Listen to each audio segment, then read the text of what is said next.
All right, boys, this topic, it requires Gotcha Smack's attention. The issue here is there's a topic circulating in the community about view botting stimulating from either Kudo Games, the content creators that are the view botting is happening to, or some third party person. But nobody actually knows, and it's actually quite annoying watching it happen because I'm sitting here looking at all of this and I'm like, it's so unbelievably easy to show this, like the answer to this, the solution to this, and get down to the bottom of it. I am a creator who's been in this industry for quite a while. I've been content creating for 6 years. I've been in the gotcha space for 3 years, and I've done 100 different sponsorships. I've been solicited or requested many times, not solicited, in the act of already doing a sponsor for that gotcha publisher, if they can promote my video that they are sponsoring to inflate the views even higher. Now, they don't say those words. They say, hey, we just want to promote it and get more eyes on it. And then they say, can we do it? And you say, yeah, sure, go for it. And so what happens is, give it about 48 hours or so, you start to see your video just spike the hell up. Now, what's odd about this is that you don't get an increase in pay. You don't even get an increase in likes or comments. And so the first thing that goes to my mind every time it happens is this has got to be the biggest scam I've ever seen. This is literally just blatant view botting. And so I'm somebody who has like personal experience with this situation. I know without a shadow of a doubt when a view botting occurs, not only through personal experience, but I'm also competent enough to read a fucking graph and go, okay, that doesn't look right. That's not how a graph operates. That's not how that goes. And so my goal here is to pretty much provide clarification on the matter, because I've been seeing people try to cover the topic, but they don't actually know what the fuck they're talking about, with all due respect.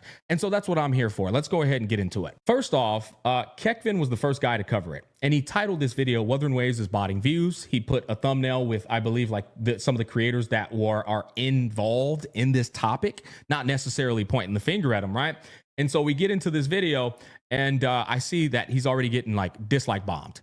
And for a creator his size, well, he used to be a bigger creator, but for creator his size now, getting dislike bombed like this heavily impacts him, because the viewership that he has doesn't necessarily like amount to high like ratios. Like, he's not going to have 2,000 likes on a video that's only got 4,000 views, unfortunately. You know what sucks about this is that the entirety of this video, anybody with a brain and common sense, if you watch it all the way through, he's being very neutral, very, very fair, and he's providing information based on personal experiences, as well as being objective in a number of points. He's not like throwing the creators under the bus. Many times he mentions that, like, he's not saying that they're guilty of it, but he's saying it's most certainly a very fishy thing that's occurring. The fact that it happened to 3 different creators, it was actually a pretty damn good video. And so all 124 people who thumbed this down, in my like analysis, are a bunch of fucking idiots and morons who just don't know how to watch a video through because they lack common sense. So that's another reason why I wanted to make this video too, so I can make sure brother did nothing wrong here. All he did was say Wuthering Waves is bought in views, and then provide compelling evidence and compelling speculative like analysis that point towards them botting the damn creators. Now, the 3 creators that he like pointed out in a question was Amethyst Abrams, Ajak, and then Jada Lee. Now, once again, I would like to follow up with the same exact thing. I'm not saying these creators are guilty of doing it. They just happen to be in the situation. Their videos happen to be the videos that are view botted, or in the question of view bot, which I can tell you right now, it's guaranteed that they're view botted. He put these 3 creators up and said, yeah, all 3 of them had some insane spikes, so on and so forth. Here's compelling evidence number 1 that they've been view botted. And this is not even an argument. It's not even up for a fucking debate. Let me show you what a normal graph looks like for any creator. You call any creator out there who actually is worth their salt, who performs, who works diligently, who has established a community. I'll even show one of the creators in question too, how their videos perform. All creator videos, no matter the size of the creator, they perform just like this, okay? Now, in the beginning, it could be a little bit higher right here. It can be a little bit slower right here. But this is that burst. This is that first 48 hours of performance. You see that? It's a solid line going up. But then eventually, as all things do, starts to slow down a bit. Right now, from October 11th to October 13th, we only went from 66 to 86,000 views here, as opposed to 0 to 66. Then from October 13th up to this date, we only went from 86 out to 98,551. This is called flatlining. As all things do, you will eventually flatline. Same as us, boys. We'll return to the dirt and flatline. Seriously, though, your hype starts to die off. Things start to balance out, and the algorithm moves on. It's presented it to the audience you've captured and the demographic you're going for. That's the views you've got, and it moves on. Now, you might be thinking, Smack, that's just you. I'm about to paint this scenario for the uninformed, right? Because I already know content creators immediately understand what the hell I'm talking about. For the uninformed that may not know how this shit works, whose excuse is, that's just you, gotcha, Smack.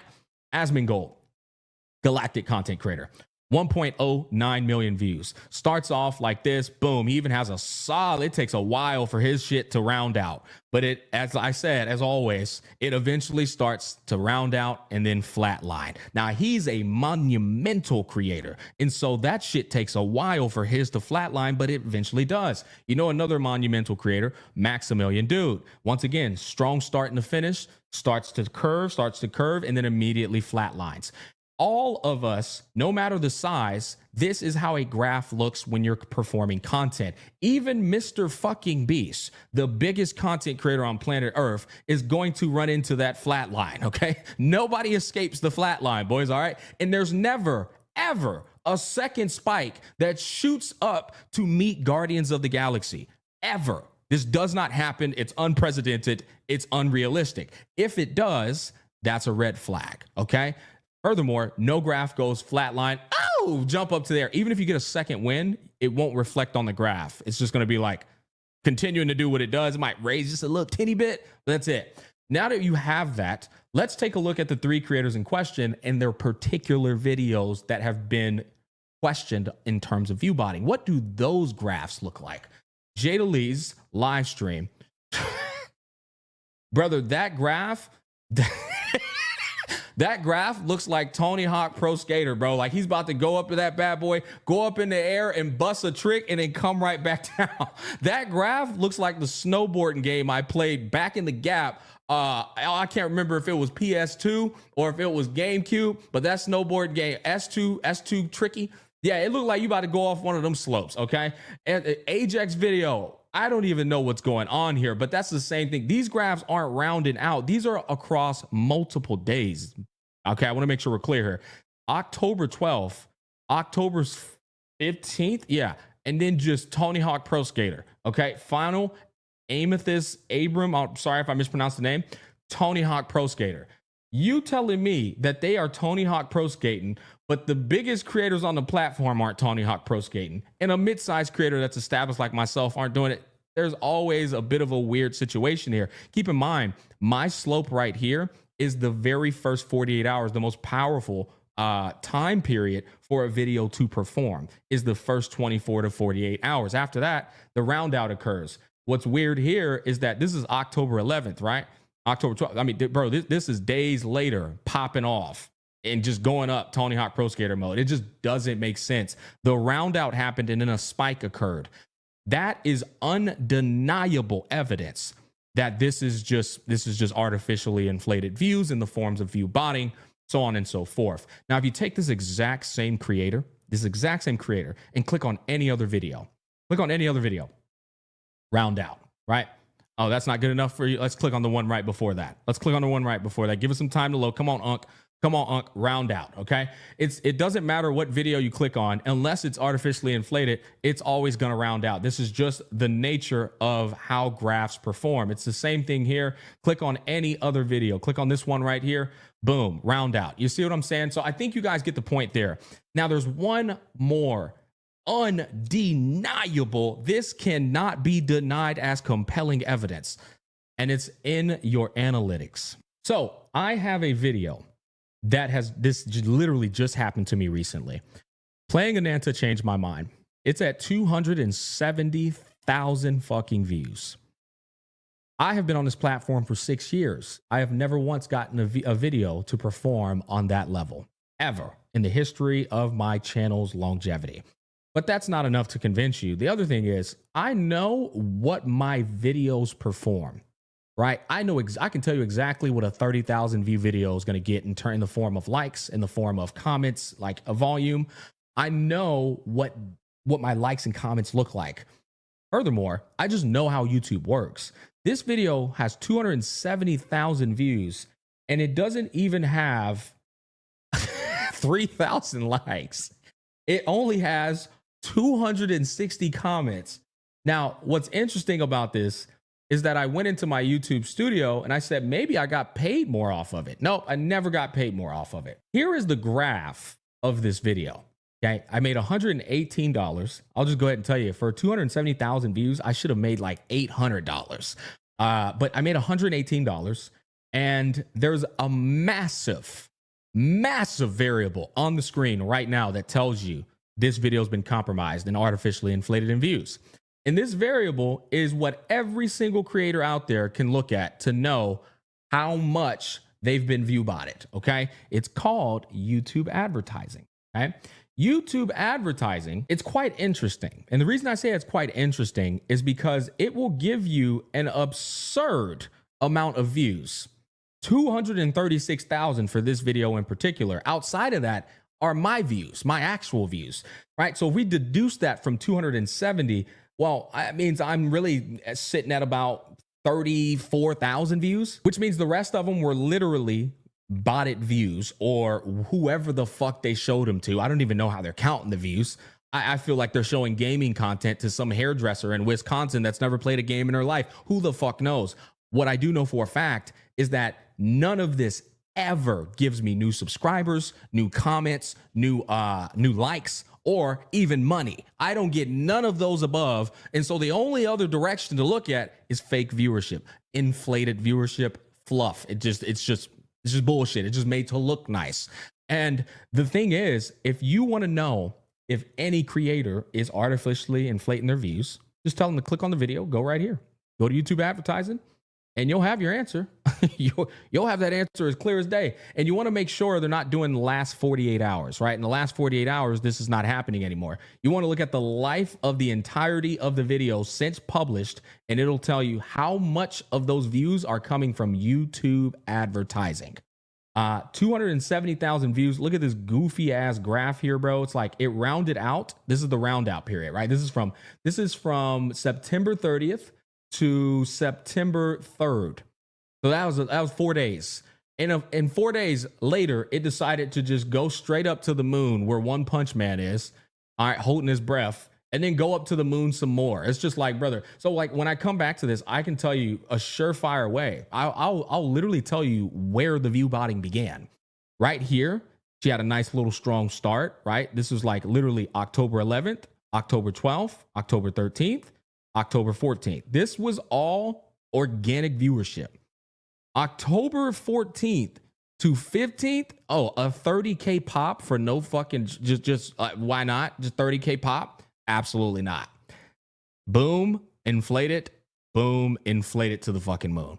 It's the same thing with these two as well. Like if we go back to their regular video, it's let me see if I can find it real quick. Okay, here we go. Here's Ajek, I believe is the name. And by the way, I want to make sure we're clear here again. So 12,000 is where her actual performance was.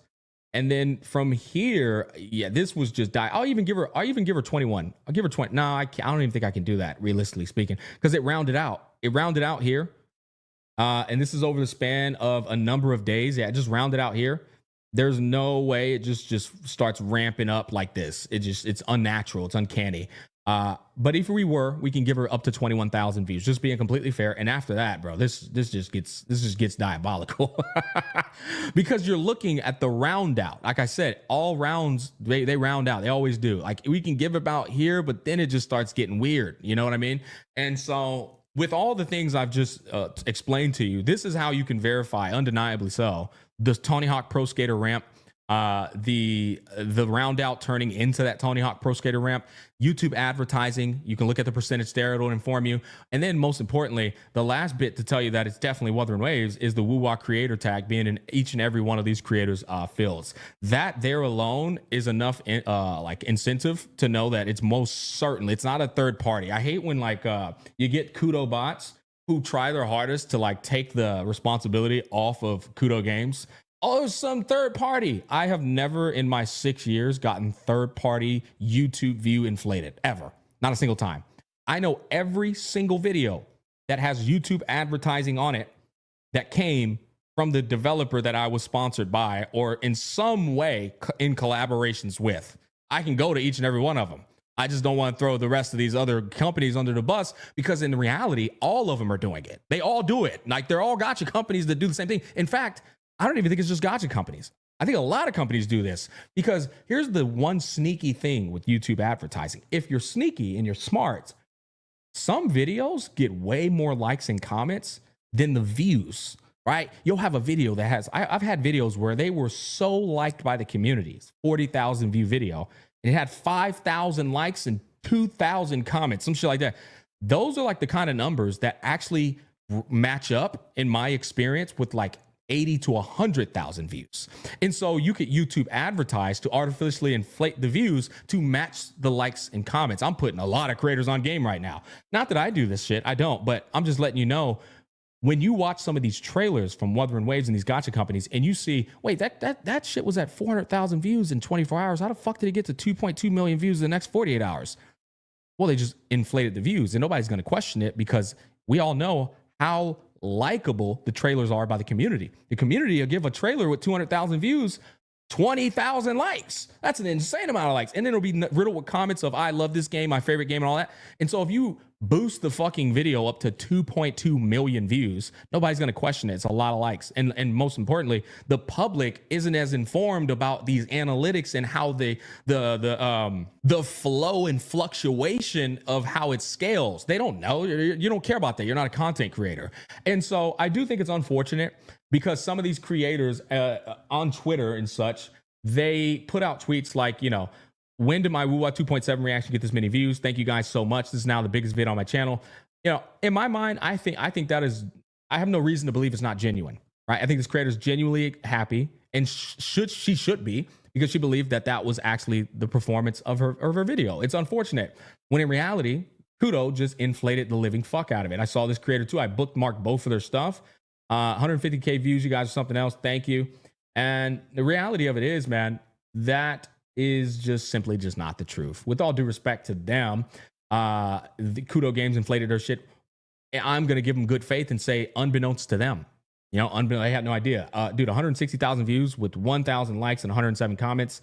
No fucking shot. No shot in hell. And this is the thing that was annoying because what's his name? Mr. Kekvin, which I got too many tabs open up here for Unks Mac. He was saying these very same arguments, and people were like trying to say he was like tripping. He was like reaching, schizoing, and all this. No, he's not. These are common sense analytics that any creator in the space knows. Okay, I know exactly how many likes any viewership of a video should get, and I know when I'm like, oh damn, they got a lot of likes for that viewership, that means the video was a real banger and received well by the community. And so in that way, it can get a bit muddy because you're going to give the public the ammunition to make up excuses. But that's why you go by the graph, right? Always. If y'all ever cover a view botting situation again, go by the fucking graph, right? Remember, all graphs always round out eventually.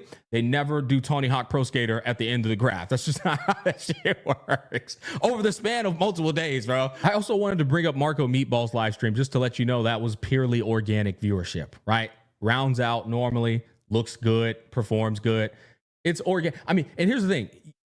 Any of us could sneak in a few little YouTube advertising things. There is a way for content creators to promote their own videos and get a little bit of views. But if it rounds out, oh, that's like, it's either 100% all them or bulk of it is all them. And so this is like legitimate viewership. Any creator, you can go to viewstats.com, type their name in, bring up any video of theirs and look at the graph, and you'll be able to verify if it's legitimate or if it's compromised through YouTube advertising.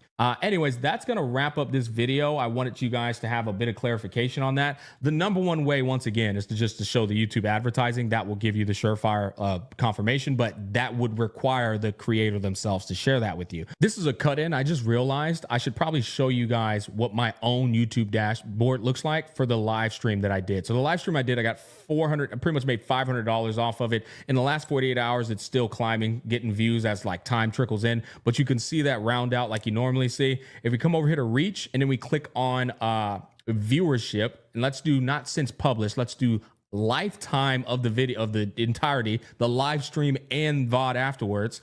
And if we go to views, come down here. In fact, I don't even think I had to go to views.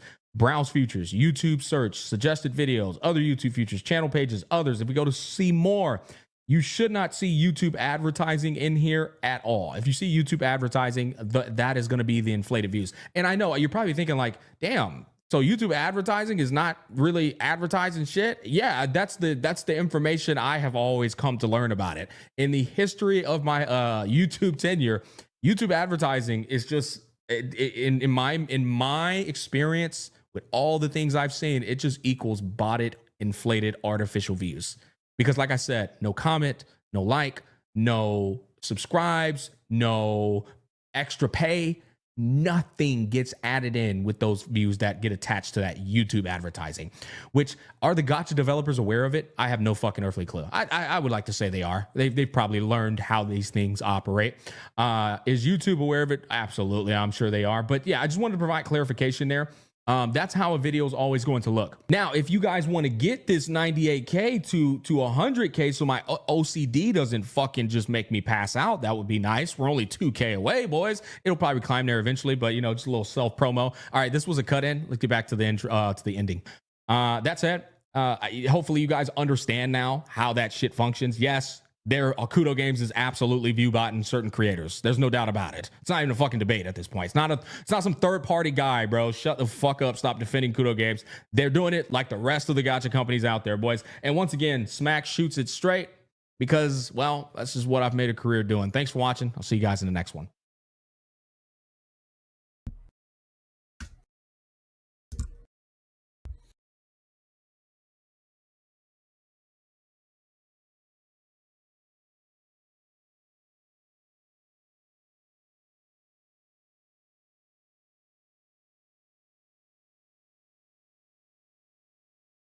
I mean, Kuro knows what the fuck they're doing, but technically it is a third party.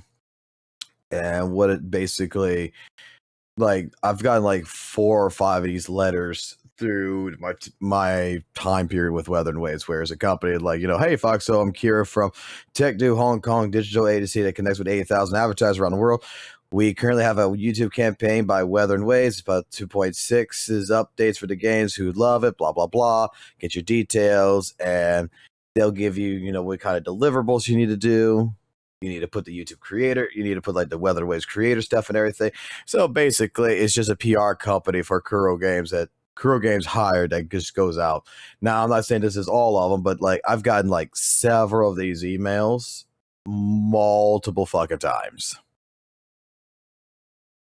And I straight up always responded to them, say, sure, even though I'm doing fucking like recently, like since you can see this is July 30th, even though I'm doing fucking, you know, ZZZ, I said, sure, I'll quit ZZZ, I'll do it, give me $500.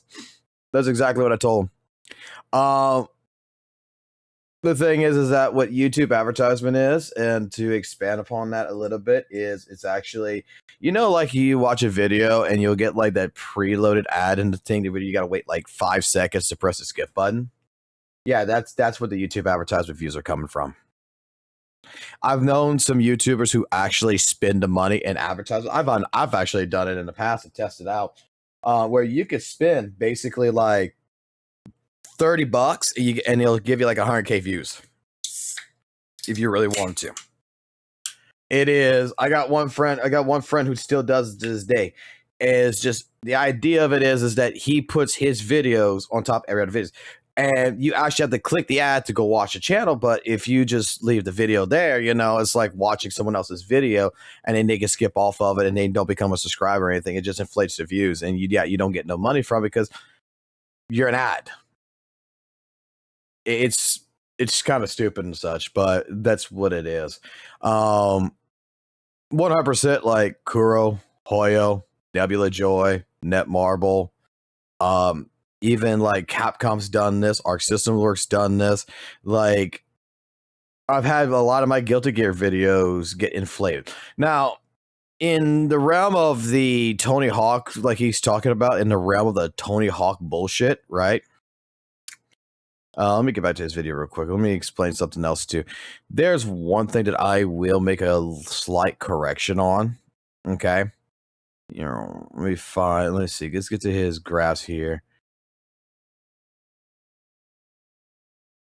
Okay. I'll use this as an example. All right.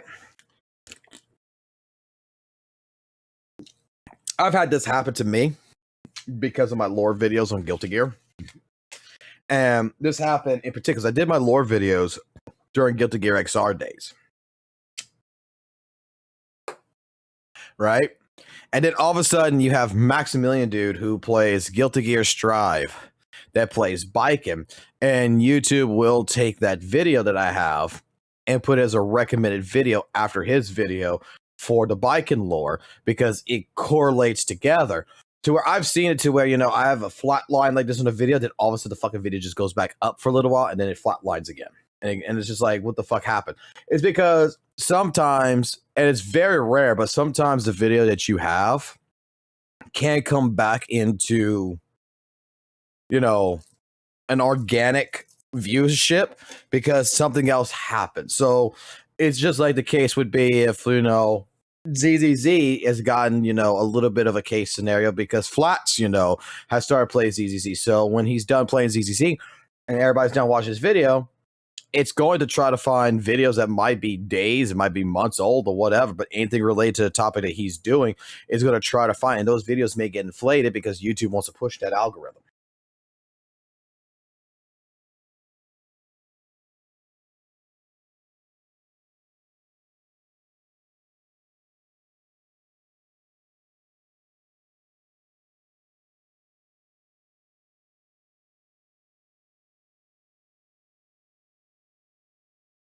Wait, I want to talk about the fucking thing where I got like, well, yeah, they asked me for a price.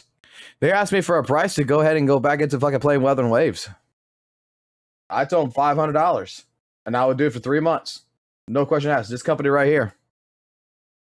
In particular, this company right here who works with Kuro.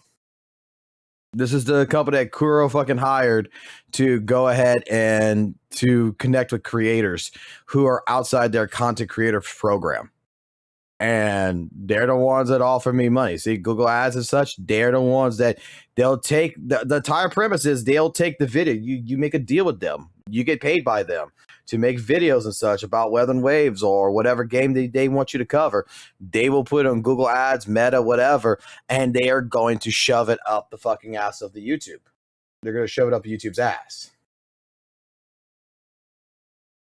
So,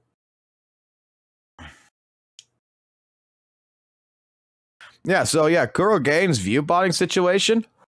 Did I not say this? Correct me if I'm wrong, but when someone kept covering this fucking bullshit and try to say how organic and everything else that fucking Weathering Waves was using this fucking bullshit metric and all this other shit. Oh, look how, you could tell that this is, I'm like, if anyone would be basically fucking bought it, it looks like fucking Weathering Waves is fucking bought it. When fucking St. Tonus would be using this shit. It's because something does not make sense when you look at some of the graphs of like some of the things, right? When you look at some of these numbers. Like there was like one time where it was just like straight up, like even here, even fucking ZZ, like ZZ's had fucking view botting, right? But I mean, like, you're telling me that, for the anniversary of a game, like it just skyrocketed that fucking much. And then when you're looking at something like this, like, okay, here's the thing. Take a look at like this, okay? We're hitting the peaks. So blue is how many channels are streaming it. Viewers are the people in green, right? So you're telling me 500 channels brought in 21K video views, but only 290 brought in 38K. And then all of a sudden for 36K, it was 1,185, 500, 600. Like, how are these viewers going up, but the channel views are the channels who are streaming this fluctuating?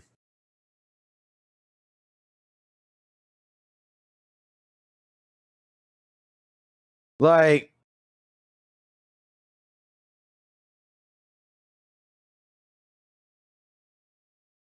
we had 7,000 people, 7,000 channels that was streaming, this right here this time. Then it dropped down to 1,000 people streaming it. Okay? Then it died, and it comes in. But then you see 200, 500, 200, 1,000, 500, 1,000 gets 900. It's like, well, okay. 500 for 30K is like, the viewership counts don't match with the channel counts. Like, I'd expect it to be much fucking higher with the channels streaming it. That the views would be, matching with it. It doesn't. All the gacha game companies, all fucking companies fucking do this shit. Fucking Capcom has done this shit. Arc Systems Works has done this shit. Like, even Konami's done this shit. It's more in their bet. Like, let's put it like this. To ViewBot in regards of Twitch, to ViewBot in regards of fucking YouTube, is a piss in the bucket to go get a handful of fucking creators with or without their fucking permission and go fucking straight up ViewBot it. It don't hurt them none. Like, oh, they do a YouTube ad campaign for fucking 3 days.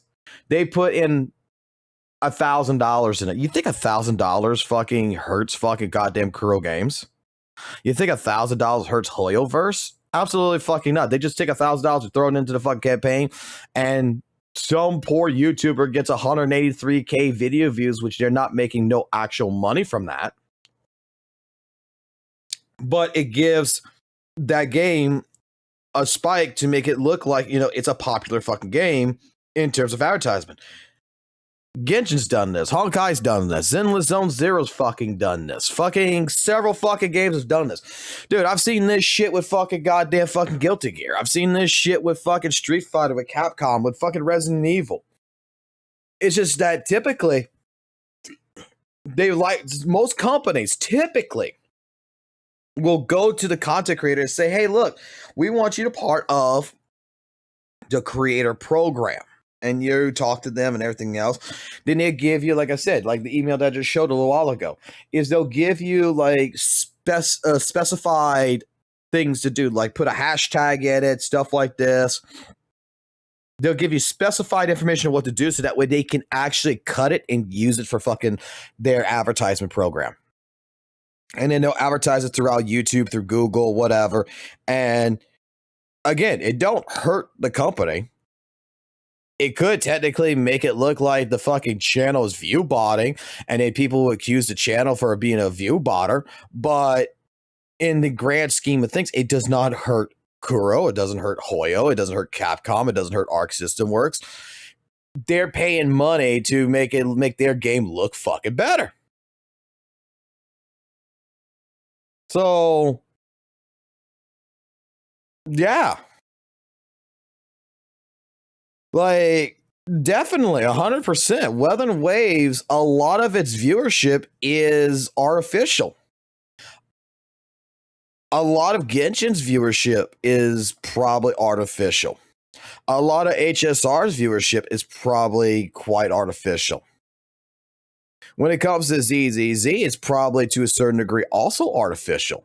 But at the same point in time, ZZZ doesn't really have that many content creators in the space. It's a very small space as it is.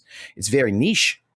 And because it's very niche, it's kind of hard to determine whether or not ZZZ is actually doing that kind of shit. Because I haven't seen, like, the only thing I've gotten from Hoyoverse is to be part of their content creator program. But I have not signed that contract because that contract is absolutely dog shit.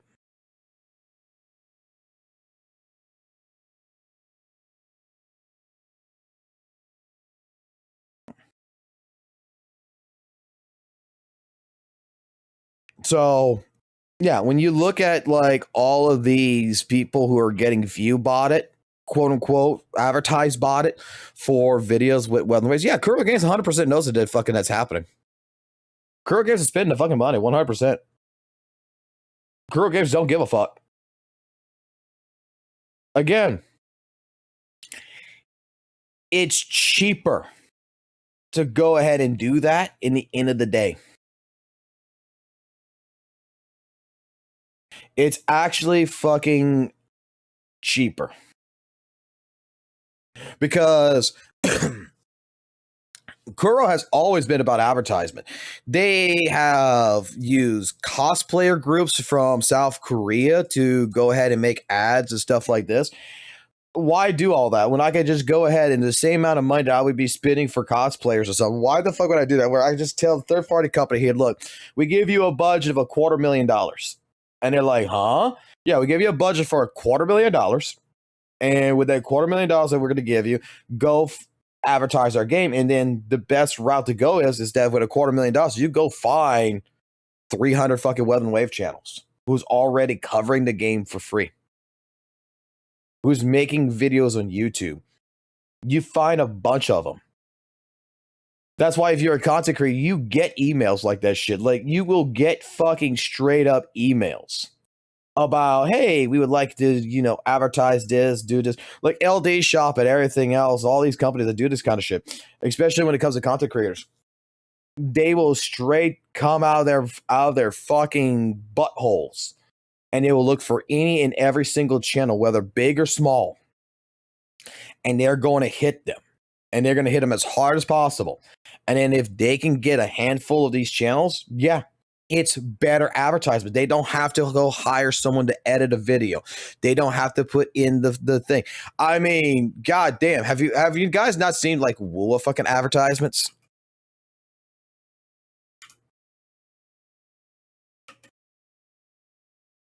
Like WUWA ads in the past, kind of shitty where you just go hire a fucking content creator to do this shit. Where is it? Yes! The Wuthering Waves gift code! No! Wait, what's wrong? My Wuthering Waves gift code was stolen! Chill. Wuthering Waves 2.3 just dropped. 10 free pulls from the anniversary event, plus another 10 free pulls from minigames events. And there's a free flight skin. Hit that download link and use it now. Like, why pay to do this shit when I like to keep paying to do this shit? You do this once in a while, but why would fucking Kuro pay people more to keep doing this kind of fucking shit? Where I could just fucking go ahead and I could just be looking for, you know, I could be a third-party company. I could just go ahead. I could come down here, and I could just find whoever, and I could just grab a video, right-click it, and make it as an advertisement. I could go find out particular videos like in here, and just be like, you know what? That's good enough. Contact the creator. Say, hey, we really like your videos. Blah blah blah. It comes in. Would you like to be part of our advertisement situation? Just like I said, like let me go open the email again. Let me go open the fucking email again. Hold on. Dude, I've gotten like multiple fucking emails for this. And it's just fucking hilarious. Like, it's from fucking Kuro.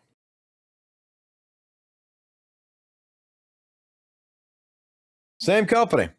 Different date. This one was back in January. This is not the July one. This isn't the one in January. You know, you be disclosed. You have to sign NDA, a contract, post times February 10th. You have to create, you know, no longer this 3-month brand usage. Video use will be used for performance advertisement. Content should be a combined with key update version. Direct advertisement creators need to post the content on their own platform. We will promote with the original link.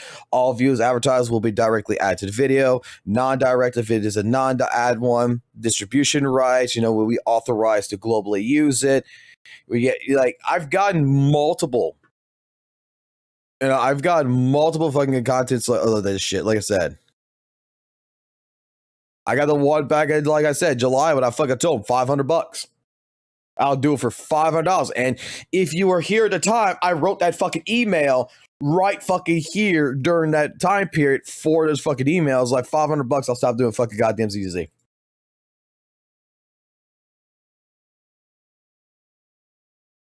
But it's a third party company. It's a PR company that fucking Kuro hired to do it. And they know that they did it.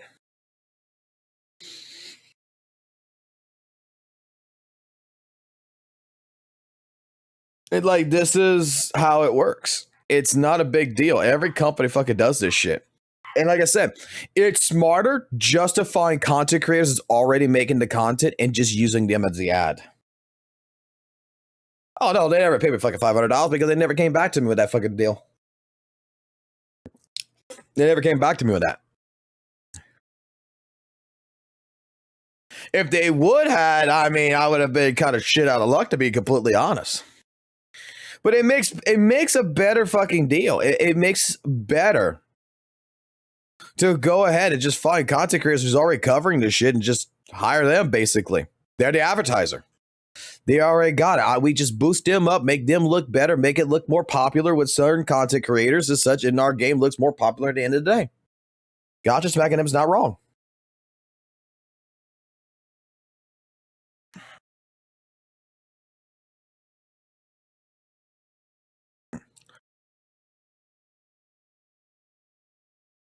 Zodan, bro, you're Articata, you're gonna fucking burn yourself out again. You're legitimately gonna burn yourself out again.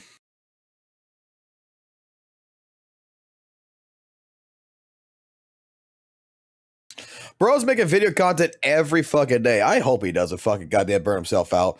Take some time, take a break, have some fun for a change. Holy shit. Time for some brain rot before we go anywhere. Master, I finally did it! I finally found our way back to Wi-Fi Peninsula. Does that mean I'm the true dragon warrior now? Jufufu, this isn't Wi-Fi Peninsula. This is just some random-ass Chinatown in a different country. Huh? Are you serious, Master? But I looked it up on Google Maps and everything. I was sure this place was Wi-Fi Peninsula. Well, considering you brought me to a Panda Express, then a PF Chang's, this is a little closer to Wi-Fi Peninsula. Aw, man. I'm really sorry, Master. It seems I have failed you once again. It's all right, little Fufu. That is why I am always prepared for events like this. Behold, and be amazed, little Fufu. Whoa. What is it, Master? It's an encrypted master tape. Wait, how the fuck did you get one of those, Master? I heard only the inbreds can use those. You still have much to learn, my pupil. We too can use these encrypted master tapes. We can? That's amazing. So how does it work? Usually the inbreds use this to summon us, but if we use these encrypted master tapes, we can use it to summon literally anybody from the real world. Are you serious, Master? Let me try. Come on, let me try. Hold your horses, Jufufu. Of course, the 50-50 rule does apply to us as well. What the fuck? We can even lose to 50-50? And even if we did win the 50-50, how would they know how to get us back to Wi-Fi Peninsula? Because until they get us back to Wi-Fi Peninsula, they can never return. All right, I'm ready, Master. Let's say hi, some poor bastard.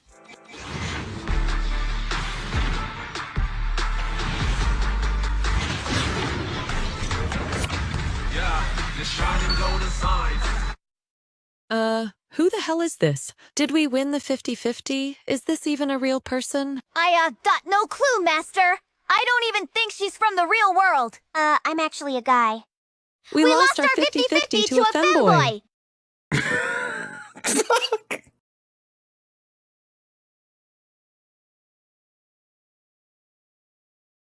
Oh god, that is fucking hilarious.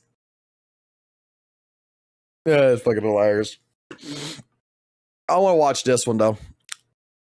I want to watch this video really quickly. Hey y'all, I'm sorry that my first major video back is yet another one of me complaining about something in this damn game, but I promise you guys that this is an important issue that needs to be discussed. Before we get started, my credentials. I'm a low to light spender in Zenless Zone Zero, only spending money on these 3 characters here. I've also purchased every battle pass up until the previous 2 patches in which I stopped recently. My only notable copies on my account are M2 Miyabi and M1 Harumasa. Everyone on my account has their signature W engines except for Lighter, and I have been full clearing every endgame mode that's released in the game since I got my Jane Doe back in October of last year. I am someone that still heavily enjoys this game and loves playing it every day. However, I feel the need to criticize this because I think that if the game continues to go down this direction, it's going to turn off a lot of casual players and make them quit the game. I understand that this is a gacha game and that there are going to be predatory tactics used to get people to spend money. However, that does not exempt the game from receiving any sort of criticism towards how they design their content, especially from someone who has been playing every day and has been clearing said content with no issues prior. I am not here to grift or doom about the game. I am someone who knows what they're doing, complaining about very poor design choices being made in a game that I love. Now that that's out of the way, shout out to the channel members as always, support me on Coffee, and leave a like and consider subscribing afterwards and all that nonsense. Let's get into it.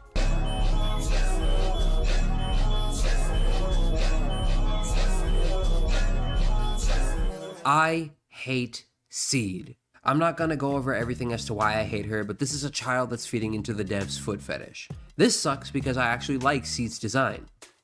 From the neck up. Her face is very cute and her hair color is very nice. And I'd actually tolerate the little girl piloting a mech if it wasn't a poorly disguised fetish behind all this. But anywho, we're not here to bash on the design any more than we need to. Seed operates as the first character to want a double DPS comp in Zenless, specifically double attacker. I won't go too deep into this, but just know that if Seed has another attacker on the team, very good things happen for her and the attacker, with a big asterisk on her in that sentence. Now since Seed is a part of Obel Squad, naturally she will do better with Obel Squad members on her team, which is true. Her best team is alongside Trigger and Orphe. This isn't inherently a problem. I'm cool with the concept of double attacker teams existing in Zenless. However, the issue lies with the fact that it's A, only tied to one faction, B, a mediocre team comp when it comes to clearing anywhere else in the game, and C, the most expensive comp to put together in the first place. Now Rune, you know you don't have to pull for any of these characters, right? You can just ignore them and still clear content with what you have. And yes, that is true. The only Obel Squad character I have on my account is Soldier 11, and I've been clearing content with no issues despite not having anyone else from that faction. The problem, however, isn't with Obel Squad. It's the fact that they've designed content around Obel Squad, who, again, is the most expensive faction to build a team around in the game. And need I remind you, Obel Squad's specialty is double attackers, which again, isn't a very good team comp to begin with outside of specific scenarios. Remember, double attacker comps do not exist outside of Obel Squad. Other DPS characters do not gain anything from being on a double DPS team, which is why Seed sucks if you don't have either Sanbi or Orphe on her team. She's extremely hyper specific in a team comp that can barely kill bosses due to how enemies and certain rotations work in Zenless prior to these characters existing. But Rune, if these characters suck at fighting any other boss, surely they'd have to introduce a new boss that's weak to this specific type of team comp. Oh, don't worry, they absolutely did, but I have a problem with that too. Enter the Defiler. This is the worst boss that Zenless has ever introduced. Not because she's a Miyabi check and not because she's an anomaly check, but because she is an Obel Squad check. Not a double attacker check, an Obel Squad check. Now, enemies being created for specific characters is nothing new. Jane had her brute boss that electrocuted himself, Miyabi has Bringer, and Yishuan has Priest. However, these bosses are not character checks. Bringer was getting cleared with Piper teams pre-Vivian, and before you used to be able to kinda make an argument for Priest, but even then you could still clear with Evelyn because Evelyn can clear any content in this game. And now we've got Minato, who's essentially the free-to-play Yishuan. So now you guys have no excuse to be complaining about this boss when we have a free-to-play team that's able to clear it now. Not my point, back to Defiler. This boss was specifically designed with Obel Squad in mind, which is a problem because this is the first boss to be designed with a faction in mind as opposed to a single character. Other bosses like the Butcher and Pompey can be cleared with just about any team comp due to the fact that they aren't as restricted, especially considering the performance points required to clear are easy to obtain. Defensive assist or dodge counter for Pompey and inflicting disorders for Butcher. When you look at the Defiler though, the only way to get assist points is from impairing her and knocking her down from the air. This isn't necessarily a problem on its own.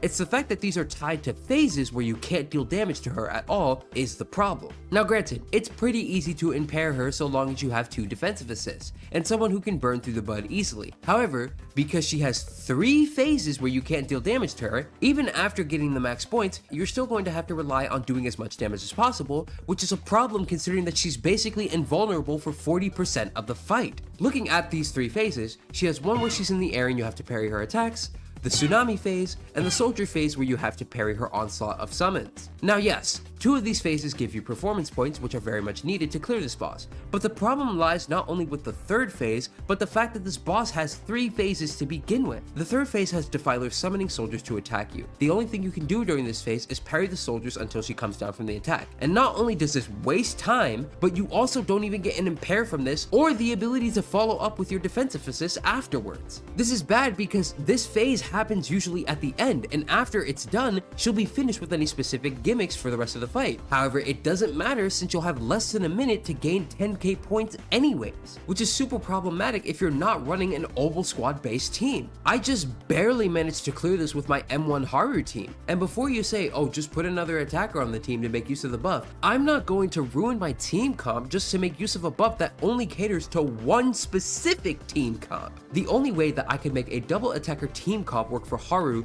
is shoving Anton onto the team, which benefits neither character in this scenario. Need I remind you, every other attacker agent in this game does not want a double attacker comp. So I'm missing out on 40% more crit damage because I didn't want to pull for the feet lolly and her girl failure best friend. Do you guys see the problem here? I'm doing everything objectively correct with this team that I've put together here, but I'm actively getting punished because I didn't want to pull into an archetype that A, I don't really like to begin with, B, is super expensive to get into, and C, is mediocre literally everywhere else in the game. And before y'all say anything in the comments, I am well aware that this is a gacha game and predatory tactics are going to be in play nearly everywhere you go in this genre. However, not only is that a cop-out to defend this genre, but this archetype that they're shilling sold the worst in Zenless history. So a majority of the player base not only doesn't have this team to fight this specific boss, but will also have to cope with the fact that said boss is cemented into ZZZ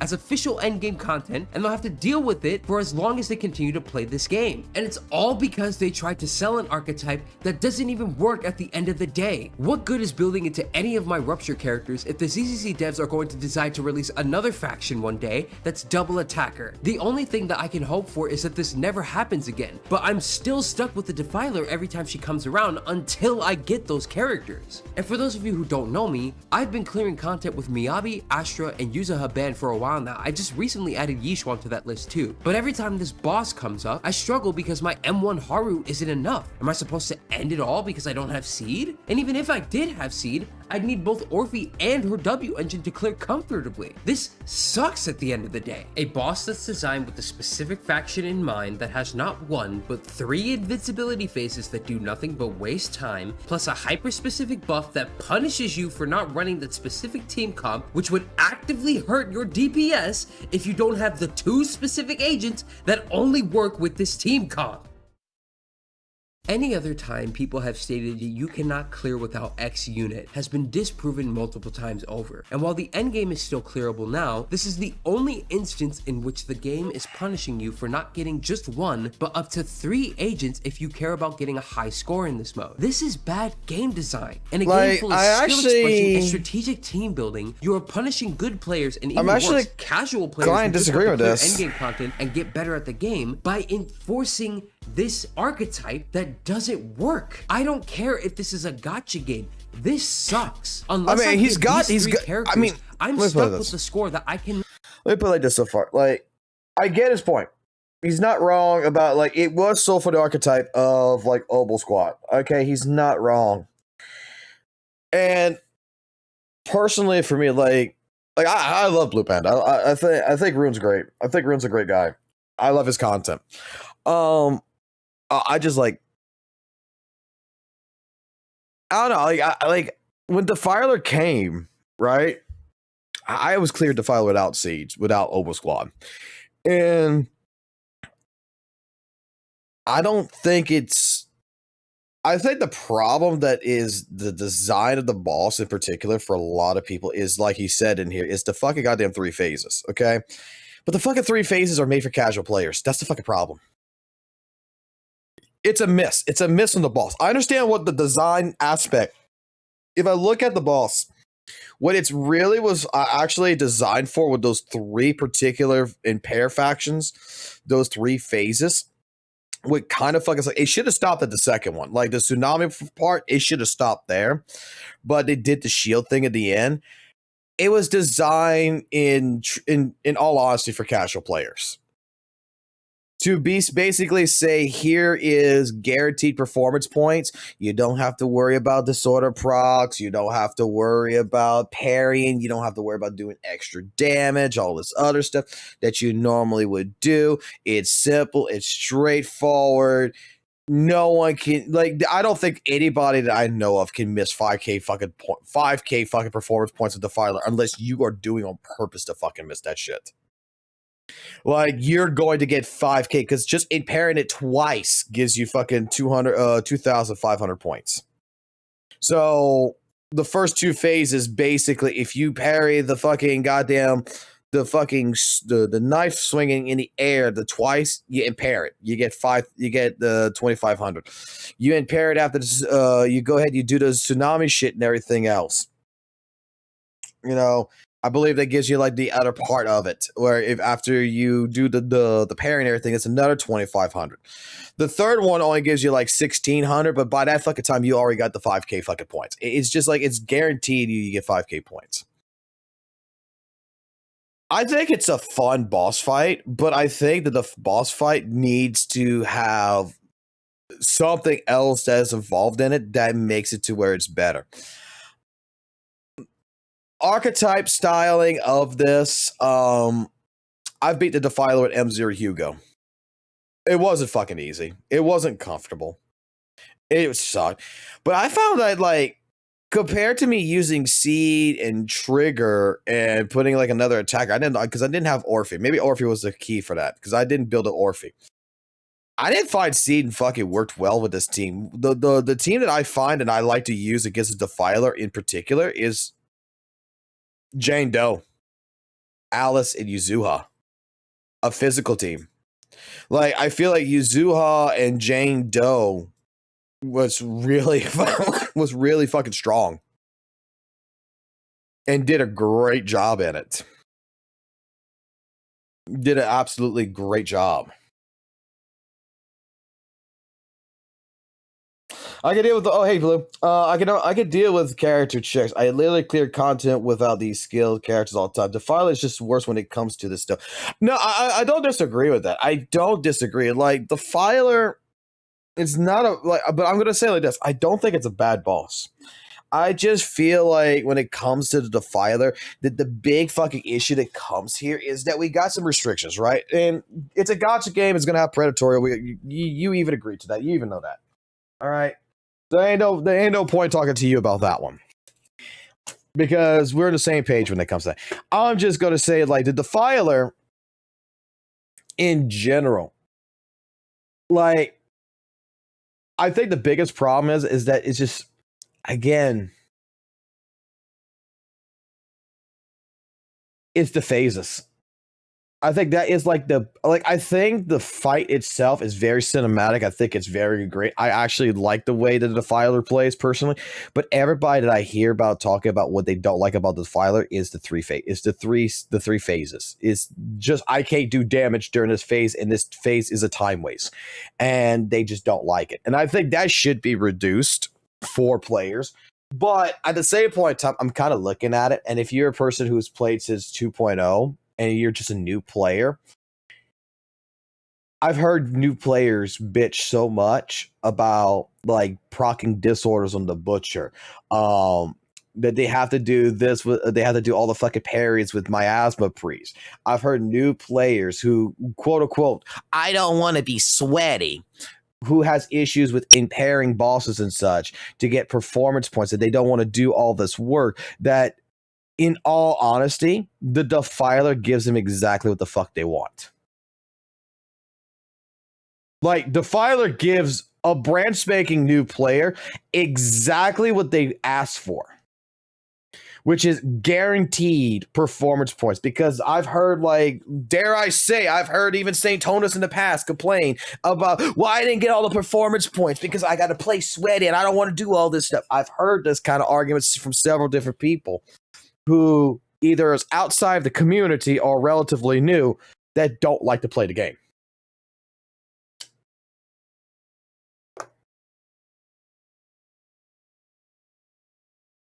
That's why, like the one thing I'm saying is that if HP inflation actually becomes an issue in ZZZ, I know how to fix it. It's so fucking simple. I know how to fix HP inflation. If HP inflation actually becomes a fucking problem in this game, just lift the time clock from fucking 3 minutes to 5.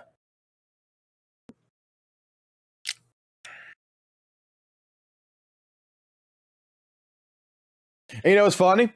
Bringer is weak to Jane Doe's the arm is weak to Jane Doe. I thought that was funny. But I disagree with some of the things. Like I don't think it's the worst boss per se. Right? I don't think this is absolutely the worst boss. I think you're right that was selling into the double attack archetype. But I think that, like, again, it's like last night, okay? We watched St. Tonus, right? Bitching about fucking the Butcher and how his Hugo team, which is an ice team versus an ice weak team, that he's not able to get 20k points, and he is bitching that it's impossible, basically, and going through all this. And we got 20k points with the Lycon, the Lycon, the Lighter, and the Hugo team. It took me like fucking 40 fucking tries, but I fucking got it. Once I realized that fucking Lycon need to be built.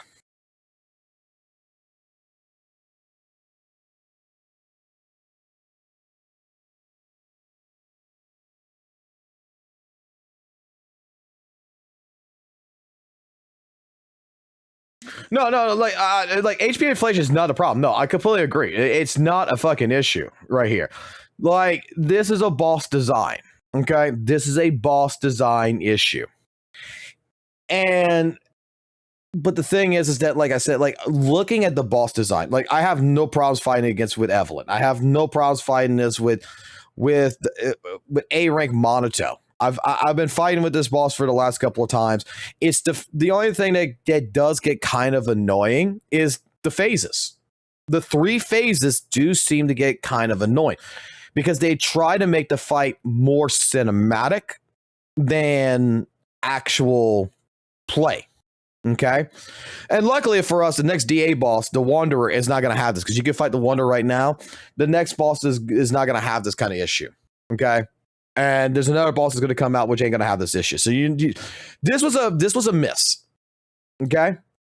This boss, I will say 100% was a miss in the community. Okay. This is trying to sell into the C, the double attacker archetype. That's what its shield buff is. Everything else, I get it. 100%. I can't disagree with that point. But I don't think it's the worst boss. I think it has a different flair to it. That's what my thought process is. Like, this is one of those times where I'm just going to put like that right there. I think this is a different flair type of boss fight. This is a more cinematic boss fight where I know when those phases are coming. I know what I got to do. In actuality, you know what's fucking hilarious? I have not been able to do this again. But twice on when Defiler came in the last time, I was able to stop the shield bullshit. I don't know how, but for some reason I saved the fucking goddamn stun bar to right to the point to where like you time it to right when she's about to go into the air and do the shield shit, and then I popped her stun right there to where it completely bypassed the entire fucking the entire shield guys. The next thing after the stun thing, you know, I was expecting her to go into shield. She didn't go into shield. She actually went into the air and did the double swords again, throwing the swords at me. It changed the RNG on it. And then we never saw the shield guys. I did it twice. And the only thing I could think of from when I rewatched the tape footage on it was that I somehow timed the stun window to where right before she was about to go in the air and summon the shield guys, that I fucking stunned her right there. And I don't know how the fuck I managed to do that, but it stopped where I didn't even get the shield guys.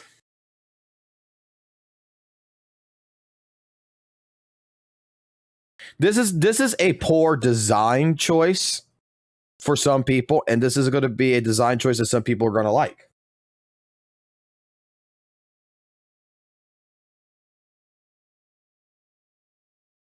Like, that's just what it's going to be. Like, this is no hate to like to you at all, Blue. I hope you're not taking any offense to what I'm saying right here.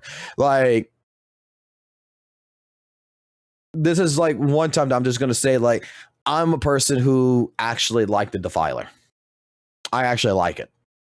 I kind of feel like it's a more cinematic boss fight, like a Metal Gear Rising fight, where you fight for a little bit, then you get the section where it goes into cinematic, and then you fight a little bit more, you go back into cinematic, and then you end the fight.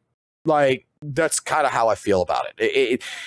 I can understand why some people don't like it because you're not used to it, but I'm gonna put it like this. When this boss came out and I looked at it, I said, the only thing that I noticed about this fight, I'm perfectly fine with it, but the only thing I really noticed is I feel like this was actually intended to be made, not just for Obel Squad or anything, but it was made particularly in casement for casual players.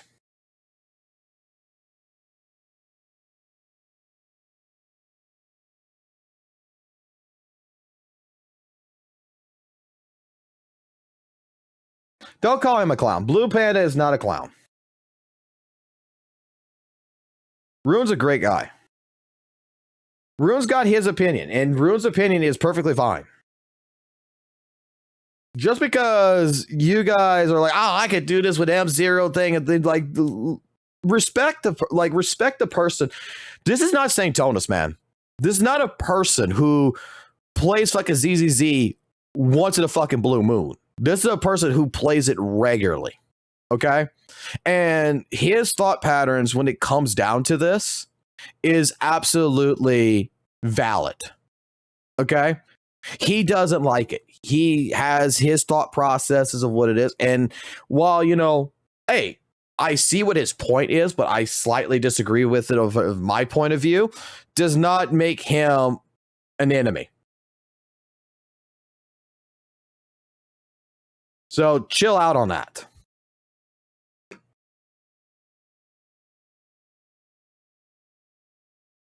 Blue Panda is a great guy.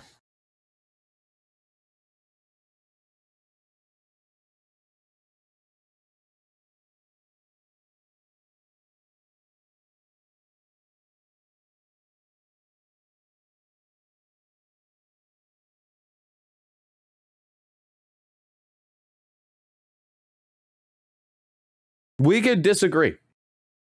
I disagree with certain aspects of it. Okay.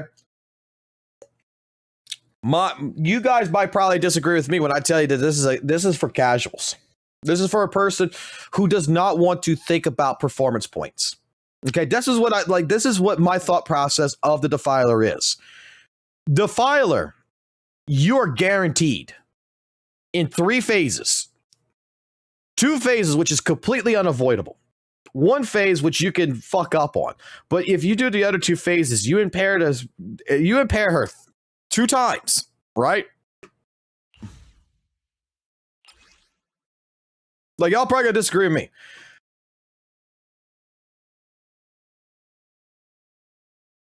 When the agent calls impair stats, they gain 2,500 performance points. All I gotta do is straight up. Dog. No. Get out of my room. There's no food for you. Go. Shoo. Shoo, shoo.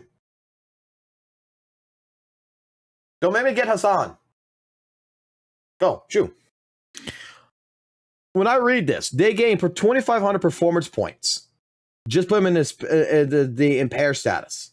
When the agent shoots down the Defiler while it's attacking in midair, they gain 1,500 performance points. As long as you're going to impair it twice, you get 5,000 performance points. But if you only manage to impair it once, you're still going to have the second point where the fucking shield is, and you're still going to get 15. All this paragraph just tells me is that you're basically guaranteed to get a good chunk of fucking performance points.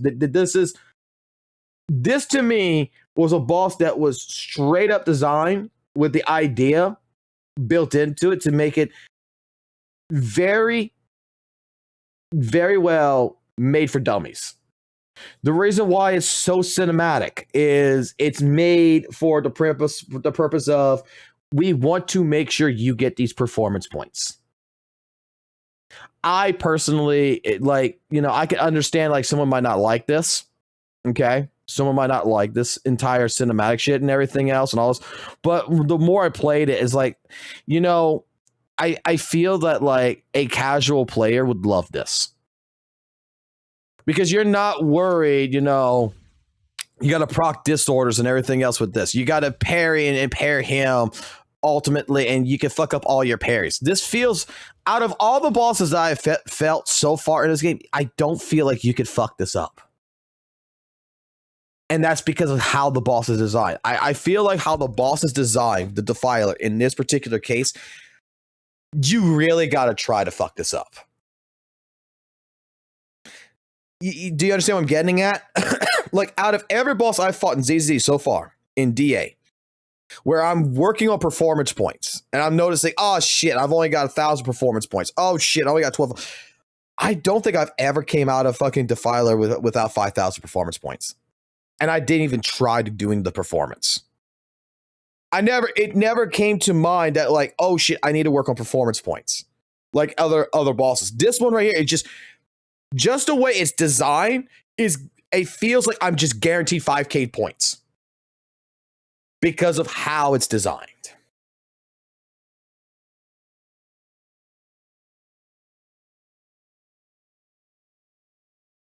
Well, true. Even I forgot about Miasma Fiend. Miasma Fiend's even is brain dead for its performance points with its pool shit. But I think that this one is still.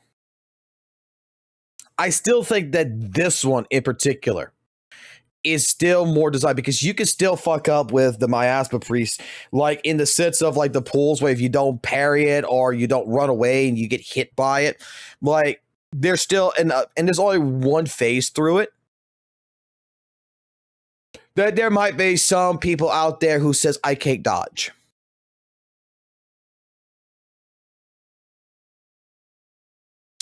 I hate to say it like that, but there is going to be some people who's going to be like, I can't dodge.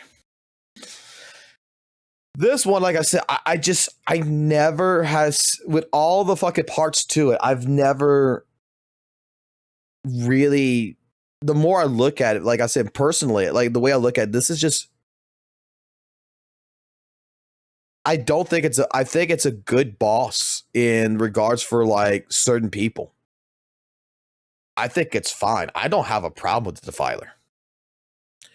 Like, I've beaten Defiler with Hugo. I've beaten Defiler with Evelyn. I've beaten Defiler with our boy Monato. I have played it with my most favorite team to fight it because it's weak to physical is going to be the Alice Jane Doe scenario because it is weak to physical.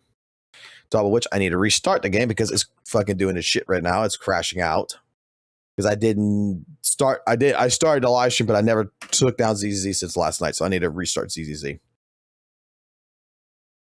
But look, don't ever call Blue Panda Rune a clown. Don't objectively, treat him like shit because he's a good guy. He just has his own opinion about this. And he set himself up his own challenges, right? Like, he's taking Astro Yal out. He's taking Miyabi out. He's taking Yuzua out. He's taking Yishuan out. He's doing it with Haramasa. He's making it harder on himself. And, he's looking at it from this point of view, which, if you look at it, he's not wrong. Okay? But, like I said, objectively, I'm going to kind of disagree about, I feel like, you may think that the Defiler is a miss of a boss, and I know a few people who feel the same way. Argo, I think, kind of probably feels the same way. I'm not sure. I'm not sure who it was, but there's a couple people in the Discord who does not like the Defiler. They absolutely despise the Defiler. They say it's a bad fucking boss. And there's people who think the boss is great. I'm just going to put it like this. The boss was a miss. To some people, it was a miss. To some people like myself, I think it's perfectly fine. I particularly feel like this, this gives a Metal Gear Solid, Rising Revengeance style gameplay. It's very cinematic in the way it pushes this shit. And yeah, after the third phase, you only got 30 seconds left to do 10k worth of damage, pretty much. But I feel like, it's really designed for the Seed and Eoble squad. I get it. I think that, there is bosses in particular that's made for certain things. Miyabi is made, Miyabi was made for Bringer. Bringer was a boss that was made for the Miyabi teams. You have Marionette that was made for Ellen Joe. You have, Miasma Priest made for Yizhuan. Defiler is made for a double attack archetype, which is brand spanking new, technically speaking. So, if you didn't pull for Orphe, you didn't pull for Seed, you might be kind of fucked in that regards, but you could probably find ways around it. And this is where my point was to someone like St. Tonos last night talking about Hugo versus the Butcher and such, is that as players, we can fucking hate the shit out of something and we can say things suck. This is what I see from Blue Panda. Blue Panda is saying that this sucks. Does it mean that Blue Panda has a problem clearing it? Fuck no. It means absolutely he does not have a problem clearing this content. But you know what he says? He says, I don't like this. This right here feels bad. Is he wrong? No, he's not wrong. I personally, I'm going to like it because personally, he's not wrong. This is his feelings. His feelings are very much, I'm going to validate him. He's not wrong. For what he likes, he's not wrong. It don't mean he can't clear it. Because he cleared it. He just doesn't like the approach that the boss fight's going in. He don't like it. And what's wrong with someone not liking that? I don't think there's nothing wrong with it. What he's saying is that for him, if the future bosses would act more like the Defiler in the future, it may be more of a turnoff for people like himself in the game. And he doesn't want to see that. And you know what? I get it. I think that there's still a lot of people who like this boss fight. I personally like the boss fight, but I get what his point is that people like himself would get more and more turned off by bosses that are designed like this. And in general, will be good. And I'm just going to say it like this. Again, the developers have hits the developers have misses. And this is a situation where I will say that to some people, this boss was a miss. To some people, this will be a hit.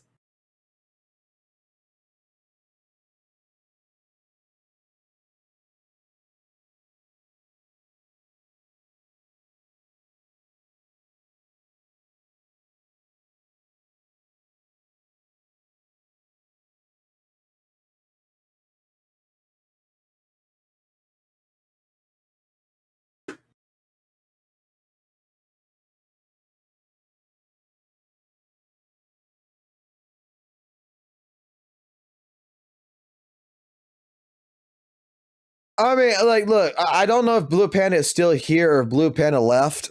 And if Blue Panda left, I am sorry. Like, I'm about to go check to see if he's around. Like, I like Blue. I think Rune makes great fucking videos.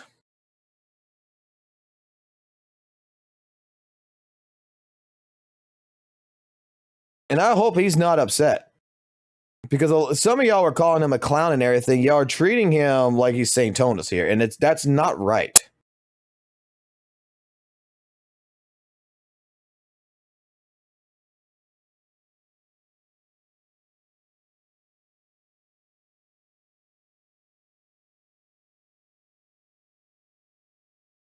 He's offline on Discord. He's offline, so...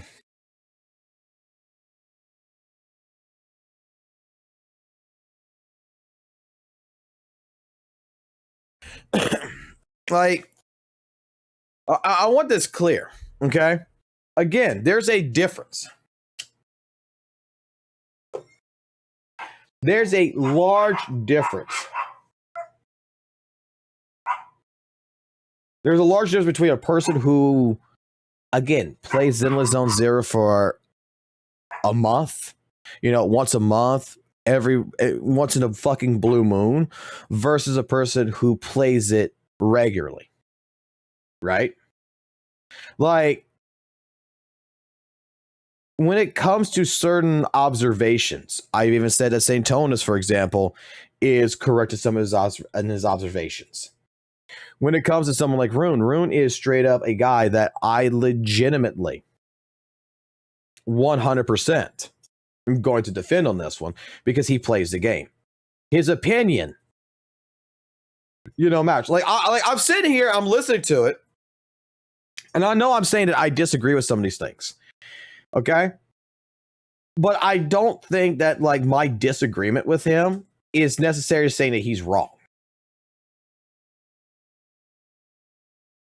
This is like a person who likes a burger with fucking pickles and a person who does not like burgers with a burger with pickles. I'm the type of person that does not like pickles in my fucking burger. Rune might be the type of person who fucking loves burgers with pickles on. And when he gets a burger without pickles, he's upset. There's different people who like different types of things, man. Just because we disagree does not mean that he's a bad person.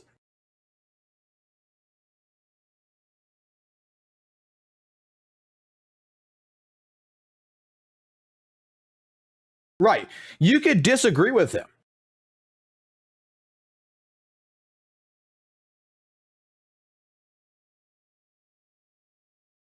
I'm sending him a message right now, actually.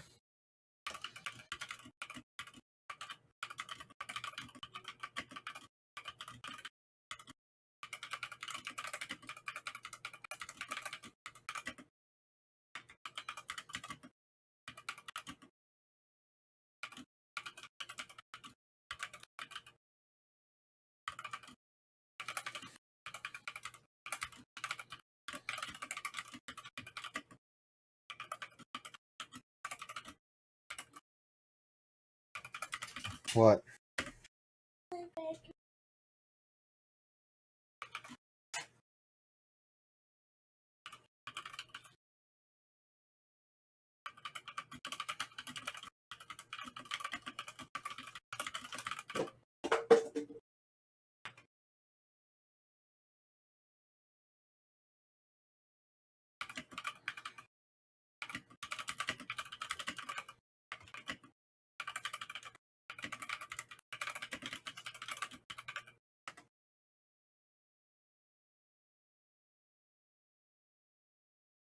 When it comes to Rune, I don't want him. Oh, he's on.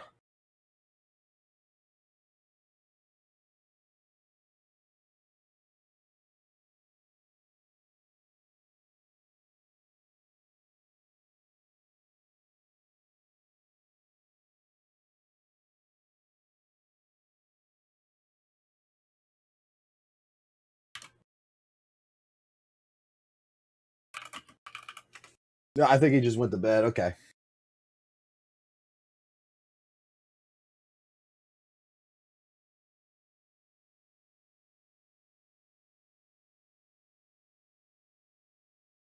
Like to some people out there, like even Amy, you see, like Amy agrees with him. I'm just saying, like, look, there's a difference. Okay? There's a huge fucking difference when it comes to these types of content out there, okay? We need to be a little bit more mindful because let me explain it like this, okay?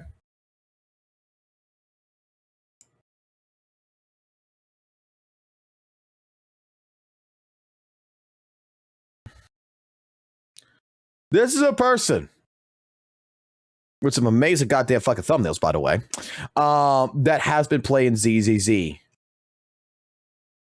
for a really fucking long time. Since this came out, it looks like. Or close to when this came out. Like, this is a person who makes content about Zenless. Like, even 8 months ago, like, look, the majority of the content is about Zenless Zone Zero. This is a person who plays the game. Okay? This isn't a slop tuber. This isn't a person going into drama. This isn't this is a person who straight up, you know, plays the game. I think that validates his opinion. Okay? This versus Smacksan is a complete fucking difference.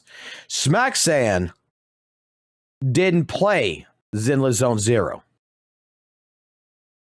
Smacksan is a person that we can look at his content. We can find out that his account is not built. And we can see that he tried doing in-game content with a not built account. That he doesn't even have enough teams to do deadly assault.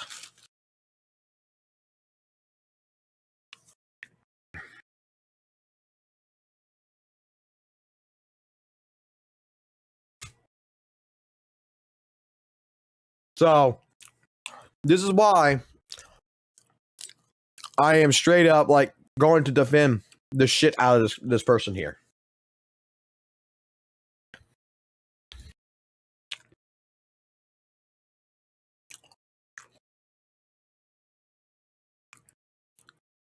You show me a person with credentials, I'll take their opinion a hell of a lot more seriously.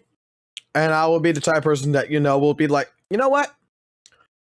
I disagree, but I'm fine.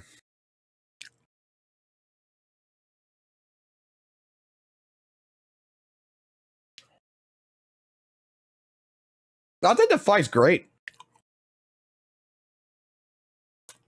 I think that the Defiler fight's great. Like I said, again, when I think of the Defiler, right?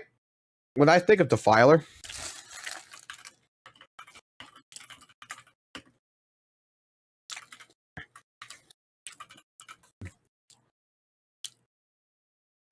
I think of a fight. Let's just go something a little bit over the top, right?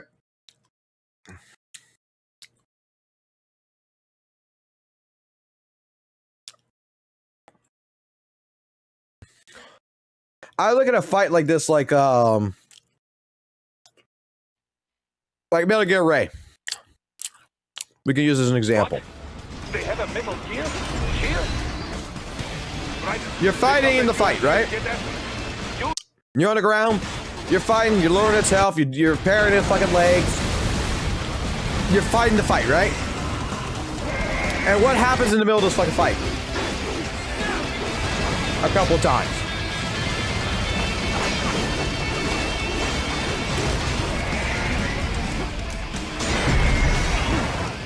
We got a QTE event, stuff like that, but in particular, let me get to the part where it gets in. Hold on. I'm eating at the same time, so I apologize. We get our cinematic.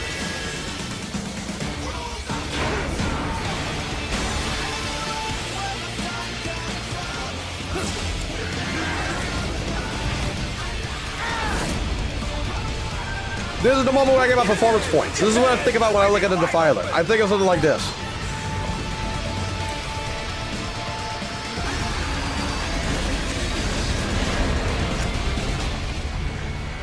Хорошо. Very good. But do not rest easy just yet. Gotta fight it again.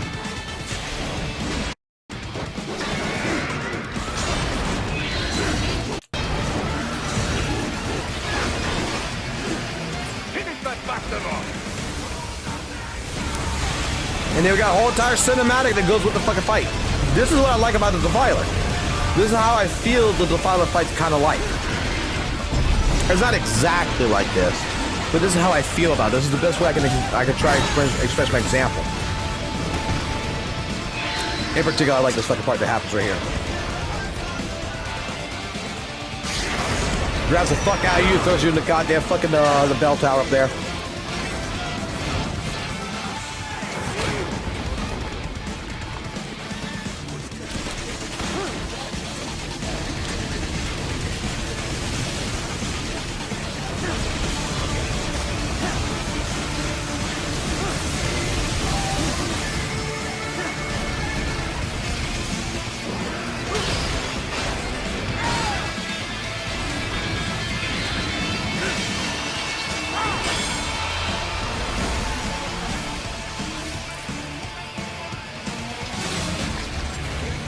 If only this game operated on PC properly, I would be playing it. I would play it again. The PC application sucks so fucking much. But that's what I look at is like the fight, you have the fight part, and then you have the cinematic part. The cinematic part, you gotta do your little QTE shit. So in regards to like your little QTE shit, we're looking at it more in regards of like, oh, well, here in particular, we're looking at the bullshit where straight up it's the part where like the tsunami shit, you gotta deal with fucking breaking the thing. In fucking Metal Gear Rising, it's basically you gotta do some QTE things at point. That's where I get my performance points. It's still more of a cinematic flair to it. I've missed quite a few things on my 2-month hiatus from content creation, so today I want to quickly go over them in rapid fire style. Let's start with the meltdown of the Monoto Kamano mains over the reveal that he was an A-rank agent. So, look, a steady stream of more accessible playable characters in gacha games is necessary when said games want to introduce new playstyles and archetypes as a bridging of the gap between the premium and non-premium options. To anyone saying his presence in previous story content warranted him a spot as an S-rank agent, I would like to remind you that Lighter was originally rumored to be an A-rank agent before ZZZ's launch, yet was reversed to an S-rank agent despite doing nothing of note in version 1.2. He's barely even noticeable on the patch's key art, with Lucy taking up more real estate than him despite being a standard A-rank agent. And in 1.3, where his banner debuted, he's completely absent in favor of Yanagi and HSO6 taking up the entire key art. With that out of the way, let's talk about actual gameplay. Now that the ZZZ team of Hoyoverse have finally figured out what they want to do with Rupture, opting for consuming your own HP to perform attacks with high stagger resistance against hyper-aggressive mobs like the Miasma Priest and the Wandering Hunter, someone has to take the A-rank status to ensure Rupture isn't the exclusionary playstyle it's been for a few patches now, similarly to how Pan Yu is a bridging of the gap for Rupture team buffing. Now, you might ask, why did it have to be a male character? The answer is simple. It's because Zenless Zone Zero has cultivated a target audience with a high demand for playable female characters. It's a self-fulfilling prophecy. ZZZ cultivates a female-leading audience, males come out and underperform, either because people don't pull for them, or people saved up a lot of free pulls from skipping female characters, they deem male characters as non-profitable, and the cycle repeats itself.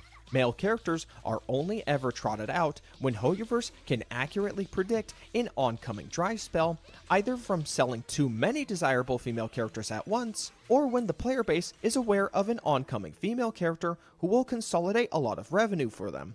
You won't like what I'm about to say next, but if you want Hoyoverse to take male characters more seriously, you have to go out of your way to spend more money than the female banners frequently and overwhelmingly. Not spending money out of protest, unfortunately, does not work because of the aforementioned audience cultivation and self-fulfilling prophecy I laid out earlier. You will only send them the wrong message in doing so.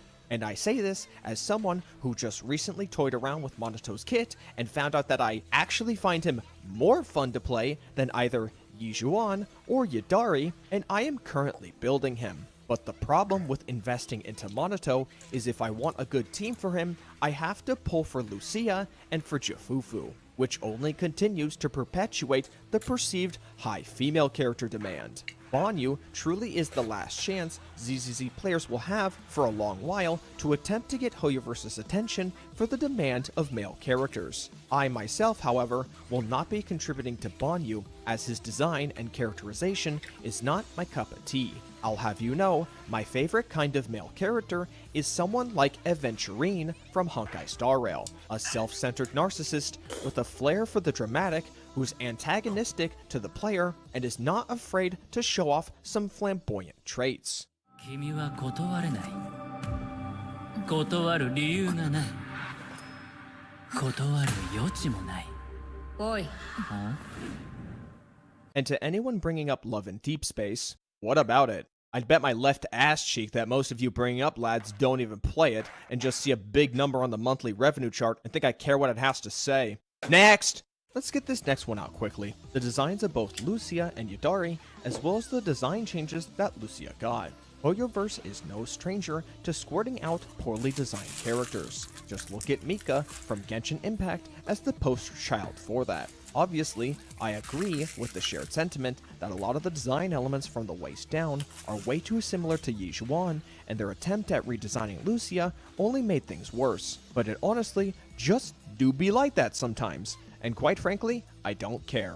Every gacha game at one point or another will have a handful of character designs that are real stinkers. But you know what? There will be countless newer characters for players to find out about in due time and desperately want. If you're bummed out that this was ZZZ's only chance of having a goat or octopus theron and they came up short, then yeah, I can understand the frustration. As for all the people using these two characters as an opportunity to hijack the conversation and brigade a message that all of version 2 of ZZZ's character designs are garbage, you're being straight up dishonest right now and can kindly go back to the original gacha community you crawled out from. It sure wasn't ZZZ. Jifufu is a beloved character whose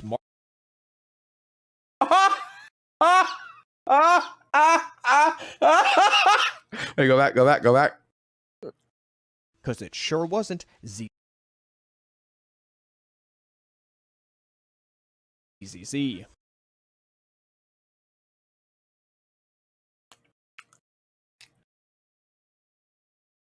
Shots fucking fired.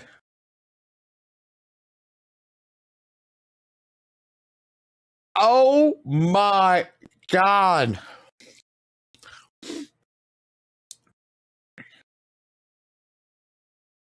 That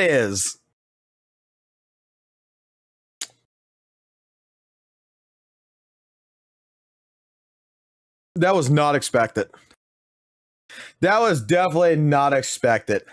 Jifufu is a beloved character whose marketing did a fantastic job of emphasizing the juxtaposition of her being a petite, non-threatening looking girl despite having theorin traits of a tiger, one of the stronger natural predators in the animal kingdom. Monado has a dedicated audience as we've already seen, and Banyu is rapidly rising in the ranks. Orphe and Mangus, I think, are great, even if 2.2 didn't do all that well, Alice is cute, and her heterochromia makes for some charming irony given her obsession with symmetry. And Yuzuha is hands down the best design of version 2 we have right now. From her vibrant tones of pink and red, her knit cardigan sweater that looks really good, seriously, I'd wear that if I was a girl, and the literal tanuki she has as a pet that's animated alongside her in combat. So no, I don't care what happened with Lucia and Yadari. There will be more characters along the way, and we already had plenty of banger designs to begin with.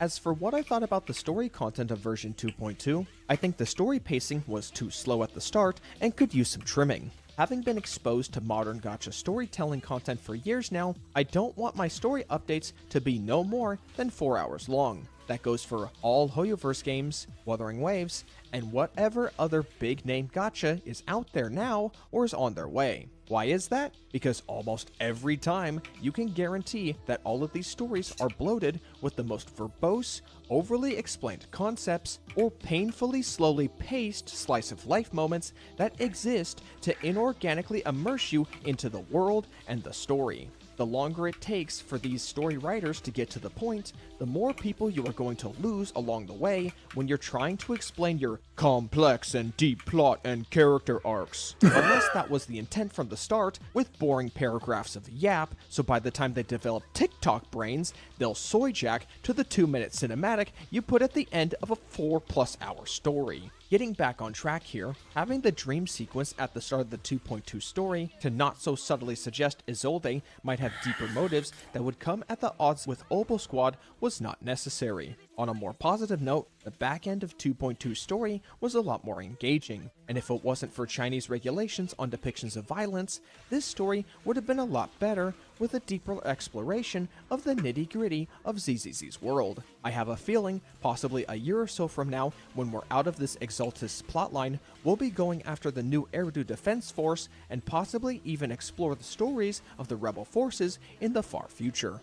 As much as I want to go over the conversation of power creep and HP inflation we saw during the first Deadly Assault reset of version 2.2, I want to hold off on saying anything for a much more in-depth discussion later down the line. Primarily because the very nature of this discussion and how ever-present it is long after the Deadly Assault rotation ended means I can pick this back up at any time to talk about it anyway. And more importantly, there is something I specifically want to talk about in this specific Deadly Assault rotation that I did not see hardly anyone talk about at the peak of the issue. So please wait for a future video on this matter. Oh no. Close out the video. So there have been Bobby I want to Yabby. lastly cover the conversation of the gacha revenue from version 2.2.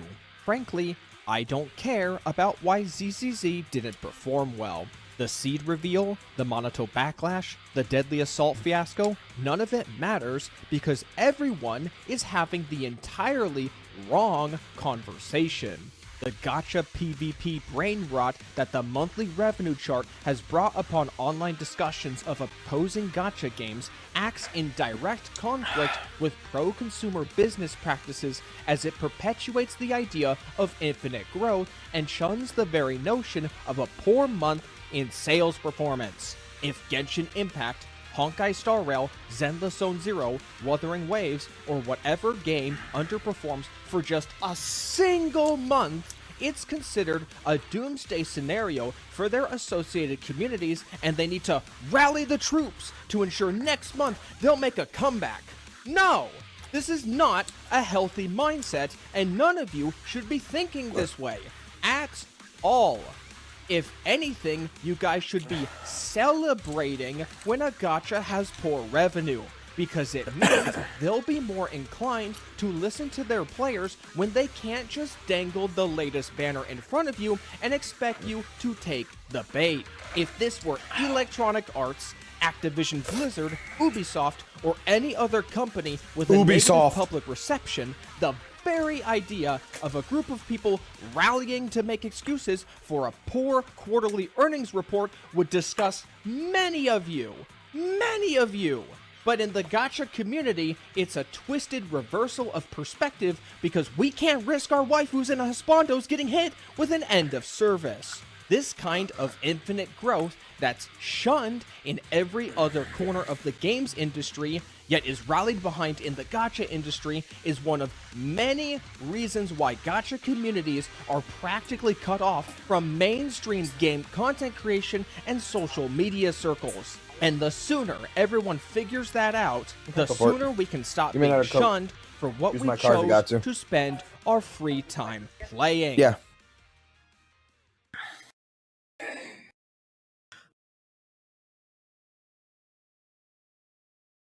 I kind of want to, I'm going to save this one because I want to record this one. I want to make a react to this because legitimately, Arikado is spitting the facts out of that one.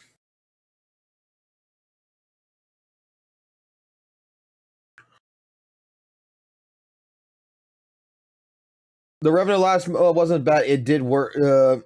What just was a bad month? It didn't do worse actually. It actually did a little bit better than Hugo. It did a little bit better than fucking Hugo did. Barry, do it quick before he deletes the video. He's not gonna delete the videos. Trust me, he's not. He's perfectly fine.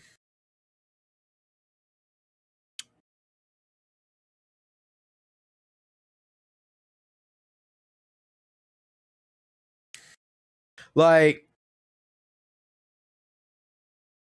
I gotta use your restroom here in a minute, but I'm just gonna say, like, bro, like, not all gacha game designs are fucking great. Not all fucking shit's good. Like, he hit so many different topic points in that video that I think he did very well. There's so much to just find on that. But the fucking revenue side, he's 100% right. You know that, like, does anyone remember? Are y'all old? Is anyone here old enough to remember Capcom and what happened when Capcom started doing all contract jobs? Like, they stopped doing in-house game development. That was during the time where, like, Resident Evil 6, Resident Evil 5, Devil May Cry, and all that shit was done outside of the fucking company. Like, they weren't doing in-house. You know what kind of backlash Capcom got on that shit? They got such a fucking goddamn detail of LJO XY sleeping habits. What? Oh, comic. Are they fucking each other? Damn, I didn't realize Vise was all about fucking goddamn shark ass. Anyway, so Capcom and them, like, legitimately was doing, like, outside contract jobs. That's where, like, Ninja Theory and all them came in to develop the games. Dude, you know how much fucking backlash, like, fucking Resident Evil 6 got? Fucking Devil May Cry got with DMC Remake and shit? Like, it forced the company to take a massive fucking hit to realize that, you know, people actually play these games when we develop them. That it might actually be better if we develop these games. And, like, holy fucking shit! What did Capcom do? They went back in-house, and guess what? Capcom became good again.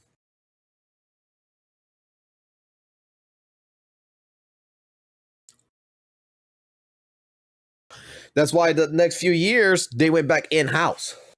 That's when they went go rehire back the original Devil May Cry development team. That's when they went rehire the Resident Evil team and everything to go ahead and make Resident Evil 7. That's when they pushed for their franchises to go back in-house development. Because Capcom was trying to save money by doing contract work.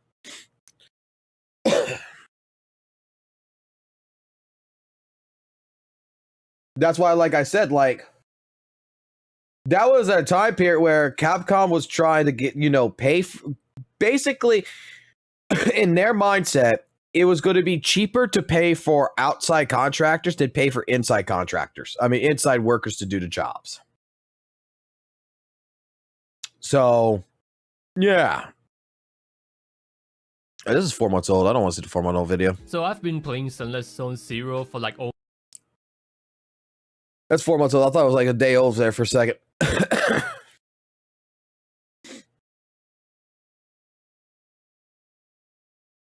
There were so many games. Capcom took a massive fucking hit. Because I used to like Capcom games. But you see, Capcom still hasn't learned a fucking lesson, though. Where the fuck? And I'm going to say it. Where the fuck is my Mega Man? Where's my Mega Man X?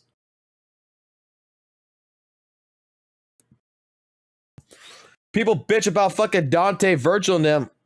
Where's Devil May Cry 6? I'm still waiting for Mega Man X fucking 9. Where the fuck is my Mega Man?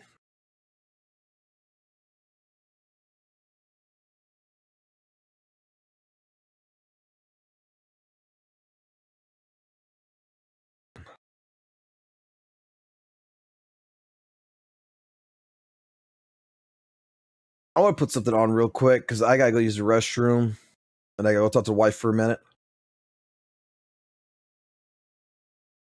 Let's do this one. You guys like Soldier Zero, Ambi? What's up, guys? It's Flossin. And man, I cannot believe I'm making this video. I'm sure by now everyone knows about the cinematic trilogy I dropped on Soldier Zero Ambi. At this point, it's basically a mascot for the channel. But here we are again. The trilogy has actually become a Part 4 series because I just got done testing buffed Soldier Zero Ambi, and I'm not exaggerating when I say I'm completely mind blown by what they did to her. So today, I'm giving you my raw first impressions of the new and improved Ambi. We're going over her pre and post buffs, the teams I tested, and how Hoyoverse might have messed up big time, and where I think Ambi stands now in the meta. If you guys enjoy discussion videos like these and want to see more, be sure to drop a like and subscribe. It's completely free and lets me know you enjoy this type of content. Now, with formalities out of the way, let's talk games. Now, before we get into the meat and bones of everything, let's quickly get the boring disclaimers out of the way. The first one is this is my first time playing buffed Soldier Zero Ambi. I know her changes have been public for a while thanks to the early access server, but I kind of stayed away from all of that content because I wanted to surprise myself. The second thing, I stuck to my word. I haven't touched Ambi pretty much since I tested Seed. She's literally been benched for all of patch 2.2. So if my gameplay looks rusty, it's because it is. The third thing, my builds are not average. They took a lot of time and dedication to grind for. Every character here has their signature weapon, and you'll see my full builds rolling in the background here. And a small reminder that the Deadly Assault buffs are currently favoring electric attack agents, so just keep that in mind. Okay, with disclaimers out of the way, let's get into buffed Soldier Zero Ambi. So, what happened? Well, Ambi got a lot of changes, and honestly, every single one of them is a win. There are three main things that I noticed: her core passive, her dodge counter, and her EX special. Let's start with her core passive first. Ambi's core passive now lets Ambi's teammates build up silver marks for her with their aftershock attacks, and that is massive. It means any aftershock agent, regardless of synergy, can help build up to her damage potential. On top of that, she now increases all aftershock crit damage by 5% of her own crit damage. This is nice because it's an added on crit damage to the 30% she already gives. Pretty good, solid damage amplifier. Her additional ability also got reworked. Her chain attacks and ultimate now are treated as aftershock damage. What does this mean? Well, number one, it means more damage, and number two, it means her chain attacks are finally worth using. Before, in your rotations, you would avoid them like the plague, because it would cut into your field time with Ambi, and the damage wasn't worth it. But now, with the new and improved Ambi, her chain attack is totally viable. The next thing I noticed is Ambi's dodge counter. Now this move was already amazing, but I think it is beyond broken now. When you trigger a dodge counter, Ambi enters voltage overload for 15 seconds. While she's in that mode, you can cancel any basic attack, dash attack, or dodge counter mid-animation as long as the enemy has a mark on them. It basically makes Ambi super hard to interrupt. Bosses used to smack you around mid-combo and kind of ruin your day, but now she's got iframes and the cancellation freedom. She finally feels fluid and unstoppable in combat. Huge W. And the final biggest change that I've noticed is her EX special. This move is easily my favorite part that they've changed. It still consumes 3 marks, but now when you consume 3 marks, she automatically triggers a follow-up attack. And this follow-up attack isn't just more damage, it's also really fun to play. I found myself spamming it over and over in VR training like a kid with a new toy. And there's even some small tech I found while running the new EX special on Ambi. So if you don't consume all 3 marks at once, you actually don't get punished and you still get the follow-up attack. The follow-up still triggers as long as all 3 marks are used within a short window. Here's what I mean. Let's say you use 2 marks on Ambi, then wait a second, and then use a third. Boom. She still gets the follow-up. And the same thing works in reverse. If you use 1 mark, wait a couple seconds, and then use the next 2, she still gets the follow-up attack. It's a subtle quality of life change, but in combat, it's a lifesaver, especially during boss fights where you can't always get clean mark cycles. Anyway, those are the biggest changes I noticed while reading her kit, but let's move on to the test results, because this is where things got interesting. So I did all of my testing against UCC, both with and without buffs, just to kind of see the difference. And the first test I did was solo Ambi with no buffs. And during this run, I died. Yep, I died. Listen, I wasn't lying when I said I benched this character, okay? This run got me a pitiful score of 7.6k. But after warming up a bit, I went in again with the buffs of Soldier Zero Ambi, and I scored 14,000 points. Completely solo. A limited S-rank agent who can get 2 stars on their own in Deadly Assault? Where have I seen this before? Anyway, after my solo testing, I tested her with real teams. The first one was Ambi, Trigger, and Orpheus. This team scored me 39k without buffs, and with buffs, I scored 44k. That's roughly a 13% increase, even with mistakes in my rotation. And I didn't record my final run with this team, but once I cleaned it up and learned a bit more of the rotations, I scored 47k on UCC. You could see the screenshot of my score on screen now. The next team I ran was Ambi, Trigger, and Seed, my favorite quick swap team. Without Sambi's buffs, I got a casual 42k. And with her buffs, I got a casual 45k. Still super consistent and easy to pilot once you get her rhythm down. And the final team that I tested was the classic Ambi, Trigger, and Astra. Now, by this time, my rust on Soldier Zero Ambi was mostly gone. And without any buffs, I scored 42k, and with buffs, I scored 46k. And I want to really emphasize that this is me playing bad, right? At this point, I was still playing the new Sambi like the old one, and there were times where I wasn't even fully optimizing voltage overload. So, even with my scuffed gameplay, I was casually clearing 45k like it was nothing. And I think the craziest part about this is that my good friends are casually scoring 60k runs. Dylan's about to do a lot of shit. So, yeah. It's very clear this agent is way stronger. Dylan too damn hot, bro. And honestly, I think Hoyoverse kind of messed up, but in the funniest way possible. Soldier Zero Ambi was never bad. She just needed cleaner mechanics. But instead of just fixing her consistency, they went full, let's turn her into a monster. They gave her smoother gameplay and more damage. Before, I would say Sambi hovered around tier 1, maybe even tier 1.5, but now, she's no question a tier 0.5 agent in my opinion. And that's with me barely scratching her full potential. Once players have perfected their rotations and get their hands on this, Ambi is going to be competing with the top DPS agents we have in the game. Also, something I didn't mention, her new basic attack has grouping built into it, which is amazing. One of her old issues was struggling with trash mobs, but now with built-in grouping and White Thunder triggering when you kill an enemy, she just melts trash mobs. And this right here is how you buff an agent. You don't just inflate damage numbers and call it a day. You fix the feeling of them. You fix the flow. I really think that the devs sat down, looked at Sambi's identity, and said, okay, how do we make this fun while still feeling like Ambi? And I really think they nailed it. Voltage Overload might be one of the best design changes this game has ever seen. I know it's not that impactful on paper, but it is essential when it comes to fluid gameplay with her.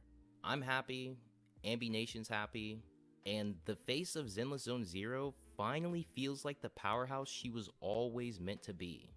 But there is one small thing about Ambi. They buffed her to the heavens, and they didn't give her a rerun. So essentially, if you don't have Ambi right now, you just kind of have to sit and watch everyone else have fun. Maybe they're saving her rerun for the next patch, who knows? But for now, she's exclusive to the believers who kept her. And hey, I know I've had my runs with Soldier Zero Ambi, but I still have her, okay? It is what it is. I know what you guys did in patch 1.5. I know what you guys did in patch 1.5. But, yeah. I think that's enough yapping out of me. Guys, these Sambi changes are insane. From the moment I picked her up, it felt like playing a brand new character, but not so different that I had to completely relearn her. She's smooth, she's powerful, and she's more flexible than ever for Aftershock teams. Now, I didn't have a lot of time to go super deep into every single test, and because of that, this whole thing has me really curious. What do you guys think? How do you feel about the new and improved Soldier Zero Ambi? Do you like her, hate her, and what kind of scores have you been getting in Deadly Assault since she got buffed? Let me know in the comments down below. Also, big shout out to my Discord boosters and YouTube members. You guys are the ones that make these videos possible, so thank you. And just a small reminder, face reveal at 20k subs. Tell your mom, your dad, your waifus, we're making it happen. But until next time, happy gaming. Bye. And may your pulls be ever in your favor.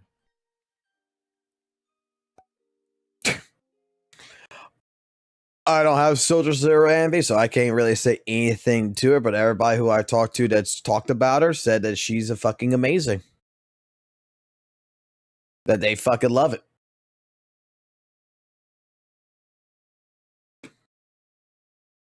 Ay. Alrighty, does anyone have any fucking problems with me going ahead and doing the story, or is there anything else that I need to fucking react to before I do that? Because I'm just gonna shoot things straight. Like, if there's something else I need to look at, if it's drama worthy or whatever, sure. If it's something cool or whatever, brain rot, that's fine. Don't care. Or can I go straight to the story now?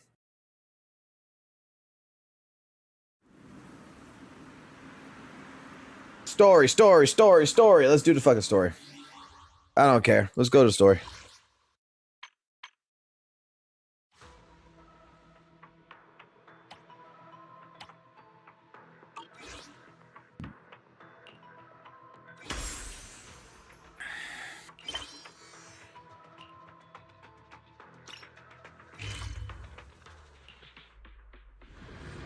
I was told the story is short as shit anyway. I was told that it's going to be a great little story, but don't expect it to be long like normal. Alright.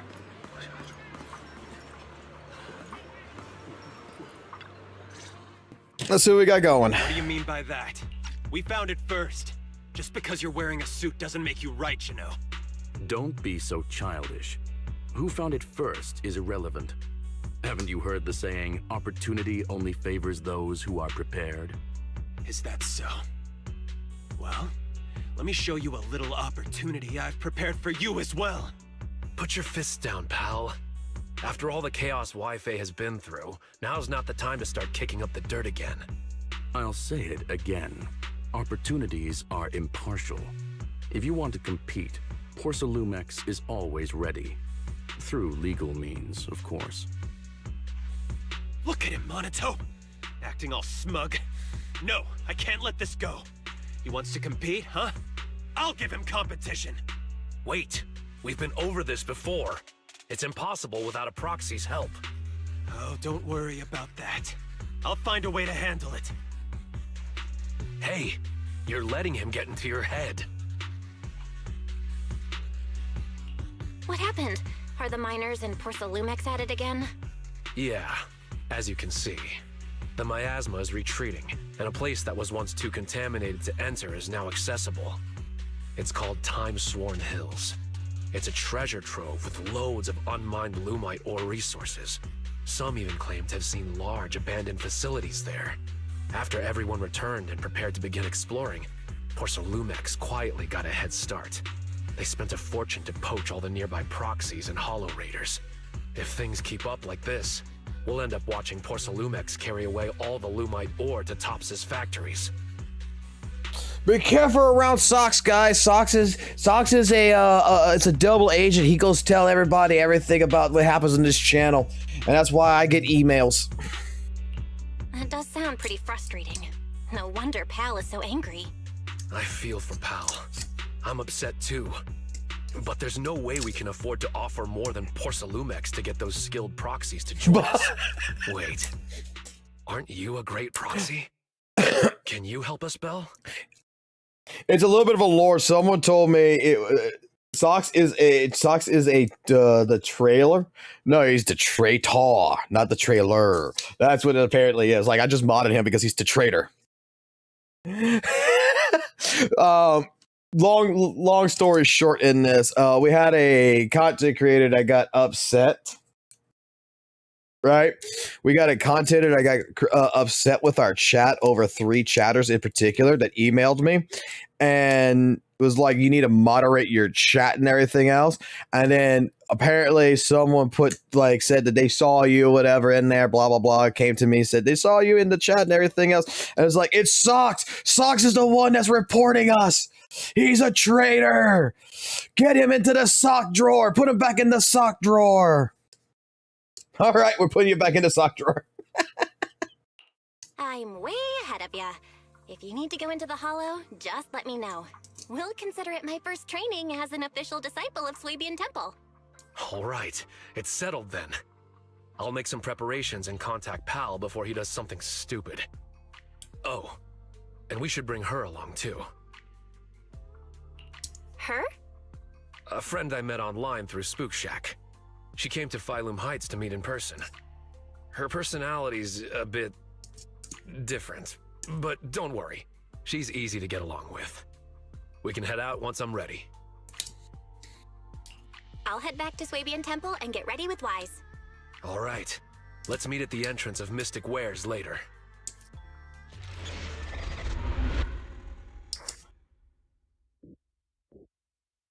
I don't give a fuck who it was. I really don't care. I gotta put it like this. I don't censor my chat for a reason. I think there's too much censorship as it is right now in the world. I'm gonna tell my chat to calm down. Don't get me wrong. We'll censor some things and we'll try to calm them down. But, dude, I'm not gonna lie. For the person who emailed me and all that good shit and everything else, this is a person that likes to doom post, it feels like, with ZZZ so much, and it just... He might have fun, but it just doesn't seem like he's having fun. It's like, if he's not having fun, you're not having fun, man. It's just what it is. I just love it when people get emotionally attached to fucking video games.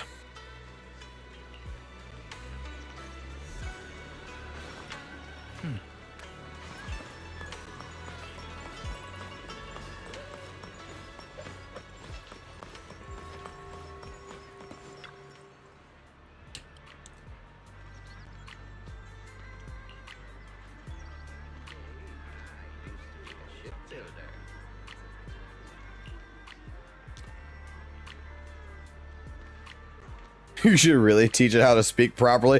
Its choice of words earlier was inappropriate.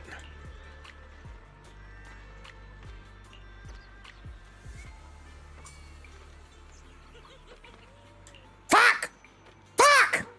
Fuck! That's all I can think.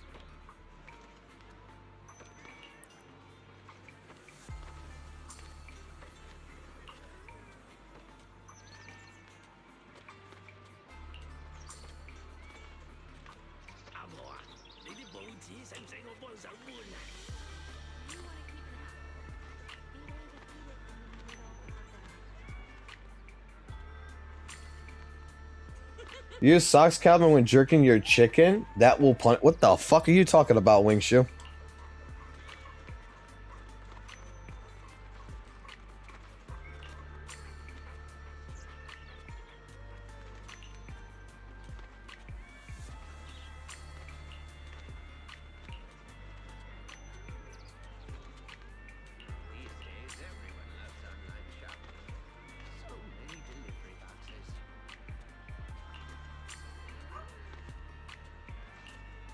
Okay.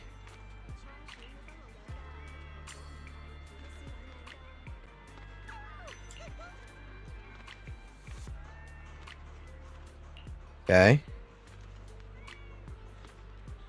Okay.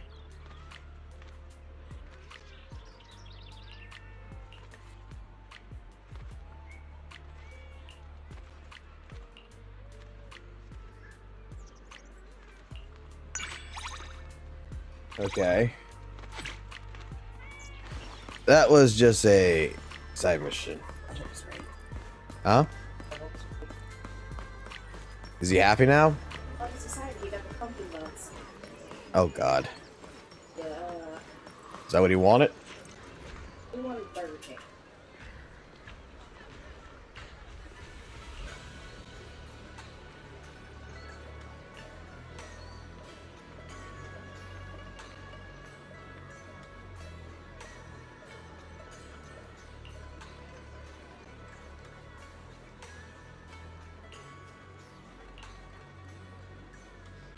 Alright, I'm gonna skip through this crap because this is just fucking like I feel like all this is just filler shit. I don't care about this shit.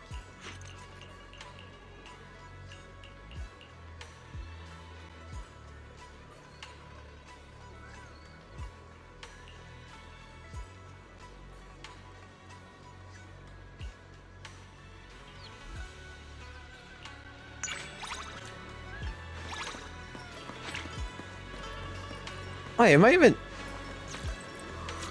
even doing main story quest?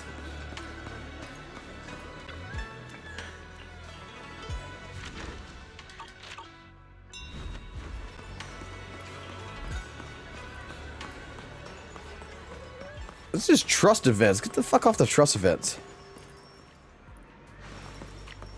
Oh my god, it's making me...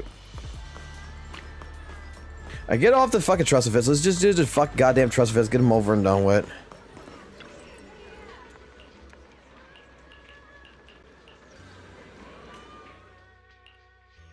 Senior Foo-Foo. Mm-hmm. Alright. Back to the main mission.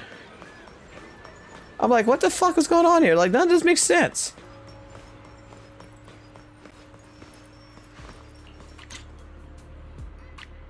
Are you shitting me?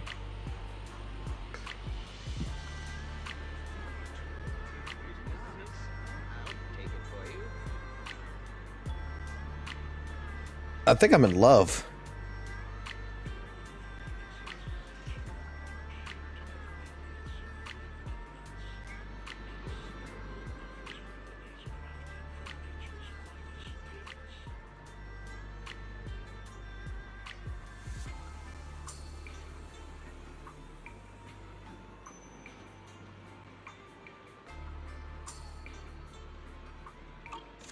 Whatever the fuck she wants in the store, buy for her.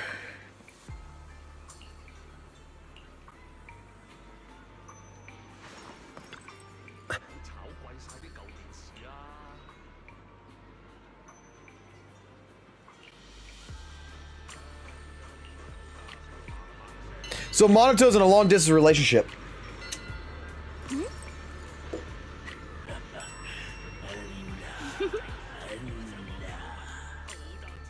Let me introduce you to Belle, a reliable buddy of mine. And this is Spook Shack's.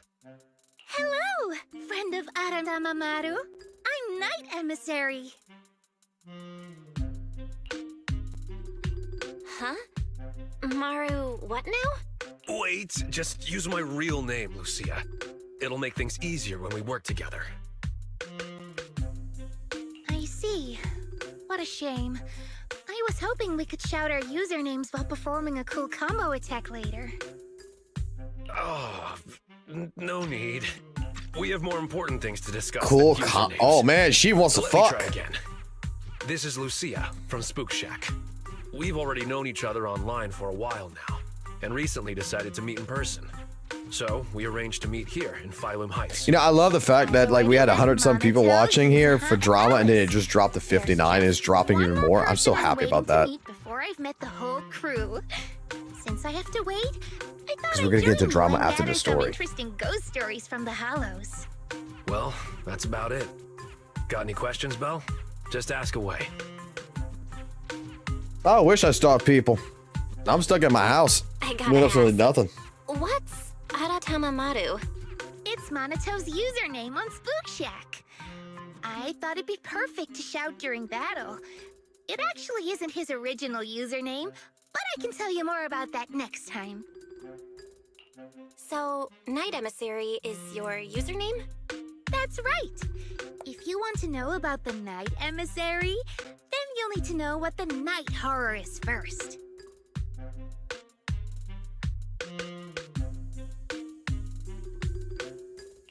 Okay. So, what is the Night Horror?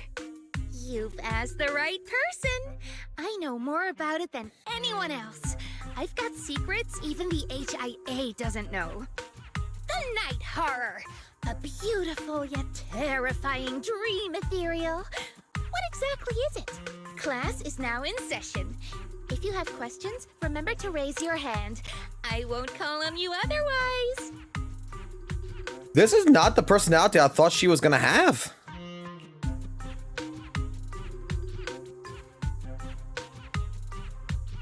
Not now. This will take all day. You can give your lecture later.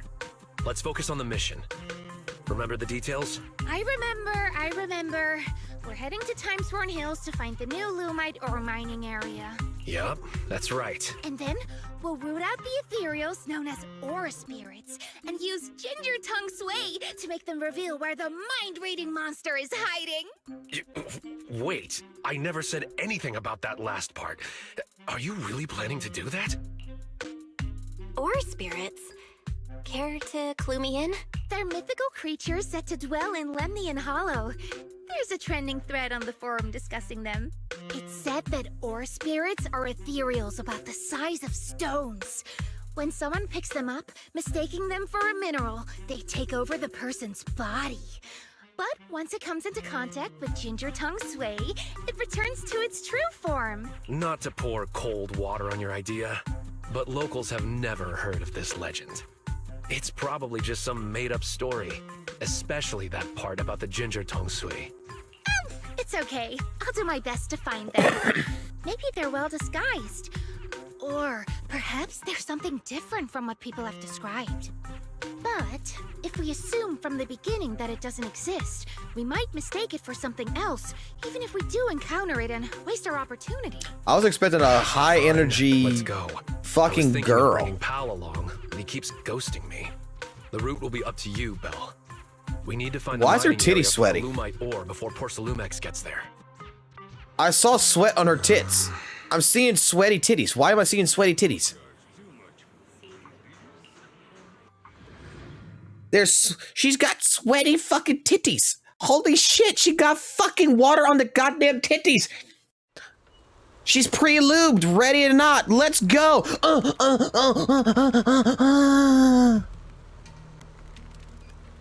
Oh, right. Monato, Belle, let me give you some Ginger Tongue Sway too. If you come across No, I'm gone. suspicious, Monato gone. You don't want none of that shit. Sway on your hand and flick their ears with it.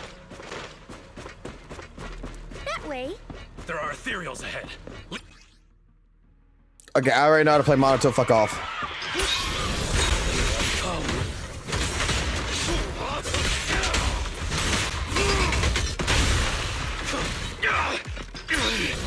Take this.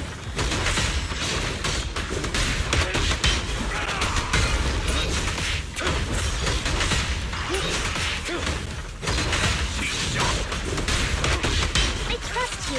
If you can escape, it's mine.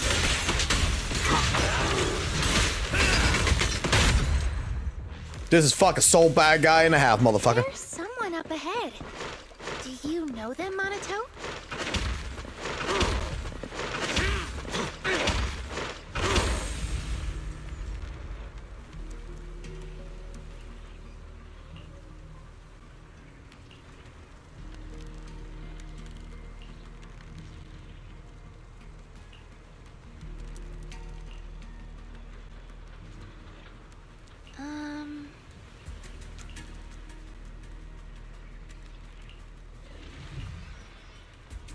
Careful. There are ethereals up ahead, too. Take a break. I'll go check it out.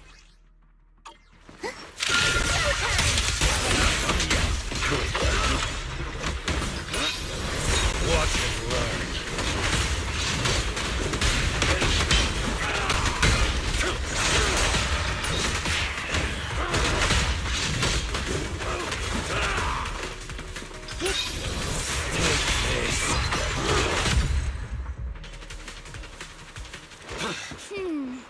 We can't go any further.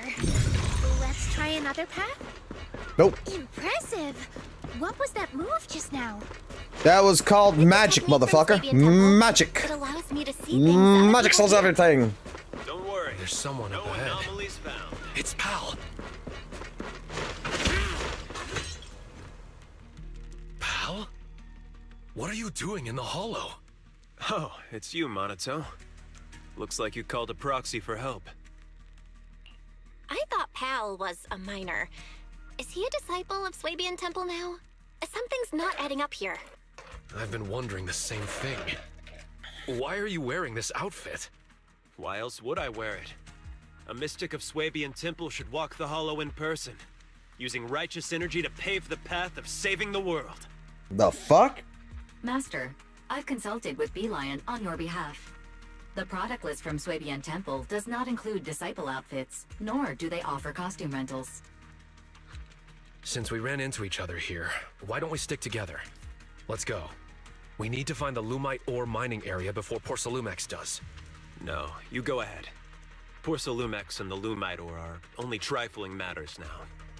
I'm here to hone my skills, banish evil spirits, and live up to my title of Supreme Martial Arts Master of Swabian Temple. The fuck? Supreme Martial Arts Master of Swabian Temple? Doesn't ring a bell. Fairy, got any information on that? This dude's a dingus? No results found for a Supreme Martial Arts Master by the name of Pal. The closest result is a head chef whose name begins with Pan. I see what's going on. You charged into the hollow unprepared, and now the corruption's messing with your head. Come on, let's get you out of here first. No, I came prepared. I've even got a guide. He's investigating just ahead. Look, here he comes now. That should just about do it for the survey. Let's head back. Monato? Well, look who it is! You're... Moss. Another acquaintance of yours? Didn't expect to see you here, Monato. What a coincidence. How long has it been since we've seen each other? At least 2 years? It's not that we haven't seen each other. You've been missing for 2 years. Everyone needs to face some trials in order to grow. I've taken some time to figure out the path that suits me best. You mean becoming a hollow investigator? Yeah, it's always been my dream since I was a kid. But now, standing here and reminiscing like this isn't exactly safe considering the ethereals. There's a town up ahead where we've set up a temporary base. Let's go discuss things there. A town? In a place like this? Come on, Monato. I'm sure you'll see plenty of familiar faces there. Should we go with him? Yeah. Sorry. This was supposed to be just a simple recon job, but it's gotten complicated. Pal's a mystic now, and Moss has reappeared as an investigator. My instincts tell me we can't just let him go without keeping an eye on them. Let's go to the town together. Why not? Let him kill himself. Maybe it'll be there. What do you mean, Lucia? The mind-reading monster. Maybe it'll be there. You probably don't know She just this, wants but ethereal Monato dick. and I have known each other I since we fucking were love her 10. about that. That's what I love about Lucia. She just wants fucking goddamn fucking dick. And now I finally am one. My wish came true. What about you, Monato? Did the wish you made? Look, up ahead! Ethereals I've never seen before! Take them! This ethereal looks tough. I'll join in too. Leave them to me. Stay back, pal. Let Monato handle it. He's never liked others stepping into his battles. Take this. Skip breakfast. Oh, we're already playing M0 fucking Monato. We're not playing M1.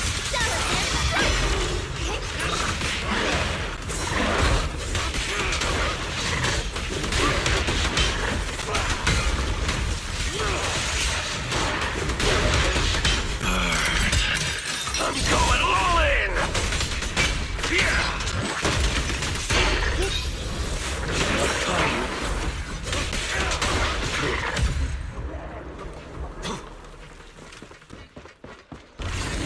We're almost there. The town is just ahead. I want to do the smashy smash, but I got to fucking do all the other shit. Fuck, man. We're here. Oh. So this is the town? Hey, it's Eos! What the fuck's he doing here? All right, you're safe to rest here. Welcome to the town, everyone. Oh. You call this a town? All I see are some abandoned houses overrun by miasma tumors. Don't say that, Monato. This is our dream sanctuary. Finding a place like this in a hollow isn't easy, you know? Oh, you're back. So, how did it go, pal? Smoothly? Everything went smoothly thanks to you, Professor West. And look, we even ran into a few friends along the way. Ah, I remember you. We met in Phylum Heights. Hello, I'm West. Yeah, I remember you. You were that arrogant guy talking up Porcelumex. What's the deal with you two? Don't be like that, Monato. There were just some They misunderstandings. don't work in here, fun. In fact, Professor West is quite the respectable person. I know I didn't exactly. You gotta be treat you M2 with or the higher to proper get it. respect before. I apologize. That really wasn't the conduct befitting a teacher. Teacher? Never mind. Once we get out of the hollow, you should be back to normal. Come on, pal. Gather everyone up. We're heading back. Back? Back where? Where else? Phylum Heights. Phylum? We're not going to Phylum Heights. Our home is right here. Pal, do you have a moment? I need a hand. Hold his EX skill and get hit to do a parry attack. He doesn't get. No problem. I hold his EX skill. He doesn't get to do a parry attack. Our town here, Monato. You should already know everyone. Night, Shadow Boy. He said, this is their home? I may have underestimated their corruption levels. Is this all because of the miasma? I've never heard of it making people put aside their differences and reconcile. Fairy, scan the miasma tube. I want the bashy bash, but M6 gives me bashy bash when I do the fucking shit. Wise. Fairy?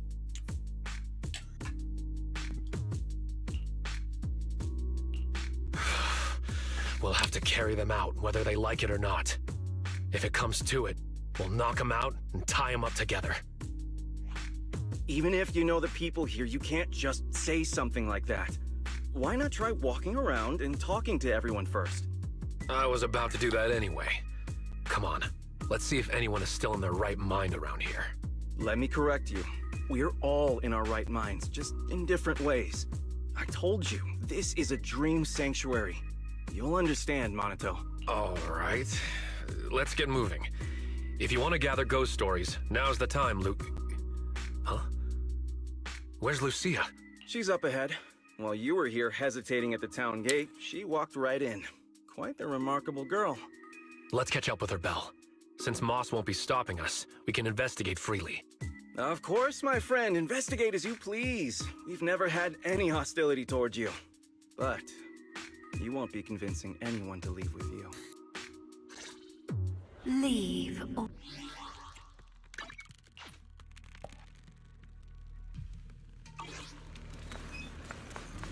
We can't do anything right now anyway. I don't care about this. I don't care about talking about NPCs. Who are they? If it's an NPC, I don't give a fuck about it. They're all fucking crazy. We're playing Silent Hill. They're all crazy. This motherfucker scratching his ass.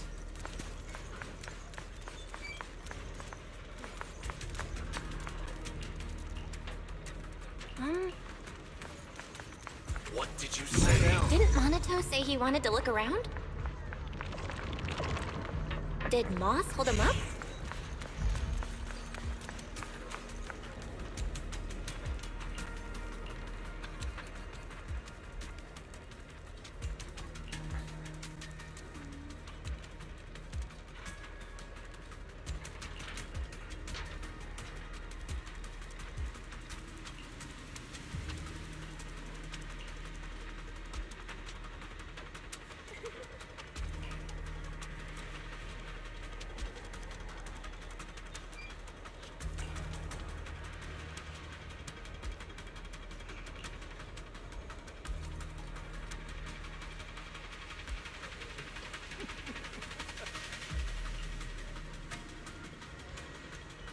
Black screen, white text, no!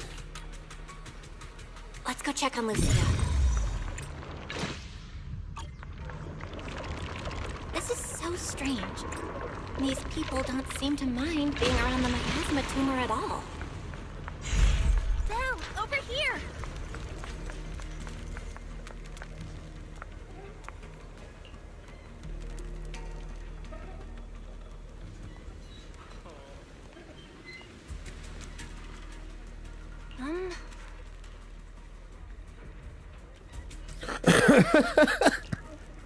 Yes, Miss Sweetie. Hiring Miss Sweetie is so fucking hard, and she's on paper.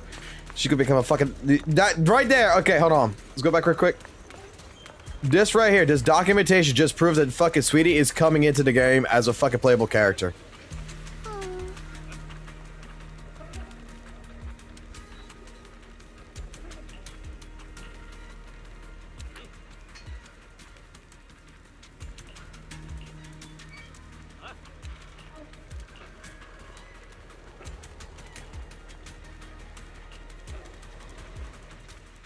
The auditorium is just ahead. Let's sneak Even the NPCs want it. Yes. Sorry, but no. I can't let you sneak in there. We obviously haven't even done anything. Don't tell me you've been watching the whole time. Is there something important in the auditorium? Yes and no. It doesn't have anything important to you, but it does have something extremely important to us. So I'm sorry, but the auditorium's closed. Besides, there's nothing inside worth your time. I do know a place you'll like better, Lucia. Where? A golden-winged blast crawler's nest? Oh. What's a golden winged blast crawler? I got an idea what's going on. Never heard of that kind of blast crawler before. It's a blast crawler that can fly and is known for its bad temper. When they see someone passing by, they'll suddenly dive down and boom! Self-destruct! Unfortunately, I haven't seen that kind of blast crawler here. But there's someone up there who's as interested in ethereals as you. I'm sure you'll get along well. Really? I'll go take a look. I'm guessing now that the miasma or whatever is doing this dream shit, like it's like connecting like a hive mind, and like our fucking minds are all fucked up or some shit. So we're all like, you know, like Belle, Monato, Lucia is probably like fucking laying down on the ground or some shit, and they're just like, in all reality, this is all a mental distortion or some shit. You seem pretty familiar with Lucia's tastes. I know a kid who's a lot like her, so I've learned a thing or two.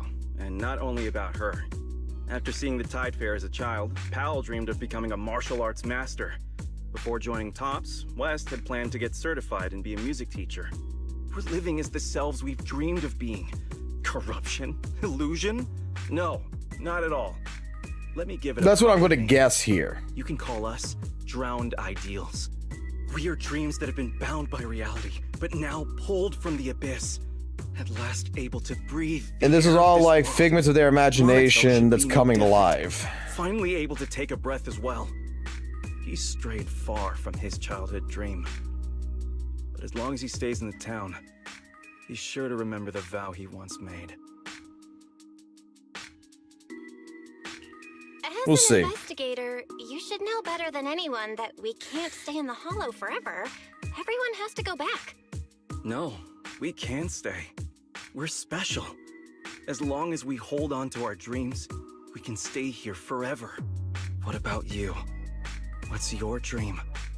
Has it come true? How far are you now from the person you dreamed of being? You can't ask something like this out of nowhere. I won't answer you. All right, I've asked what I needed to. I won't disturb your investigation any further. Good luck.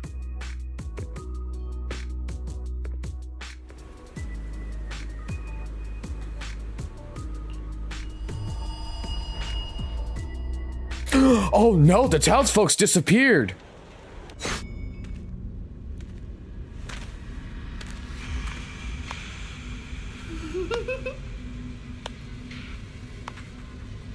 Hey, it's Baby Lou. It's Baby Lou. Oh shit, it's this motherfucker. An ethereal. Wait, what? Moth is doing? Wait, can it kill me? Bringing the miasma with it.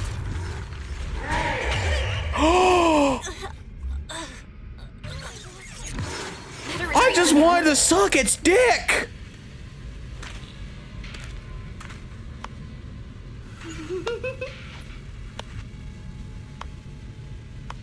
Why was it so upset that I wanted to suck its dick? I just wanted to suck its dick. Hold on. We gotta do something now. Hold on. Give me a second. We gotta do something now.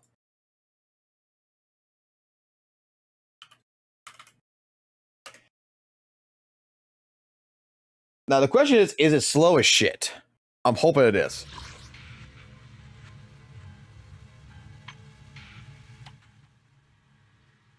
I'm gonna lower down the music real quick. For this reason.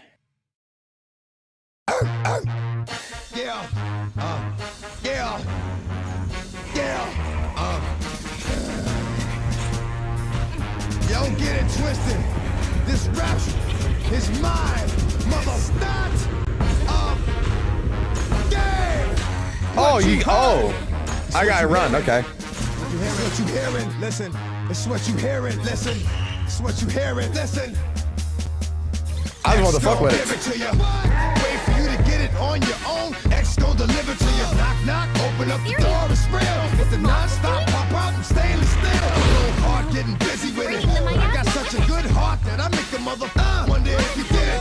Damn right, can I do it again? Cause I am life, so I got to win. Break bread with the enemy. No matter how many cats I break bread with, I'll break who you sending me. You motherfucker never wanna know what your life saved. That's on a life day, I'm getting down. Like it said freeze. But won't be the one ending up on his knees. Please, if the only thing you can't steal came out to play, stay out my way. Motherfuckers, we gonna rock, then we gonna roll. If we let it pop, don't let it go. X gon' give it to ya, he gon' give it to ya. X gon' give it to ya, he gon' give it to ya. First we gonna rock, then we gonna roll. Then we let it pop, don't let it go. X gon' give it to ya, he gon' give it to ya. X gon' give it to ya, he gon' give it to ya. He ain't never gave nothing to me, but every time I turn around, cats got their hands out, wanting something from it. I ain't got it, so you can't get it. Let's leave it at that, cause I ain't with it. Hit it with full strength, I'm a jail, so I face the world like a girl in the bullpen. Alright, that is good enough. I did the same fucking shit when I played Resident Evil fucking 2. I had to do it here.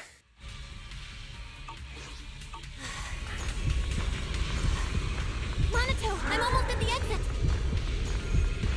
So are we. Oh, damn! Titty hit! You good? What's wrong? In the fog. Ethereal.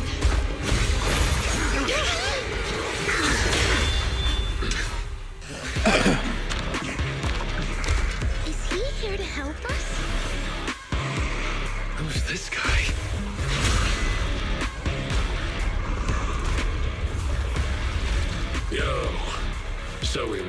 last.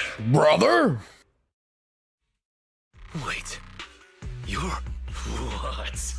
Still need me to introduce myself when I'm already standing right here in front of you? All right. Nice to meet you. I'm Komono Monato. It's not exactly our first meeting. We met long ago when you were still. What they should have did here is like this. I'm Komono Monato. I am Monato Komono. They should just reverse the name. You gotta be kidding. Is the miasma getting to me too? What kind of corruption makes you feel like you're playing make-believe? It sure looks a lot like Monato, but even more intense. So why show up like this? Looking for a fight? Not gonna lie, it's kind of sexier. Relax. I'm not here to fight you. Our battle will come. Just not now. As for why I'm here, do you really have no clue? Belle, I finally reached you. For a while there, Is that... Monato? That's who he claims to be. It's just an illusion. It'll disappear once we leave the hollow. It has to. Sure, keep avoiding it. It's not the first time you've turned your back on your dreams. No matter how far you run, I'll still be here. I'm who you dreamed of becoming. You can't deny it. Oh, so your dream is to wear pretty white clothes. It's not that simple, Lucia. And why are you writing all this down? Wait. Does this even count as a ghost story? Wait. It was his dream to be an S rank character. And that was the S rank that we never got. So he decided to stay in A rank. I finally got it. White and blue makes S. Red and black makes A. Then I guess I should thank you. At least you still remember this outfit. But aside from the outfit, how much do you still remember? How far have you strayed from the dream you had as a kid? Moss said the same thing. Oh, Moss, huh? He said you're called Drowned Ideals. It's actually pretty fitting. I'm completely lost here. What on earth happened to you in the hollow? Two Monatos. It's like something straight out of a sci-fi movie. More like a horror film. Analyzing target's composition. No signs of life detected. Its ether activity is similar to miasma. Preliminary identification. A robust miasma construct. So basically, the miasma has created Monato's dream version of himself? No. You think that's my dream self? I just let my imagination run wild as a kid. And I can only say, you had more courage as a kid than you do now. You... Monato, you don't look well. Maybe we should head back. I'm fine. Belle, I couldn't see you clearly through the fog earlier. Are you alright? Any injuries? You could say it was a close call, but don't worry, I'm alright. No, we just died twice. Look at you now, still thinking of others. Just leave. You think once you're out of the hollow, I'll disappear? Like a nice little game of make-believe, right? But this game doesn't just stop on a whim. Underestimate it, and you'll only end up trapped in the hollow.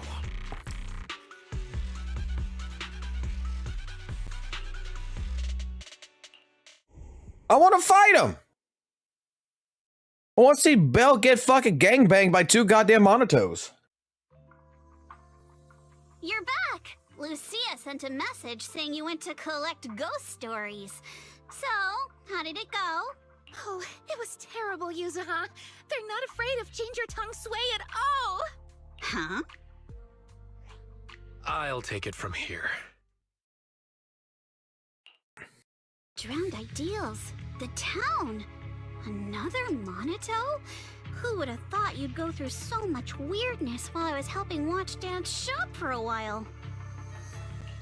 Based on what we know, the miasma can create illusions from people's memories. Childhood dreams are definitely a part of that. So the miasma amplifies those memories and takes on the form of the person being corrupted. That's probably how these drowned ideals are created, right?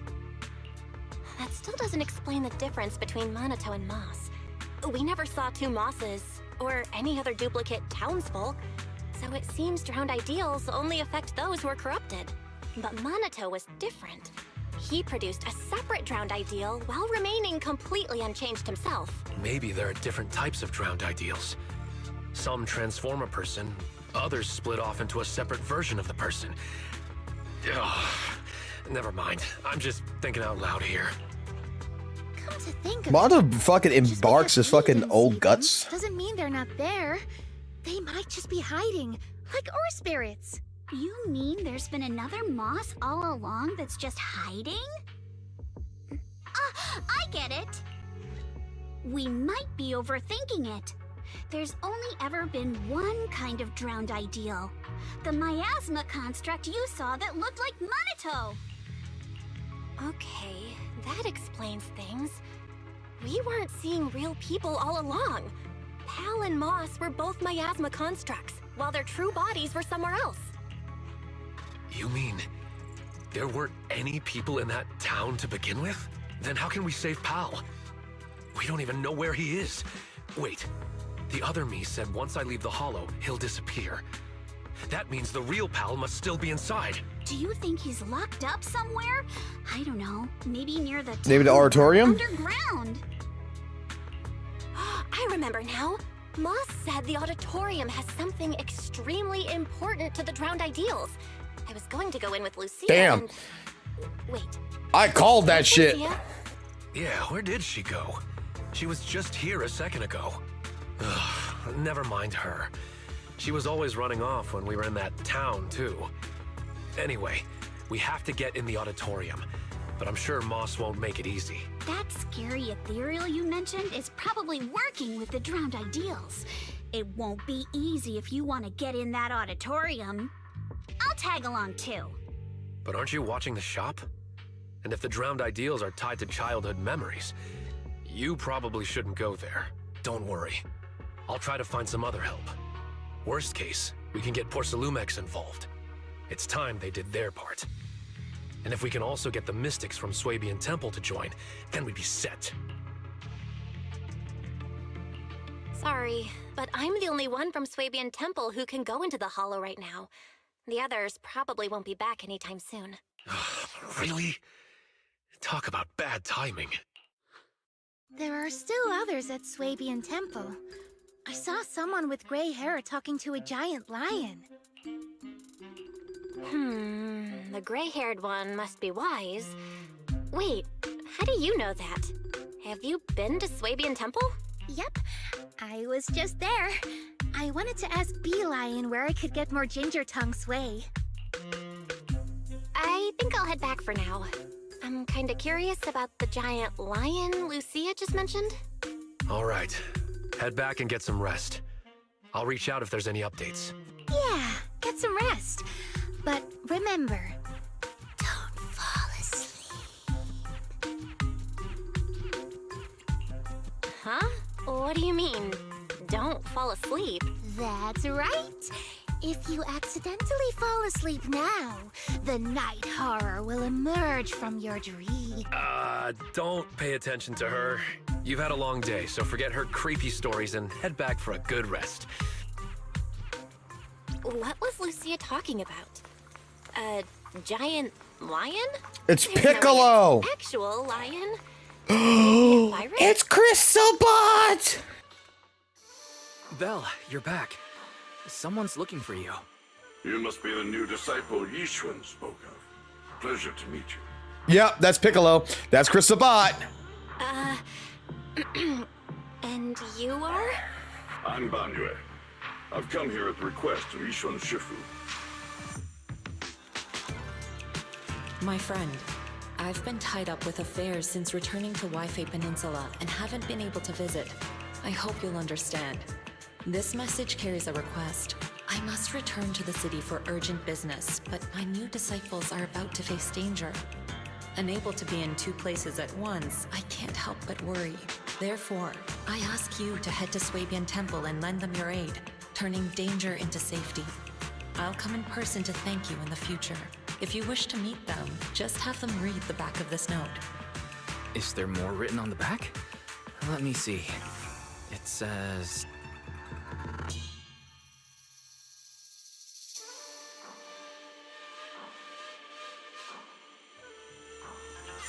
Using one note to address two people. That's our Shifu. Looks like we'll be relying on you, Banyue Shifu.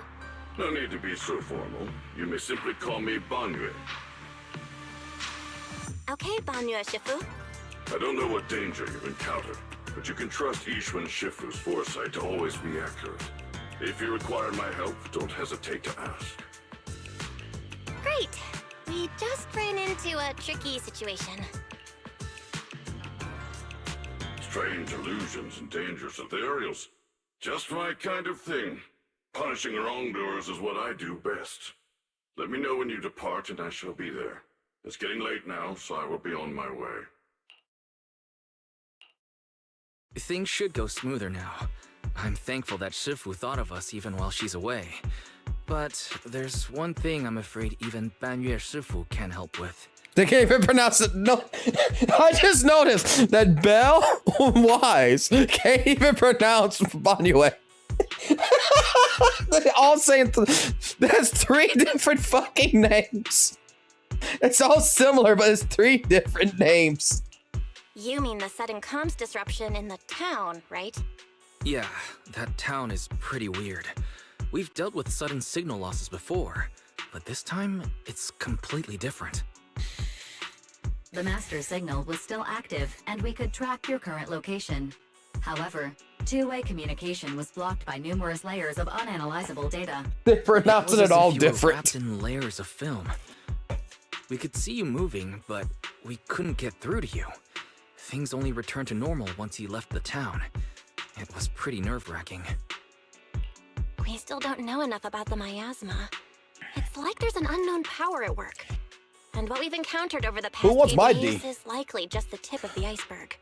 Fairy and I will look into it, but until we find a solution, Belle, don't go anywhere near that town alone. You should stay with Minato and Banyue Shifu. Okay, I'll be careful. It's getting late. You should get some rest. It's already late. Time to rest. You know what? We're just gonna call the fucking robot Banjo. All right, nighttime, night terrors, nightmare shit. Let's go.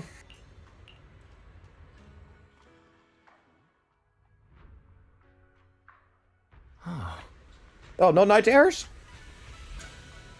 Yo, that guy just fucking touched me. That was sexual harassment. I just saw him go through me.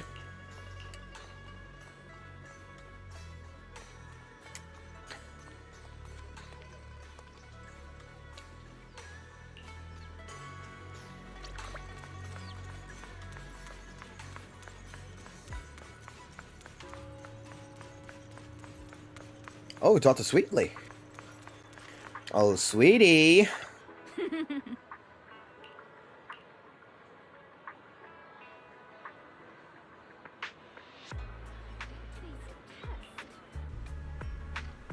Oh, we're going inside for...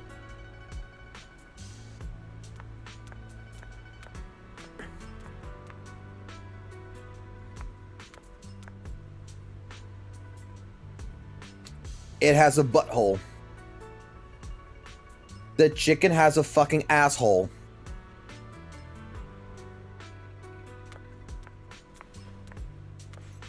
I'm exploring a little bit. Fuck off. Alright, we can take Sweetly right here on the stage. We got a couple of different tables that we can fuck her on. We got this other table. This is a little bit more of a, you know, kind of a shorter room. We can put her up against right here. Her ass could be right there. We could be pounding, go right here. Go right here. Oh yeah, this would be great. This would be amazing. Well, you're here. Did you eat breakfast? If not, grab a bite. Sorry. I hope I didn't keep you waiting. No need to worry, we just arrived. The dim sum here is great. The portions are kinda small, but it's nice that someone's treating. Someone's treating us? And they even booked a private room? Who's being this generous? It's me. Oh, it's Miss Zhao from Krampus. Order whatever you like. We'll talk while we eat. Everything's on me. Pretty generous, huh? We already talked things It's over Lola before fucking you Bunny. arrived, so I'll skip introductions and get to the point. Damien had something come up and is away from Wi-Fi Peninsula for the moment. So, I'm temporarily in charge of Porcelumex.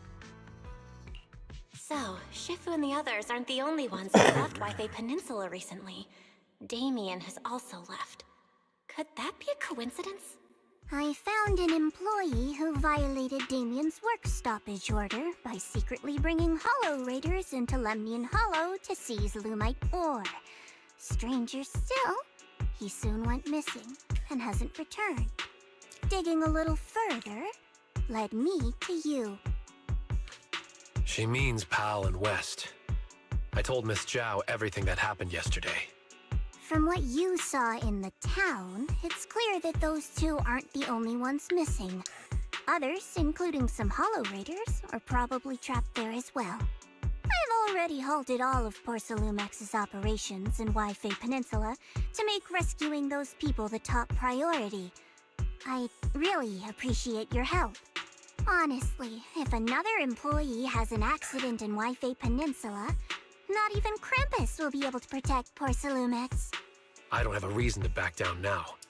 The more people helping, the sooner we can get Pal and the others out. I don't have a reason to refuse either. Can I get another order of shrimp dumplings? Of course! Have as much as you like. By the way, do you have any photos or videos of those town residents? The more the better. If we have clear details on the people missing, we can request more rescue support and greatly shorten the approval process. The town's miasma is so unusual that our tech failed as soon as we entered the place. The Bangbu went running on their own, and we weren't able to record anything in the chaos. I see. Unusual miasma. Would sketches work? I actually drew every person there. Huh? Sketches? Very nice. There's someone in Krampus skilled at that as well. Seems you really know how to carry out an investigation, Miss Lucia. Of course. I noted everyone's reactions to the ginger tongue sway, and by comparing the sketches, I can spot the ore spirits hiding among them. Your goal was kinda strange, but good work, Lucia. Good. This way we can compare the sketches and see if we can recognize... Miss Lucia? Who's this person with a fist growing out of his neck? That's Pal. He always raises his fist to pump himself up when he talks, and that's how it appears from my perspective. What about this one? And this one? Forget it. I guess we'll just have to wait for the usual approval process. Also, Miss Beth, about the miasma causing your tech to fail, I might be able to solve that. Here, take this and give it a try. This is Tops's latest invention, the Lumen Box. Think of it like activated charcoal made from high-density porcelain. It can stabilize ether activity in a small area and even weaken miasma. It's still just theoretical tech. We haven't actually tested it yet. I was going to give it to a colleague for trials, but since the opportunity's here, I'll let you try it first. If it does prove effective, I'll ask you to write up a field test report. Please note, no monitoring, tracking, or self-destruct signals were detected in this device. It is safe to use. Okay. Thanks. I'll take it with me. Hopefully it'll help. Lucia can't fucking go ahead and fucking draw. Let's stick to the plan and find out what's hidden in that auditorium. If that ethereal shows up again, just leave it to me and WUWA. We'll handle it. I'll be waiting for your updates here in Phylum Heights. I'll ask the owner to keep this room reserved, so we can meet here whenever there's any progress. What I thought was fun before you like, oh, you don't know what the fuck what you're laughing at. Let me explain some. I was laughing at the fact that fucking Lucia could only draw fucking ethereals. So she's drawing fucking fists and shit out of fucking goddamn characters' asses. Take your time. I thought that was fucking hilarious.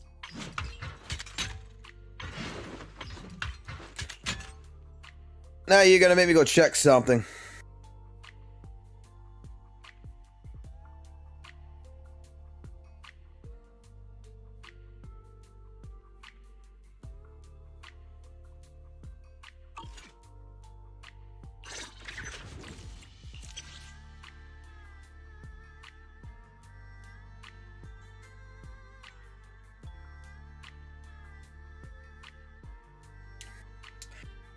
His M2 only increases his fire such. No, after being hit by an enemy, a special attack for his assist files up. That's. Take your time. Yeah, I thought I fucking read that shit right.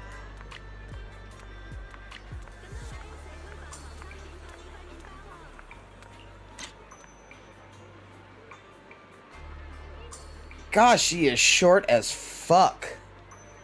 God, he is tall as fuck. Hold on. Does he have a butthole?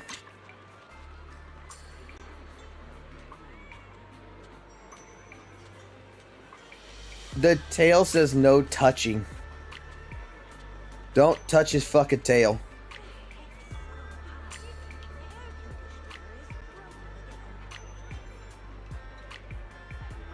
Is she she's a rabbit, right? She's a rabbit thyron, but yeah, fucking Alice is a rabbit thyron, but Alice's fucking tail is fucking goddamn fucking bigger. I guess this must be like a wild rabbit and fucking Alice must be like a fucking pet fucking rabbit.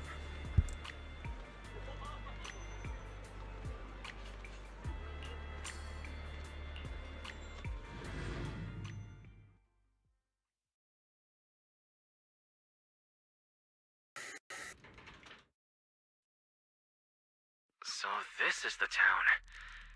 It's a little different from what I imagined. The Lumen box works. Just what I'd expect from Miss Zhao. Alright, the connection is stable. That's a relief. Tops may be overbearing and arrogant, but at least their technology is reliable. A large number of ether signatures matching the drowned ideal Komano Manato have been detected. Preliminary analysis suggests that this is a gathering point for drowned ideals. As expected, none of them are human. No matter how human-like their behavior may seem, their infrared signatures reveal their true nature. In that case, let's not waste energy on them and focus on getting to the auditorium. Oh, Monato. Back looking for Lumite ore again? Need a hand? I'm good. By the way, I'm putting together a set of self-defense techniques for everyone to practice. They might come in handy someday. Want to join? When you're unarmed, your fists are your last hope. Pal, if you really love martial arts so much, why not just do it? Why leave it as some fantasy illusion? Come now, don't be like that. Fantasy is humanity's greatest gift. Moss! Whoa, why are you so angry? There's nothing between us, is there? The ethereal you let loose chased me all the way down the road. Ethereal? That I set loose? Ah, I see. You must have run into Lantern Bearer and Wandering Hunter. This is all a big misunderstanding. We're just as terrified of them as you are. Lantern Bearer and Wandering Hunter? Yeah, they're like phantoms, appearing in the town without warning and causing chaos before vanishing again. There's always a strange bell sound whenever they appear. When the townsfolk hear it, they immediately go into hiding. That time, everyone hid too quickly to warn you. Sorry, we fear being seen by them. Can a place that leaves you constantly watching your back really be called the sanctuary for dreams? Anyway, please believe that I mean no harm. Don't worry, if a wandering hunter shows up again, I'll be sure to warn you. No need. If it appears again, it shall be struck down immediately. Quite the bold hero you have there. Seems you've found a reliable companion, Monato. Anyway, feel free to take your time and look around. Everyone likes chatting with you. If you're short on supplies, we have plenty here, so don't hesitate to ask. Since you said we're free to look around, I'll just go have a look at your auditorium here. I should go say hi to Monato before heading to the auditorium. No, we should just go straight to the fucking this goddamn shit.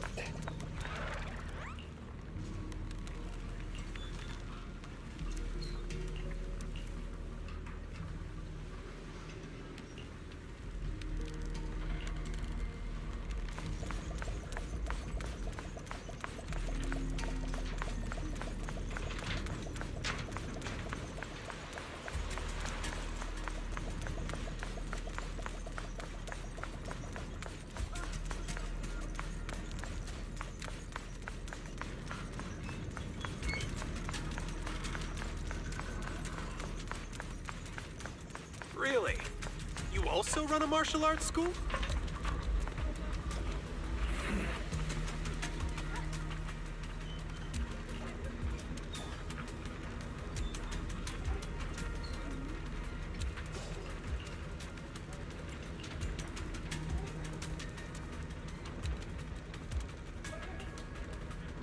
Dude, fucking Banyue looks so fucking cool, man. Why wasn't he a fucking monkey? Why a lion? Like, it would have fit so well. And just call him fucking Wukong.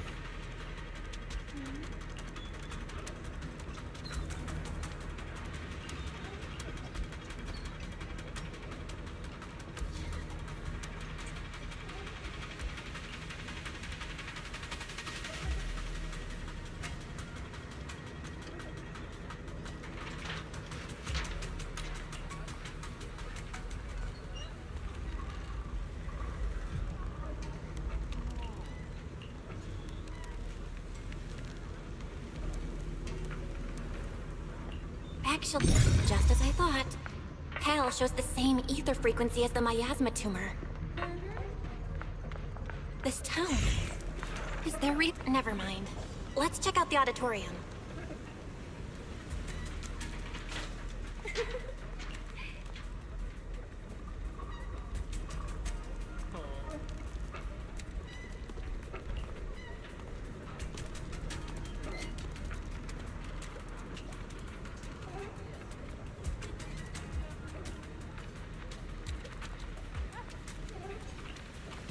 Alright, so we got the girl who wants to get stepped on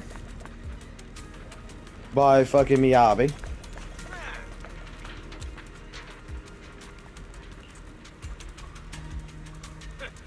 Looks like they're not going to let us through. Hey, Belle, over here. Oh.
Nice work, Lucia. Quick, get to the auditorium before they come back. Come, embrace your true desire. Wise, did you Oh, hear that? Hirare.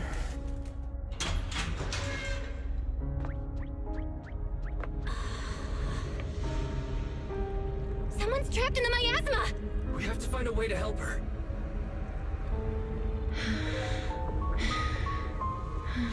Do we really want to help her? Don't bother her. We're teaming up with someone else. I mean, You can do this, Izari. Let's try it. oh, Sarah.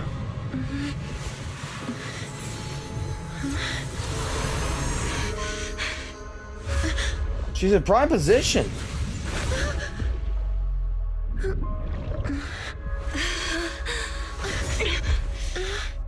Are you okay? Good morning. Oh, creator, refine me. Let me fuck this bitch. Good morning.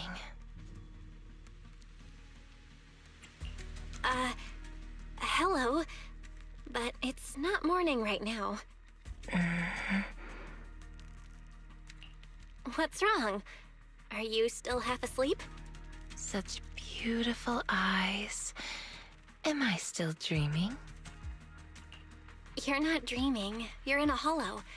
What are you doing in such a dangerous place? Wait. You're not a drowned ideal, are you? What happened? We've heard some commotion from outside. Hold on. This girl. There's a human in this town full of non-human entities? She was trapped in the middle of the auditorium. She fell the moment we got near her. I guess you could say Belle saved her. So is she the extremely important thing Moss mentioned about the auditorium before? Just what is that guy plotting? She keeps staring at you, Belle. Do you know each other? What's your name? I'm Belle. Have we ever met before? I'm Titicle, mommy. My name is Idhari. I think this is the first time I've met you. Oh, wonderful! You actually managed to rescue her. You've got some explaining to do, Moss. Why was she locked up in here? Wait, it's all a misunderstanding. She was already trapped when we arrived. We were startled and tried to free her, but couldn't break the miasma that was binding her. Someone's lying their ass Used a off. similar excuse before. Not very convincing. Please believe me, the townsfolk can all vouch for it. What really amazes me is that you could break the miasmic bindings. Was it you, Belle? I'm not even sure what I did. I just suddenly felt something through my eyes. I remember now. A few images flashed before my eyes, and I saw Sarah in them. I need to find the right time to get to the bottom of this. No need to tell him about that. Let's get her to a safe place first. Can you walk, Idhari?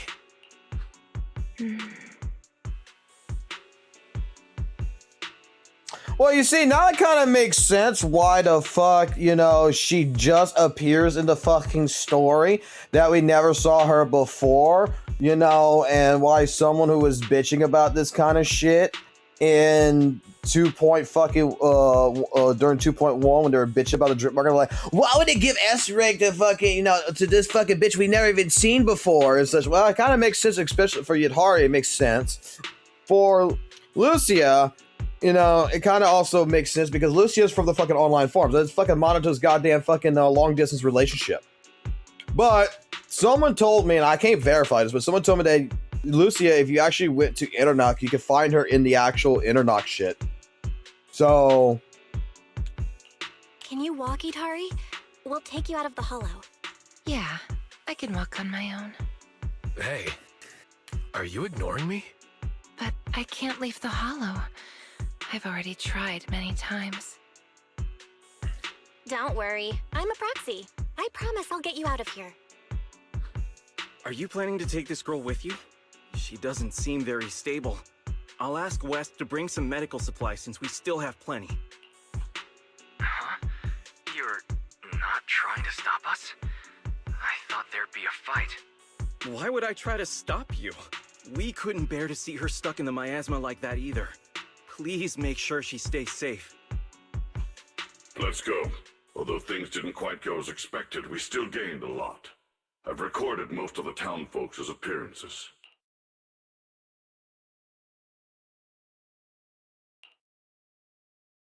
They were just in the auditorium. Could they have discovered the cradle? No.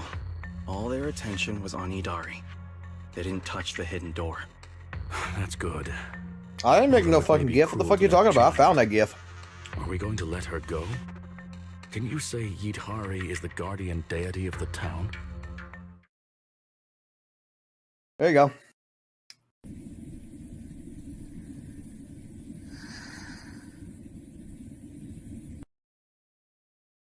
That's what you want, right?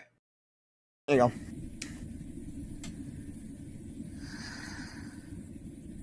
No, I didn't make it. I found it.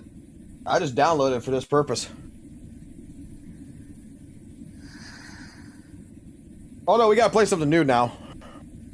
Oh, Magus, you're so cute! Can I take you apart and see if you have toes in there?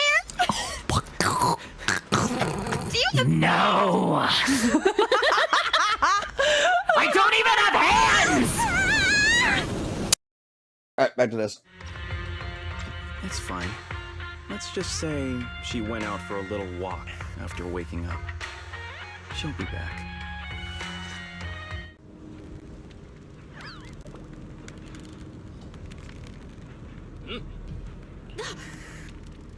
Then let's get out and head back to Phylum Heights first. But what's wrong? No, it's nothing. Speaking of which, do you know Sarah? Yes, I'm stuck here most likely because of her. Do you know Sarah too? I've got a score to settle with her. Let's talk about it in detail once we're in a safe place.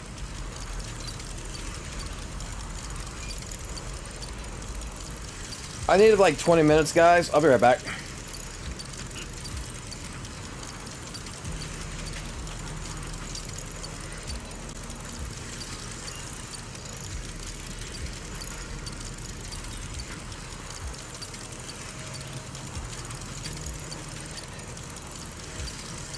Gosh, she is fucking shaking.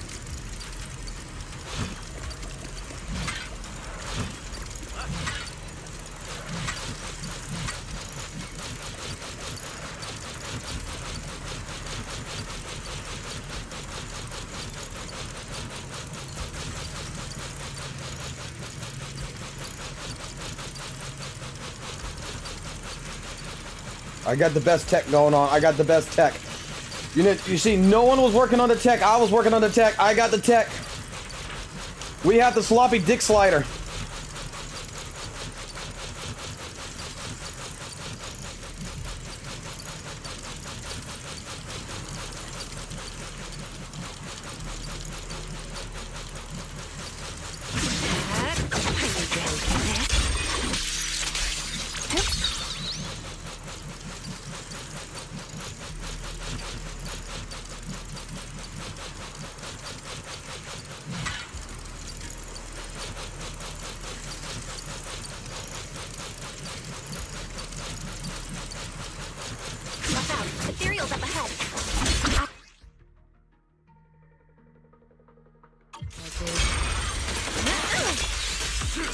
Impressive, Idari.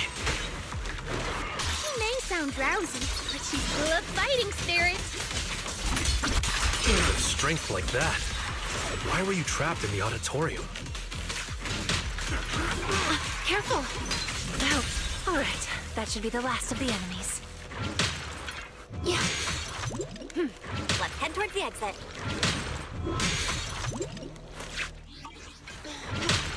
Yeah.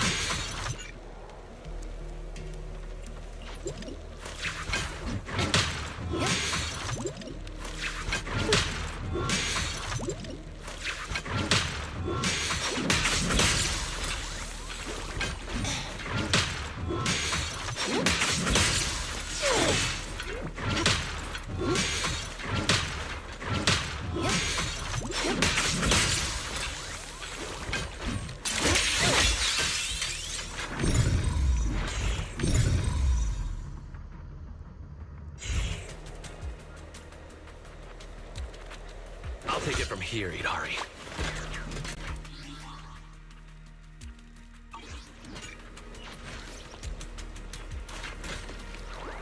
Oh my god, them fucking titties fucking jiggle so fucking nice.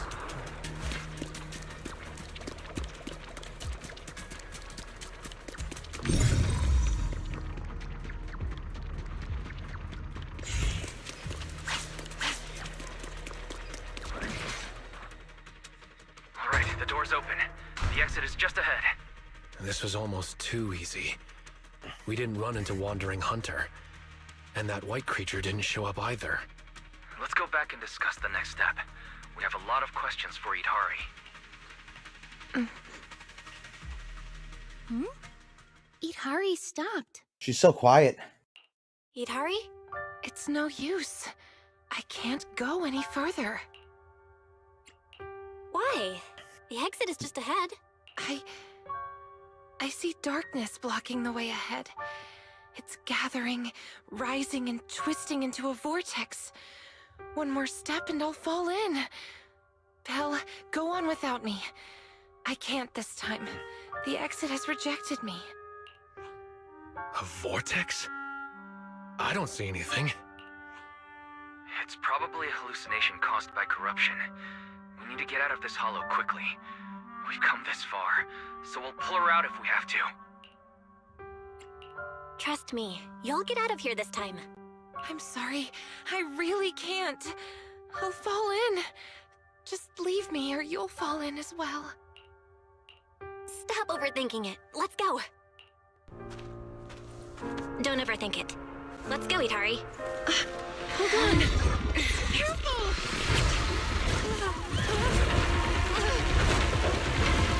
It's the trailer!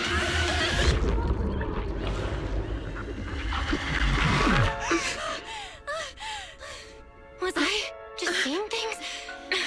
That wasn't real. Val, it's no use. This isn't an illusion. It's the curse of the hollow.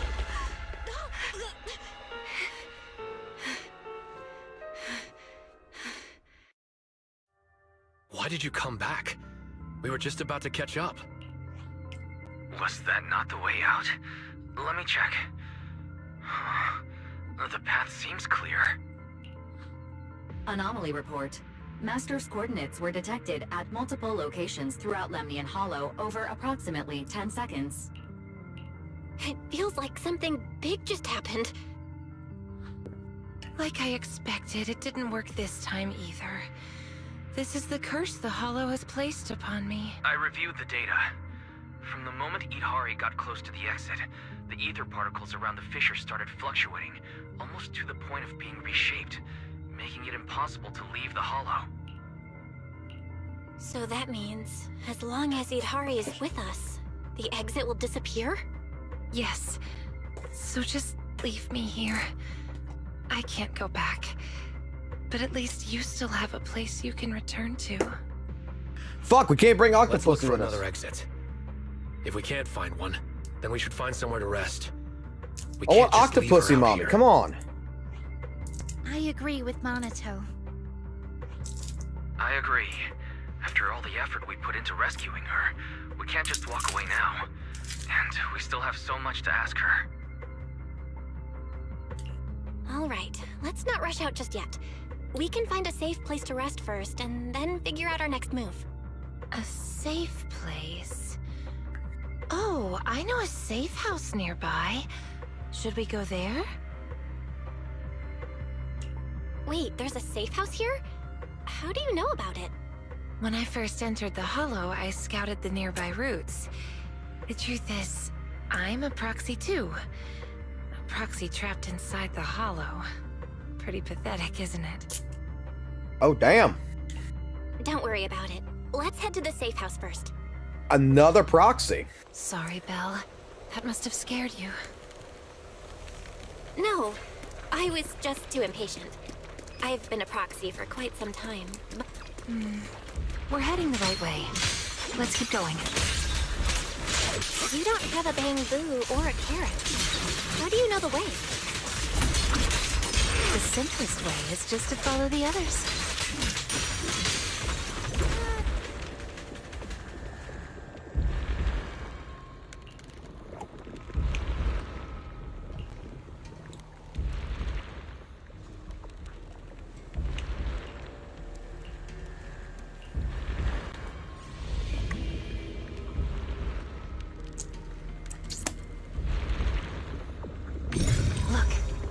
figures.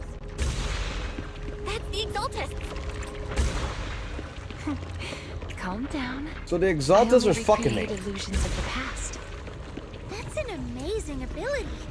Just as impressive as Belle's technique. These illusions look so strange. Hari seems to have been in the hollow for a long time. Is her body alright? I just saw some medicine and porcelain scattered on the auditorium floor. Did you use those to reduce the corruption effects? Man, I'm watching. Need Hari? Banyue's going in, man. Look at this shit. Is it because she just woke up?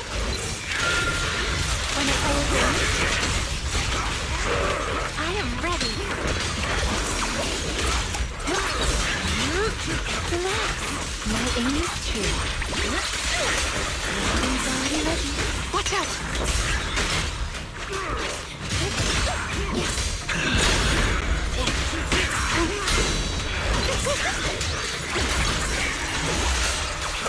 Wait, I can't use a rope? Alright, go. Amidst the ice.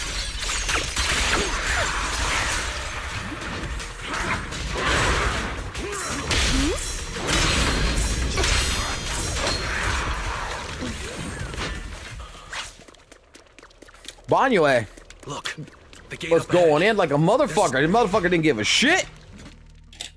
So there really is a safe house. And it looks like we're the only ones here. Judging from the structure, this place dates back to the old capital era. It's still in great condition and appears to be well equipped. Multiple porcelain partitions have been detected, making this area more stable than any other ether environment within Lemnian Hollow. All right, then let's rest here. Yes, I've actually rested here before. Huh? Who? What's up? Who are you all? Huh? So there are others here besides Belle. We've been here the whole time. I knew you were ignoring us. What gives? Sorry, my mistake. I thought you were illusions until now. Maybe the safe house eased the symptoms. You mistook them for illusions? What kind of symptoms? Since I was a child, I've been able to see scenes that once took place within the Hollow. Animals, people, buildings. I've always cherished this ability because it's revealed many hidden stories. As I got older, my ability grew unstable. Once I enter a hollow, people and scenes from different times overlap all at once. I can't distinguish between past illusions and my teammates. Their faces blur and twist. That's why I didn't recognize you at first. I thought you were just illusions following the same path. I was only able to recognize you once we got into the safe house, where the shadows had thinned out and the ether was more stable. Then why didn't you mistake Belle for an illusion as well? You were quick enough to answer all her questions. I'm not sure why, but from all the twisted faces, only Belle's was clear. When I woke up in the auditorium, her eyes drew me in instantly. It felt like seeing a familiar face in an unfamiliar place. Hear that, Belle? Someone thinks your eyes are really captivating. I concur. To some extent, I was drawn to those same eyes as well. By the way, if you're going back to Phylum Heights, could you drop by a shop called Mystic Wares and give a message to someone named Yuzu Pepper? Say that I'm sorry, but Strawberry Parfait won't be able to make it. What? You're? Strawberry? It's me! It's me! I'm Night Emissary! And this is Arim Tamamaru! Really? What are the chances? So it turns out that Idhari is the online friend who never showed up. Then, does that mean Belle is Yuzu Pepper? Or TAT? TAT? There's another Spook Shack? I'm just a passerby lending a hand. But I could always go back and register a fake Tits and account. tits? I wonder how Yuzuha and Alice would react. Weren't you supposed to be coming to Phylum Heights for the meetup? How did you end up in the Hollow beforehand? Sarah invited me here, and I thought it was just So there's gonna be another mission. Ah, that's Alice. Probably is Alice, huh? Miasma to amplify my ability, allowing me not only to see past scenes, but also to project them for others.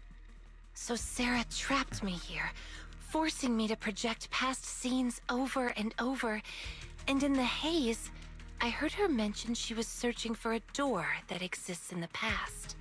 I've tried to escape the Hollow, but just like before, no matter what I do, I can't get out. Each time I end up losing consciousness, only to wake up. You know back in what the my Spook Shack name would be? TNA. Tits and ass. Let's rest here for a while. If the reason you can't leave is caused by the miasma amplifying your ability, then staying here longer might help stabilize it. I'll stay by your side, Idhari. I can stay as well. I'm highly resistant to the corruption here. No, it's fine. I can stay here for a long while. You should go back. Just meeting you at a time like this has already made me happy. If only the safe house could move. Like a little car that drives itself out of the Hollow. Seed! Bring Seed here. Maybe we could create a moving safe house. A moving safe house? What do you mean? The lumen box. We need to bring Seed in here so she can put like fucking ethereal bombs all over the place with minty fucking nitro fuel. But it doesn't solve Yudhari's problem of being unable to leave. I thought maybe it wasn't weakening the miasma enough, so I contacted Miss Jaw. She said she still has a few more devices, and she can lend them to us to see if they can enhance the effect. Alright, then we should head back to Phylum Heights. Idhari, wait for us here. Sure, okay. Oh, by the way, Lucia, did you find the mind-reading monster? Not yet. I'm gonna keep looking. I'll bring it back to you when I find it.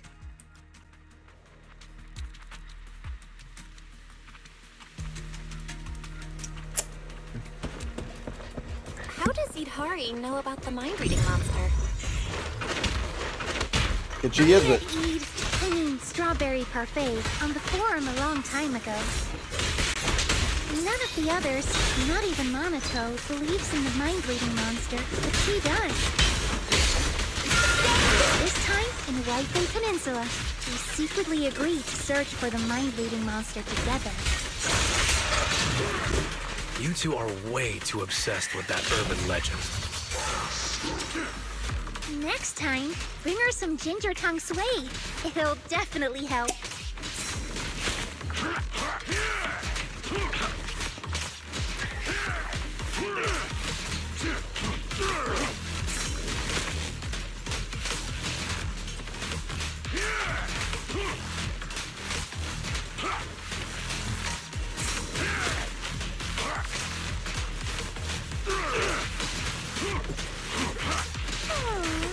Really want to pet that little hottie.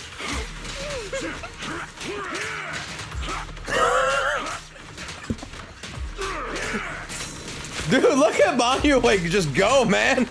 He don't give a fuck. He's like beating the fuck out of this. I ain't letting you die just yet. You're my punching bag right now, motherfucker. Where to? I don't know. It's your call. The ethereal is at 0 fucking life, and he's just fucking toying with it.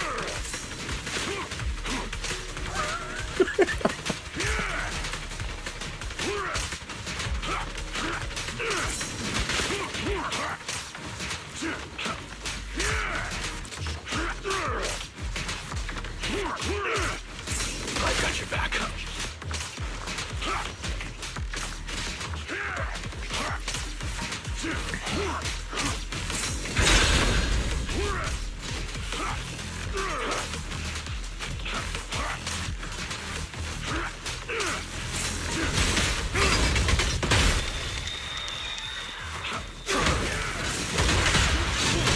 Did you hear that?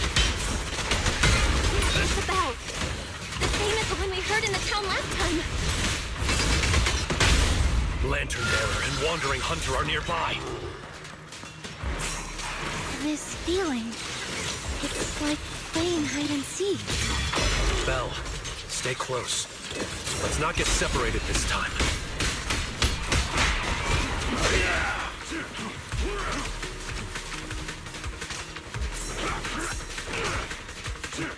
Let Banyue have his fun. Oh, look, he killed that one. The bell again. Where? Phil, I shall deal with you.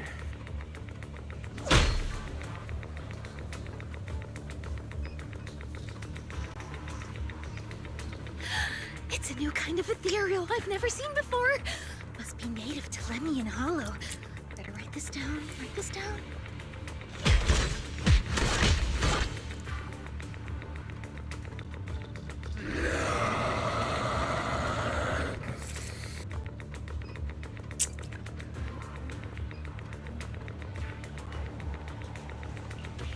Whoa, that's a tough one.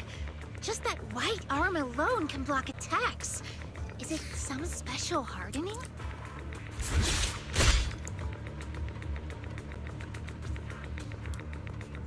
I'll help you.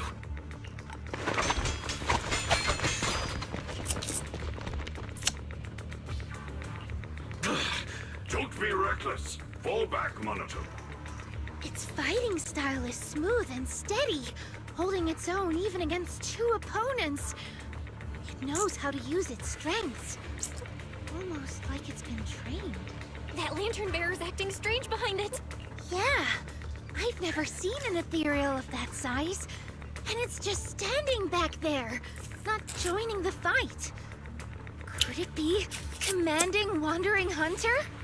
Then we just need to take it down. That'll end the fight quickly. Is this like the, crap. What's the name of the character? I played HSR, but fuck, I forgot the name of the character is. It's, during Bellabog or whatever. Fuck. The Legion-looking motherfucking monster with the little girl. Is this like the fucking same concept in a sense? I forgot what it is. It's Valk's fucking goddamn pictures. That fucking one-eye robot.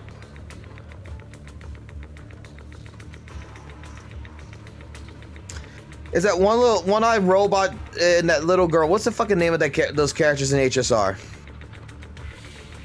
Clara? I think the girl's name is? Swarg! Yes, Swarg! The Swag Master. That's almost what it reminds me of, is like them. That should be enough. Let's show everybody your true face.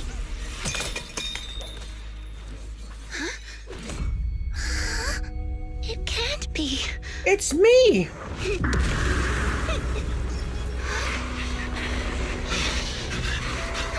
Lucia! That's...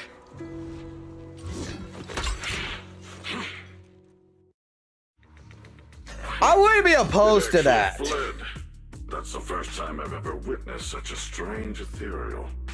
And I was just about to get serious. I wouldn't be opposed to that. If one day ZZZ actually made a monster like that, like a boss like that, an ethereal and a playable character.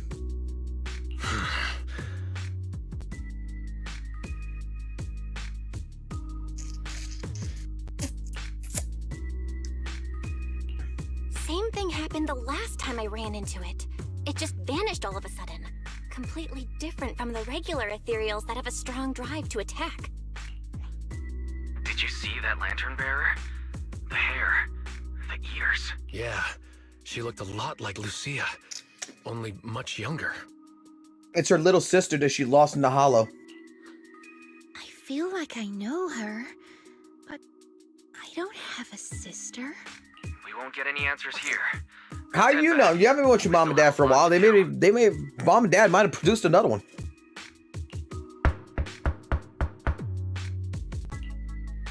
It's you. I'm here to bring you back to town, Idari.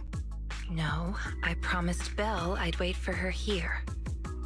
We don't have the strength or the right to stop you. But believe me, no matter how many times you try, you can't leave here. You belong to the town. The one keeping you from leaving the Hollow is you. What do you mean? Please come with me to see something in town. Once you do, you'll understand. If you still want to leave after that, you can come back here and wait for her. See what? The most precious thing in the entire Hollow. We call it the Cradle. Okay.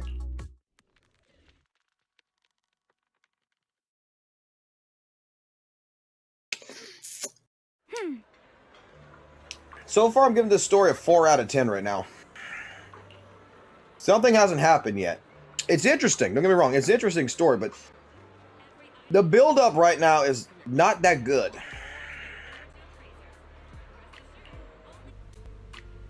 Tancha Pavilion? Belle, you're here. Come, sit down. I just ordered another plate of prawn dumplings. You've already started eating? Don't tell me Miss Zhao is treating us again this time. It's fine. Everything's covered. Everyone, grab a seat and let's eat while we go over this situation. Look, anybody that wants this fucking rabbit is going to be on the FBI's most searched list. Just warning y'all. First, regarding the missing persons. The town is filled with drowned ideals. If you're thinking, and no real people were found in the auditorium. The investigation has led us nowhere. if you're thinking about putting your penis in this little rabbit motherfucker, you are going to jail. You're going to Hardy jail, and the FBI is going to come right around the fucking corner, grab your ass, and make damn sure you're in jail. I recorded the appearance of all the drowned ideals there. If needed, you can check my operation logs. Is that okay, Banyu Shifu?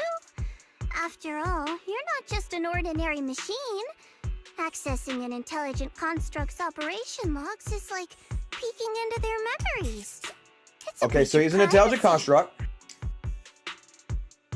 But it's an auto. It's fine. If it helps save those who are suffering, my feelings are irrelevant.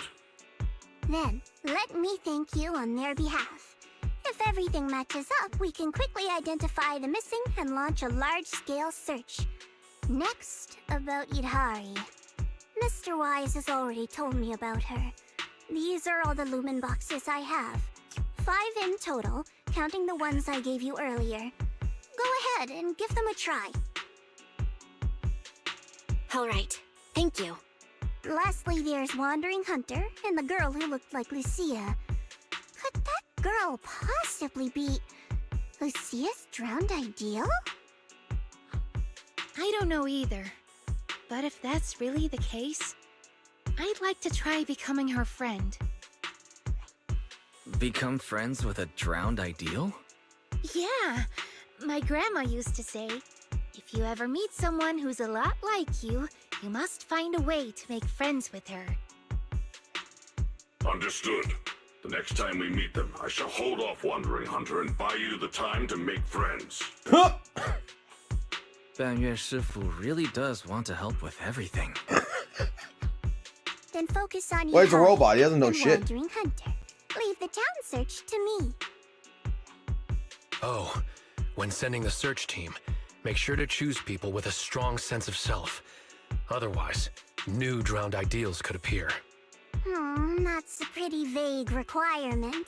What exactly counts as a strong sense of self? Preferably, someone content with their life, without too many regrets. Understood. That's all for the meeting. Everyone, go get some rest. Banyu Shifu, please stay. We need to talk about retrieving the records. Huh?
getting late. Why not treat yourself to something nice? You've earned it.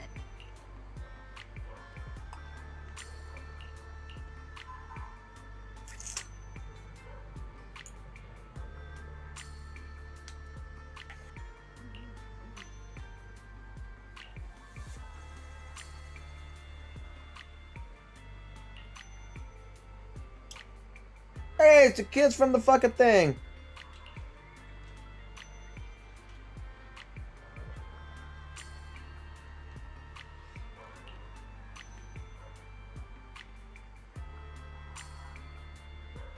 Siblings. Siblings.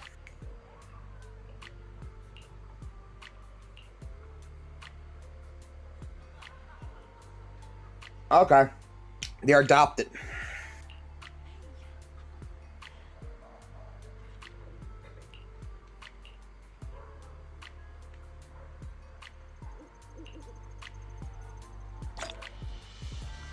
Ah, it's nice of him.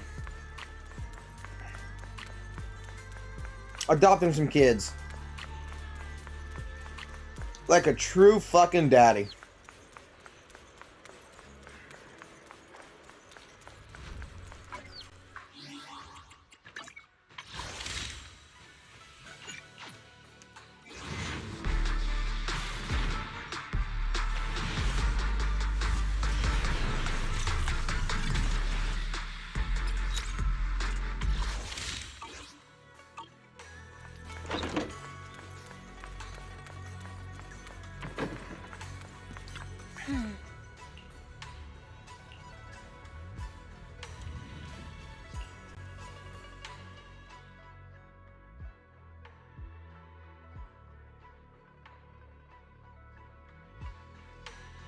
Thank you, Banyu Shifu. I have the If you want to spoil whatever, Vincent, go for it. I'm just not gonna read the chat, that's all. I'll ignore the chat now. Sounds good. I'll take my leave then. Because all y'all did the story already. I haven't. That's why I waited for this. I like letting people do the story first. I know you've been looking for that purge unit Type 0. I found it. Here in Wi-Fi. Goes by the name Banyu now. Don't thank me just yet. You know I Banyu, don't no, work what the for fuck? free. You even can't pronounce his name. You're yelling at my ear.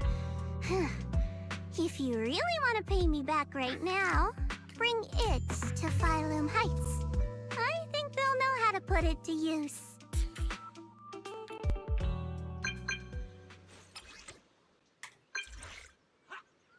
Oh my god, it's a goat fucking ethereal. I fucking love it. It's a goat fucking an ethereal.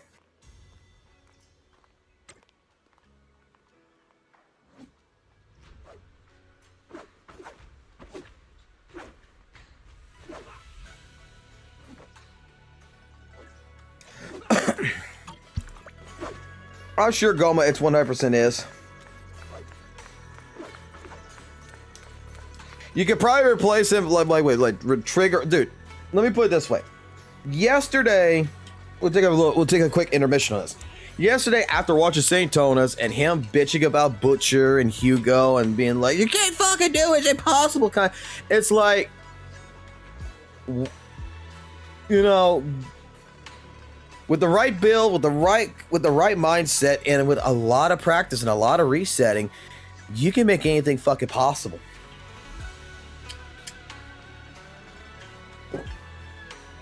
Like, you could get 20k on Butcher with fucking Hugo, Lighter, and Lycon. You probably could do it without fucking Lighter. You probably could do fucking something because he's an attack unit. You probably could do something like fucking Seed, Hugo, and I don't know. Well, Hugo definitely needs a stunner of some sort, so you definitely need to find a stunner to really maximize it. But who knows? Maybe there's someone out there who can figure out how to use Seed, Ellen, Joe, and fucking Hugo and do it. I don't know. If you got the balls, and you got the time, and you got the balls, and you got the time to fucking do it, and you want to fucking do it, you will find a fucking way of doing it. We found a way, and it worked.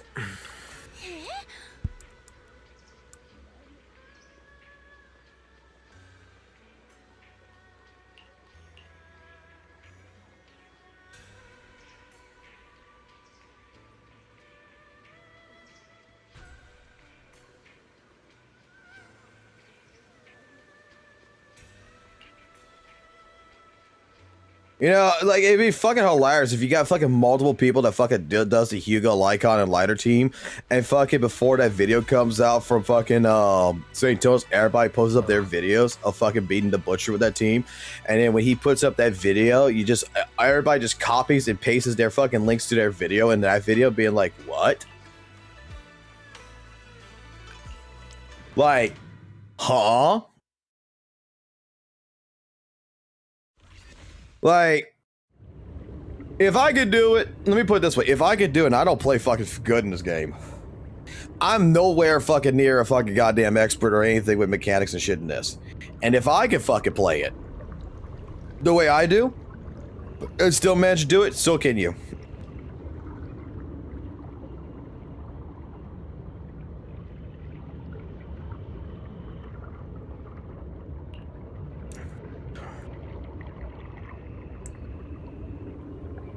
Belle.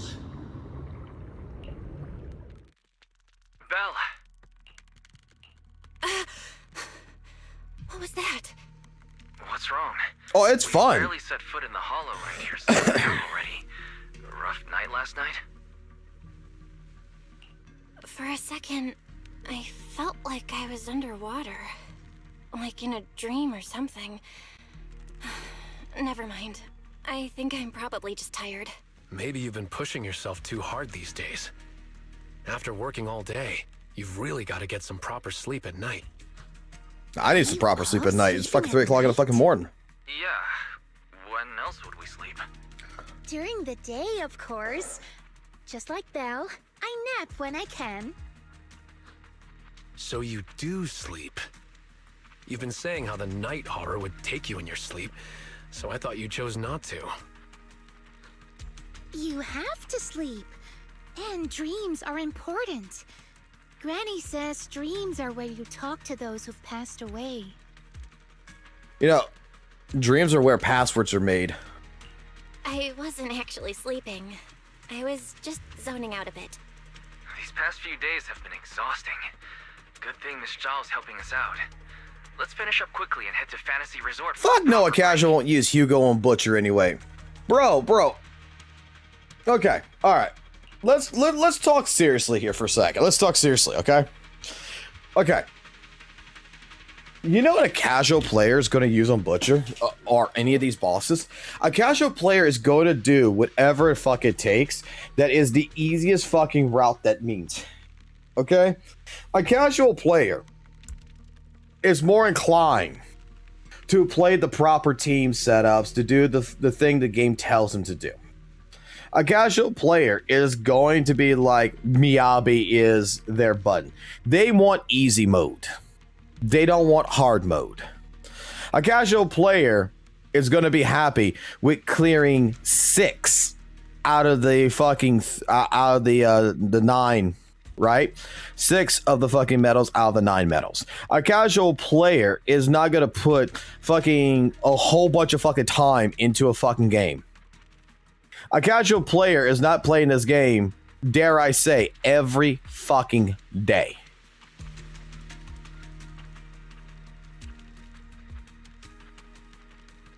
Shouldn't you be already in bed? You didn't eat? I got some mozzarella sticks here. You didn't want to eat his bird? So I brought it up in the phone. So bring it. Alright. Take one. Take one, put it in an icebox. Because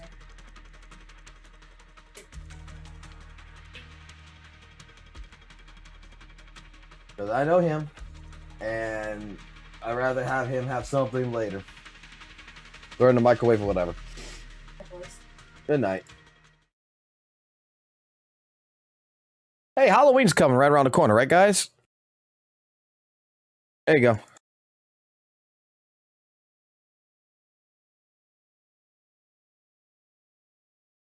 Give y'all a few minutes.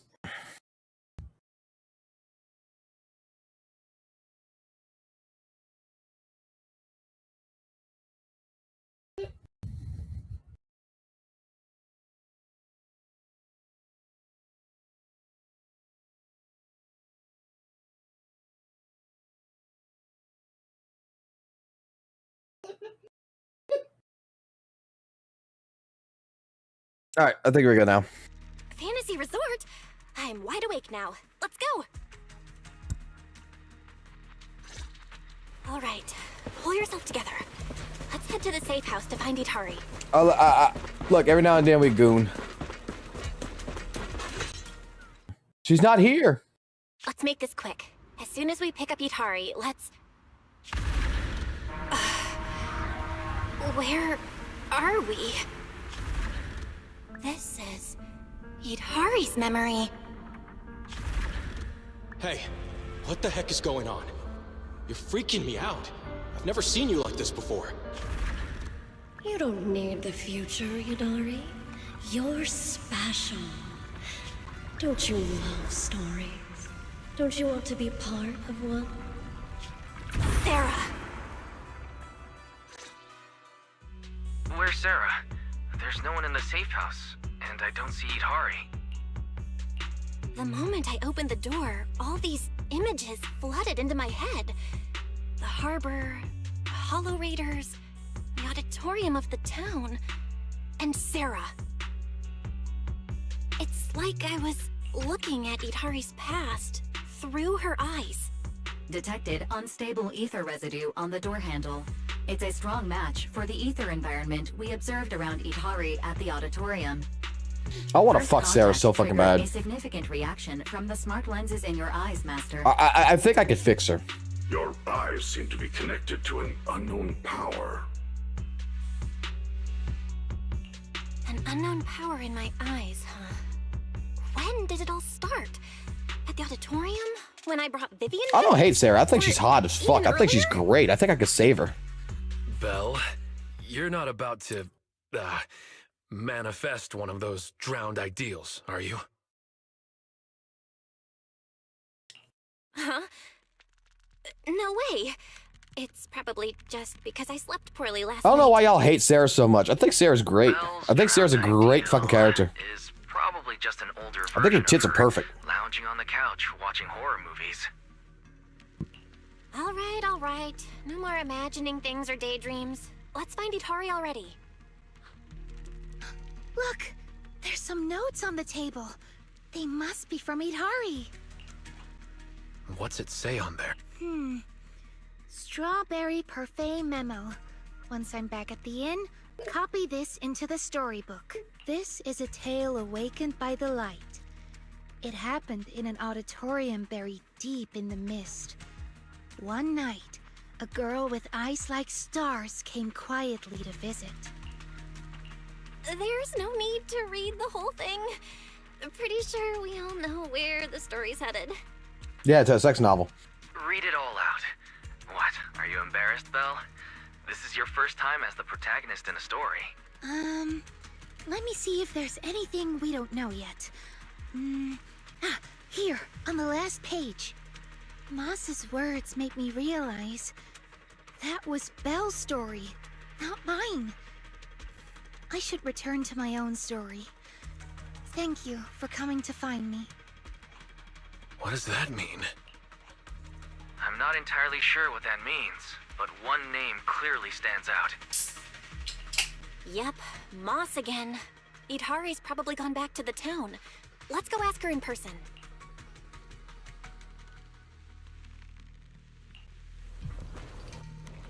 Why would Itari return to the town? She has no reason to go back there. Oh, it's the lamp bearer girl. That's Lantern Bearer. Why is she here? Huh?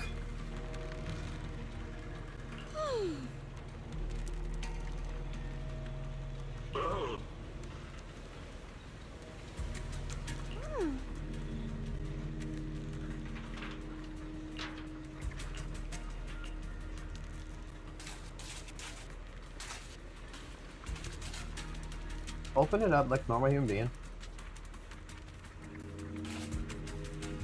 It's a pumpkin.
doing in front of the auditorium?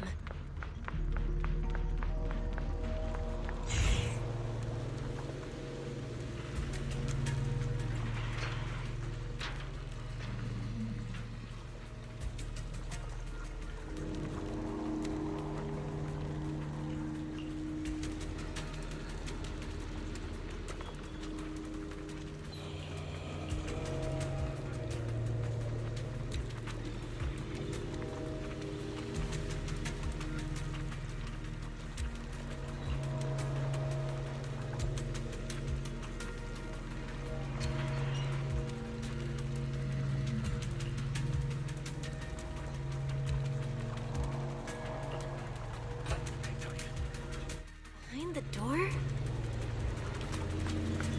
She went back to sleep.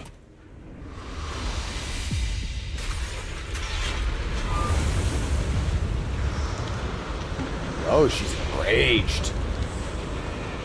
Kaio, what? Hurry! That voice. Stay back.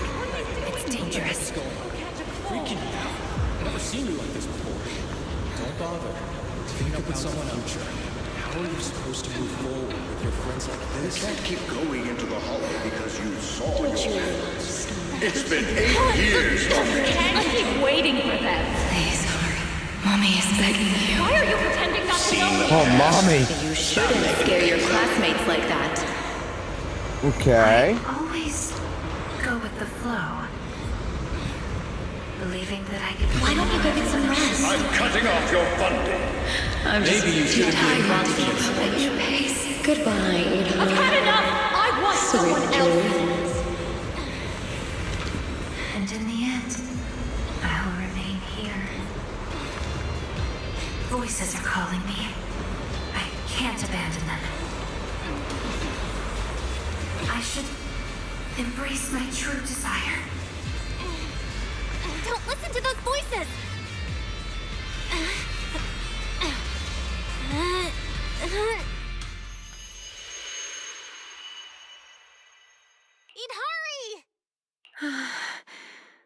No, I can't.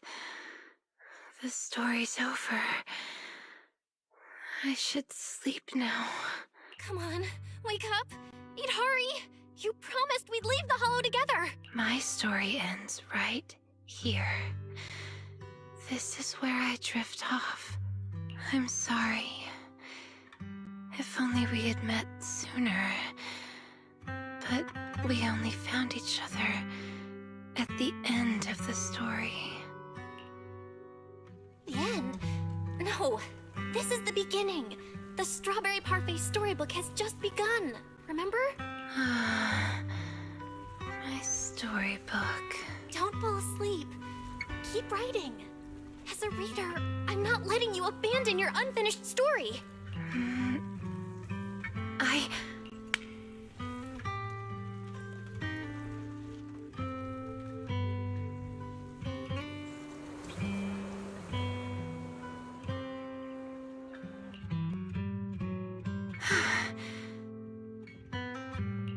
How do you feel? Any more awake? I think I had a nightmare about someone pressuring me to finish the next chapter. If you keep sleeping, the nightmare will totally come true. Sorry, Belle. I've caused you trouble again. What happened, Idhari? You said you'd wait for me at the safe house. Why'd you come back on your own? Maybe I just couldn't resist my curiosity. Moss showed me the truth about the town, but the truth brought nothing but despair. Would you like to see? Behind that door in the corner, there's a hidden room. That's where the ending is. Not just mine, but the ending for everyone in the town. Okay. The hidden door is right here.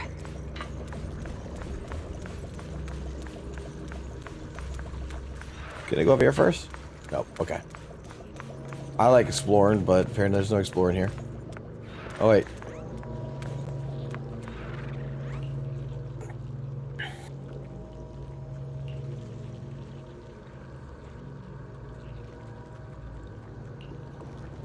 So Sarah's experimenting on these motherfuckers. Is that what I'm gonna get from this?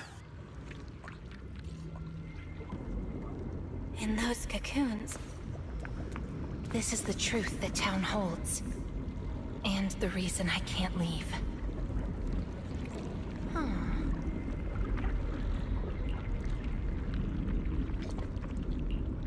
They're in the cocoons.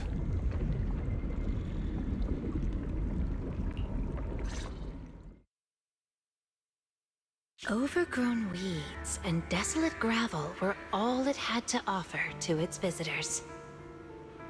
Fanatics, conspirators, and a prisoner who had yet to realize she would be trapped here for a long, long time. The fanatics manipulated the prisoner. Then they relied on her. Here on this barren land, they tried to peer into the Hollow's memories. One day, the fanatics found what they were looking for. And they just left, leaving behind the illusory walls and the prisoner, drifting between sleep and waking. The town took them in, wrapped them in cocoons, and sheltered them just before the moment of turning. Maybe it was the miasma. Maybe it was the town's will. Or maybe it was both.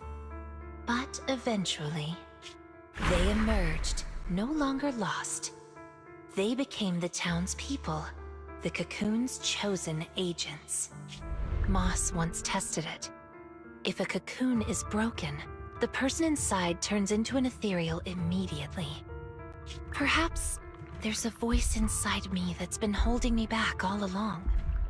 If I leave the Hollow, the town and its cocoons will disappear. And the people... Oh, should go back. And wandering. Moss once tested it.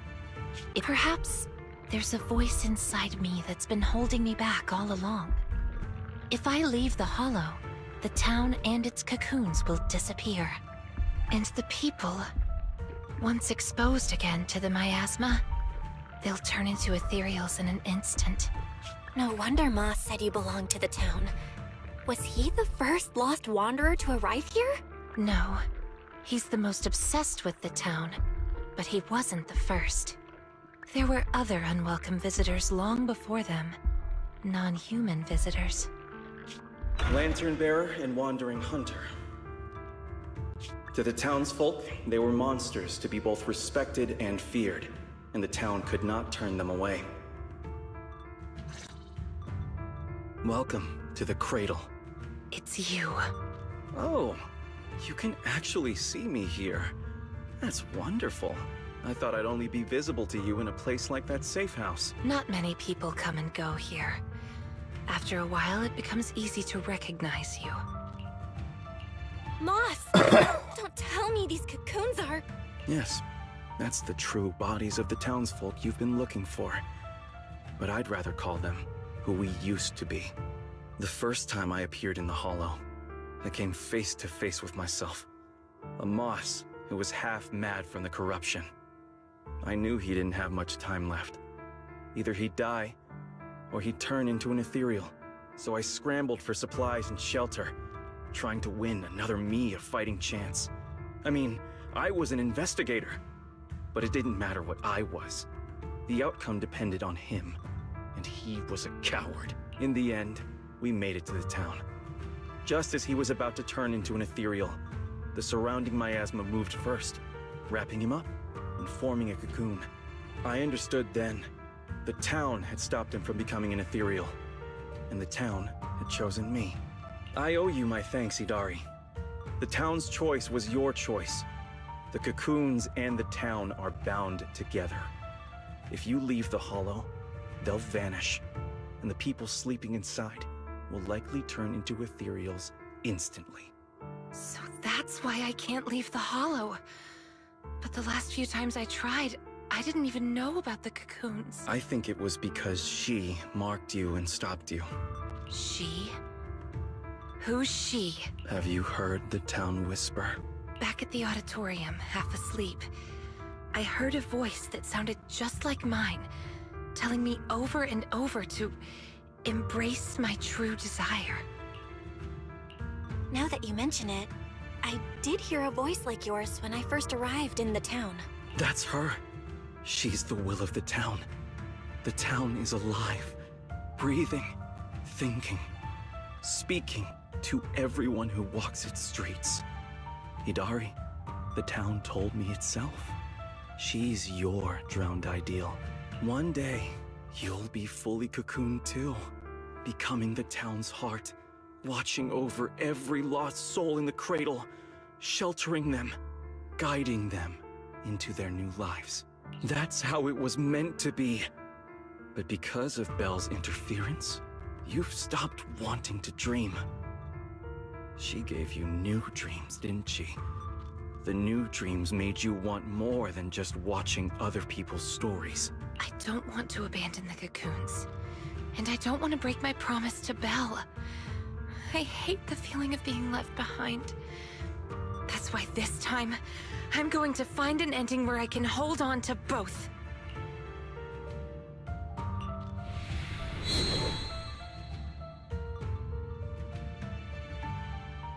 Barely a flicker. Even with this many lumen boxes, it's still not enough. Wait, what are those in your hand? Did they just cause the cocoons to react? No way, those things are dangerous. Could you hand them over to me? No, I can't. These are very important. I thought I could guide you gently, and eventually you'd become part of the town. But you're not just stubborn. You're even trying to take the townsfolk away. Looks like I'll have to use stronger methods. We still have a lot to discuss about Lantern Bearer, Wandering Hunter, and why Monato still hasn't cocooned. But it seems we just don't have the patience anymore. Fine. We'll talk after you've cocooned, when we're kin. Let's get out of here and tell everyone about the cocoons.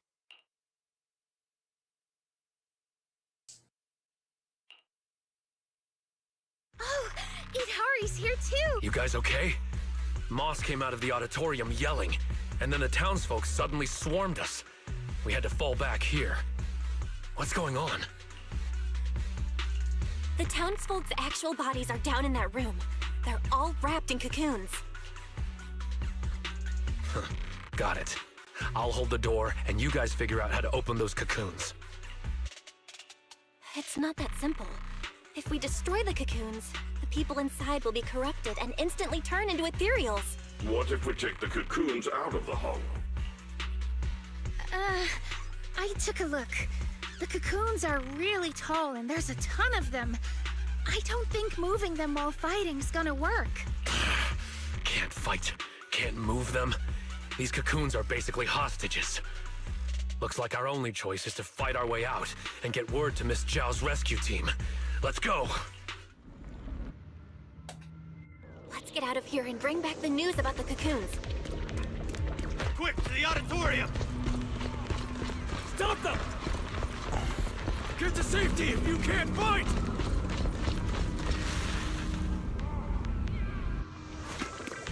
Many of the townsfolk have gathered already. Let's go! The longer we wait, the more of them there will be!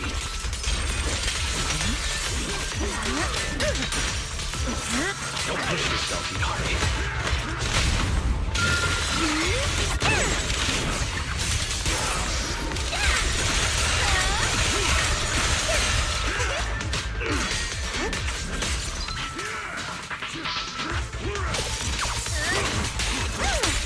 The road ahead is blocked! Let's try another way. Can you tell us apart? I took note of how you dressed and sounded back at the safe house. As long as there aren't too many figures, I can recognize you. Though your faces still look blurred to me. That's good enough. It'll make it easier to fight together. That's right! Strawberry Parfait, Adam Hamamaru, get ready to unleash the combo move! That's not the kind of teamwork I meant!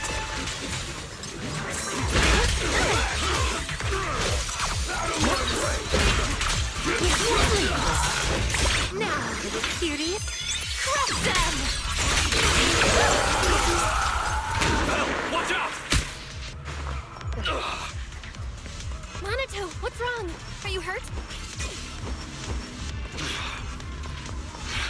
These things seem just like the miasma monsters. They can't be killed. Exactly. Even if they disappear, they'll come back after a while. That means we really can't waste time fighting. Let's push straight for the exit. I'll lead the way. Watch and learn.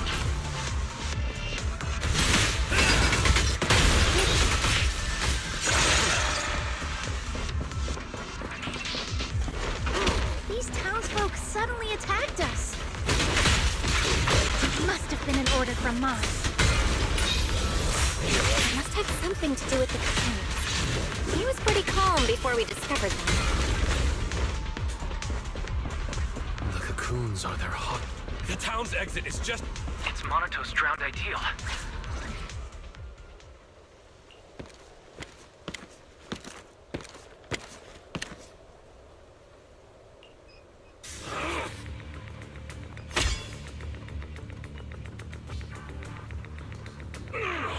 Commando Monato, what are you doing?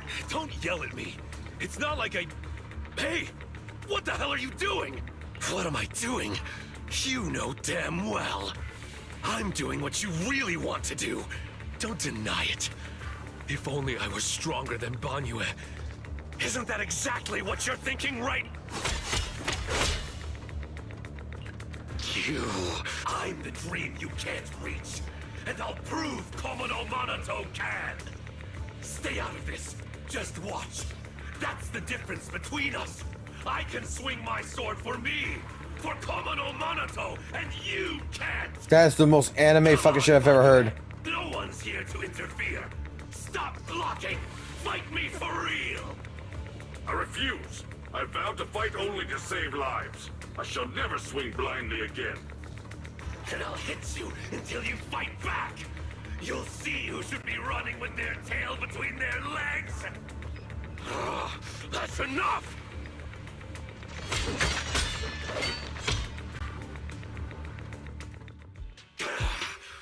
Again, Banyue. Hey! If you're gonna fight, fight me! Leave the others out of it!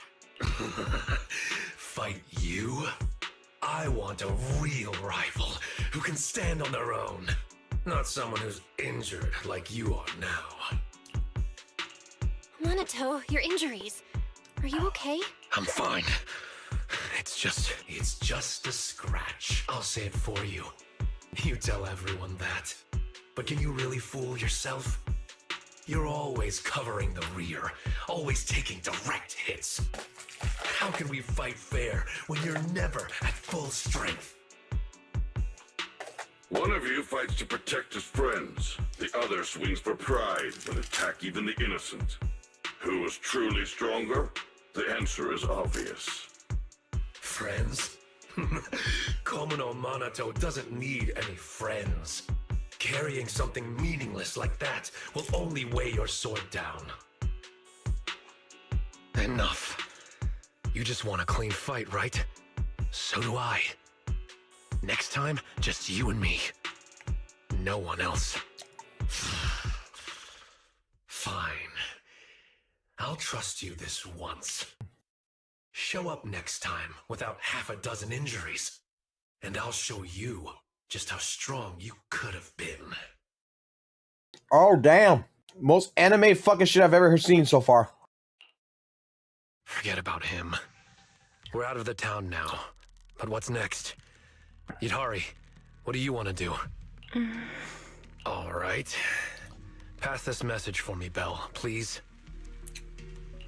Yidhari, what do you want to do now? I want to go to the safe house.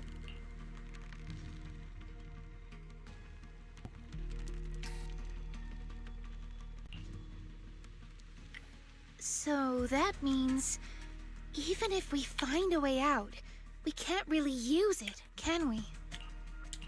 If Moss is right, the town trapped Yidhari to protect the cocoons. If we can solve the cocoon problem, everything else should fall into place. I'd trust half of Moss's words, at most. I tend to muddle through things without thinking too hard, but once I start something, I can't just quit halfway. To keep the cocoons safe, I can't leave the hollow yet. Sorry if this weird ability of mine's been a burden.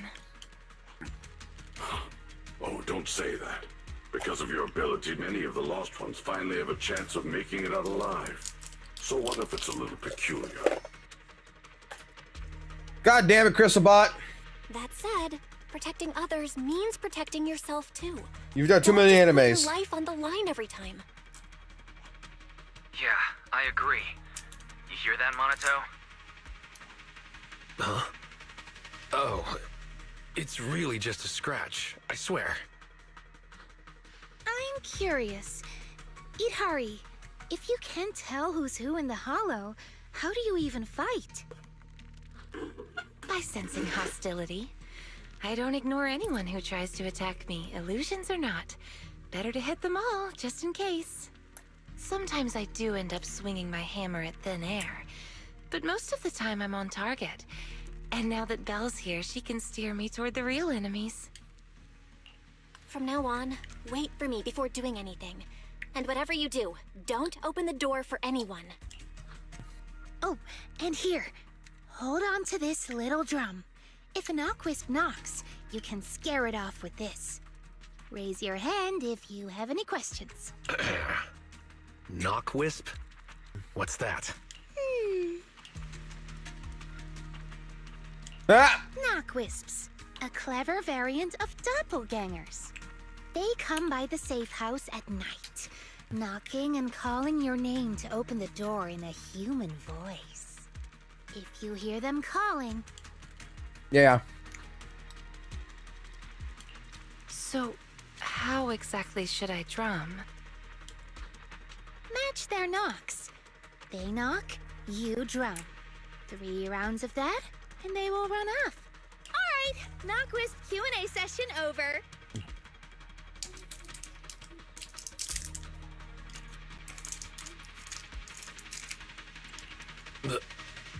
What are you doing? Nothing. I just couldn't help pushing it down. Since everyone's rested up, let's get back to Phylum Heights. Now that we know the location of the cocoons, there's no need to tiptoe around anymore. It's time to take down the town.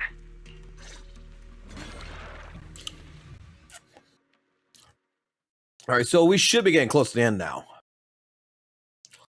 All right, so the score so far We're finally back. has gone up from a 4 out of 10 to, I would say, a 6 out of 10 so far.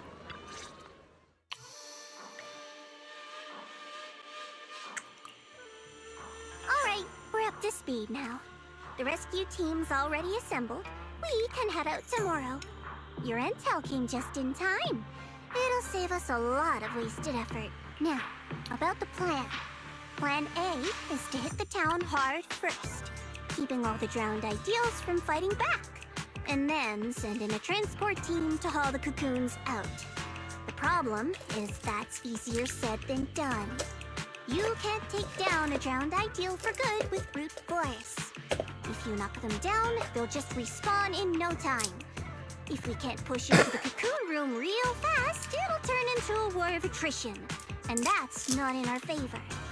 So you're implying there's a better plan B, right?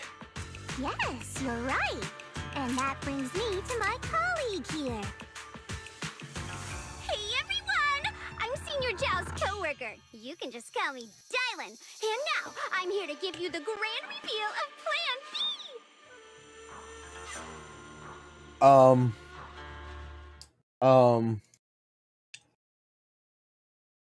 One moment.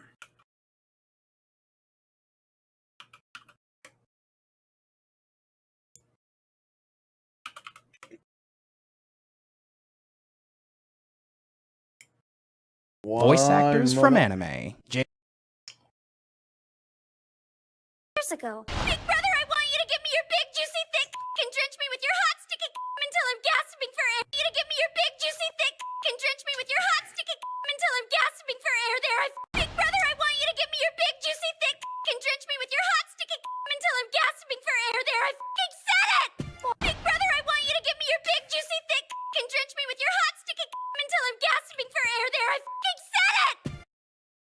She's really cheerful.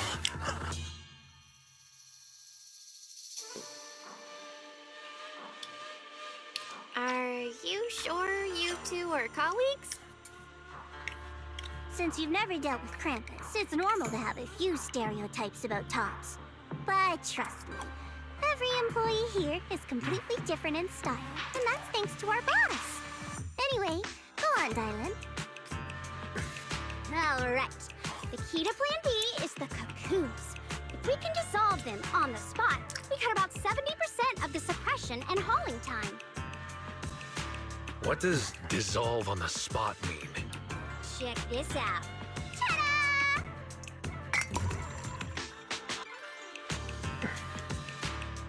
The Lupin boxes we gave you before were just a weekend portable test model. This one is the prototype, and its name is... Master Lumen! Huh? Master Lumen? Hey, Lucia finally perked up. That name is, kinda weird. Wait, isn't it called the high-frequency loom? Shh! Boss said the real name's classified! This is one of Krampus's secret weapons. Only a handful of people in all of Tops know it exists. Now we all do. Oh, hey, that's alright. Boss also told me since bringing it here in Wi-Fi is a top secret op, I should give it a low-key nickname to blend in. And since that Master Tiger movie is super popular now, I borrowed it.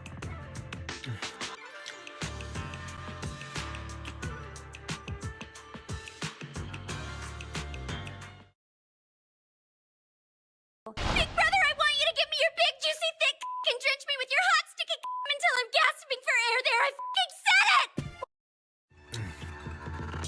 Nice. It's a great name. Thanks for the compliment. Anyway, this baby is way more powerful than a Lumen box. If it fires up properly, it can suck up a whole room's worth of miasma in no time. So, if it fires up properly, we'll basically make the room with the cocoons a temporary safe zone. That means, even if a cocoon breaks, nobody's turning into an ethereal. We could save everyone trapped inside and wipe out all of the drowned ideals on the spot.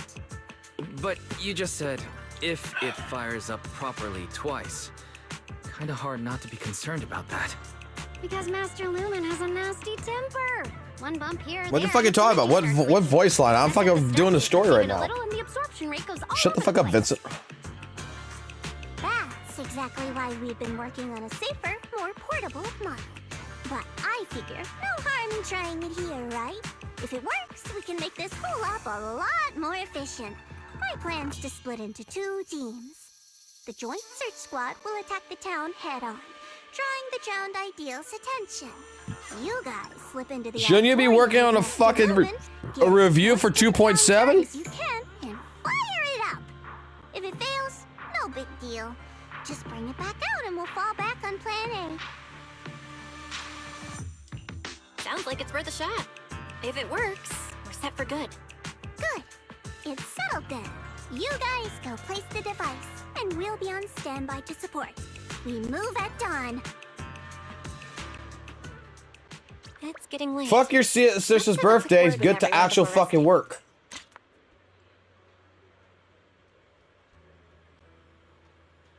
Just remember, guys, right now there is a Reddit thread that was created that said that, dude, like, they straight up were fucking saying that the entire character model for Dylan is ugly just because she has small fucking ankles. That her ankles are too fucking small, so she's ugly.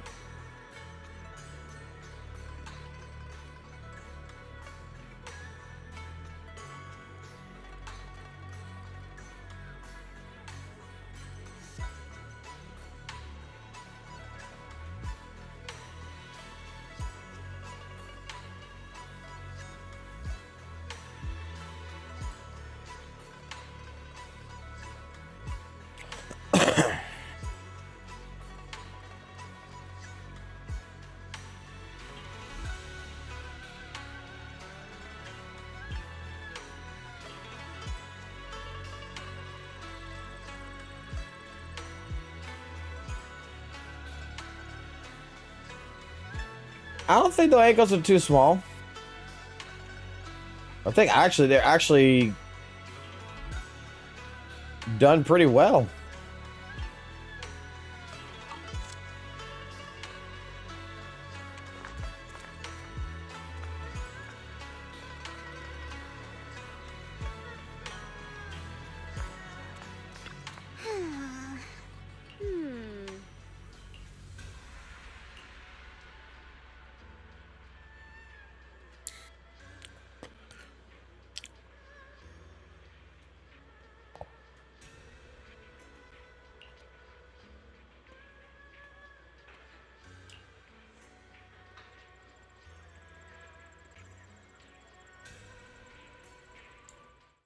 Oh no, we got a phone call. Hold on. I just heard. Dun dun dun dun dun dun dun dun. Your phone ringing. Your phone ringing. Big boy, come pick up your phone. Dun dun dun dun dun dun dun dun. Why you no pick up your phone? Your phone ringing. Your phone going to go to voicemail. Goodbye.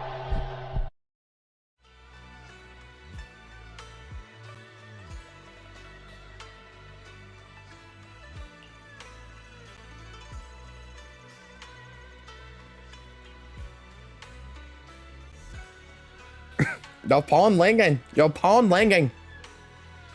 I'm gonna make that my fucking ringtone, by the way.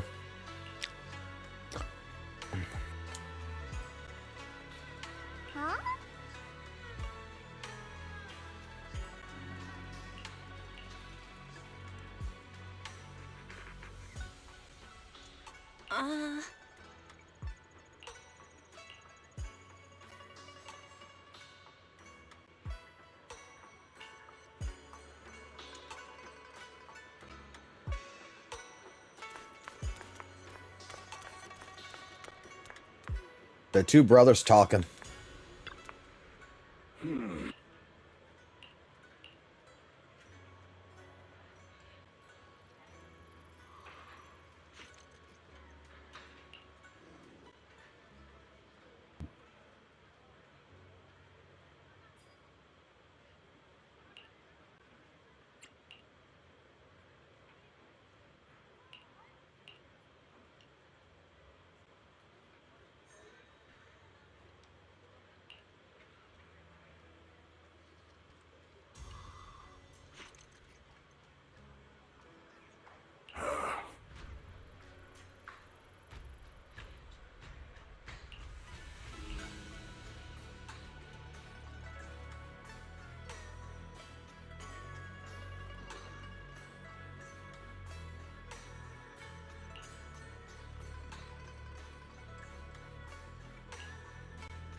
Get some good rest tonight, okay, Belle? Don't stay up. Tomorrow's gonna be busy. Are you sure your injury's fine? I'm fine. It's just a couple of scratches. I'll be all good after a good night's sleep. Don't let that drowned ideal talk you into worrying. There's something I've been dying to ask. Why is your drowned ideal like that? I think I was 8 back then. After the fall of the old capital, I was wandering on my own and ran into some folks in white coats. Oh shit, backstory. They said they were from a gang called the White Heart. I thought it was pretty cool, so I tagged along.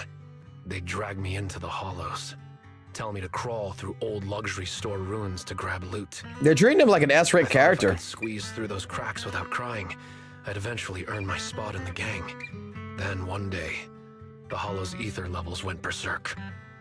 It was too dangerous for anyone to get in. The boss called it quits, divvied up the loot, and kicked me to the curb. They never saw me as part of the gang. When they needed me, they called me an 8-year-old bro. When they finished using me, they dug up every excuse to call me dead weight. I fought back, tried to fight for my share. But those guys, grown men beating the crap out of a kid, they didn't hold back. Look. It could be worse. It could be worse. But don't worry. We all know what the lore happened is. And Monato is one day going to be an S-rank character. I mean, it's been foretold. Hey, devs. Am I S tier enough for you now?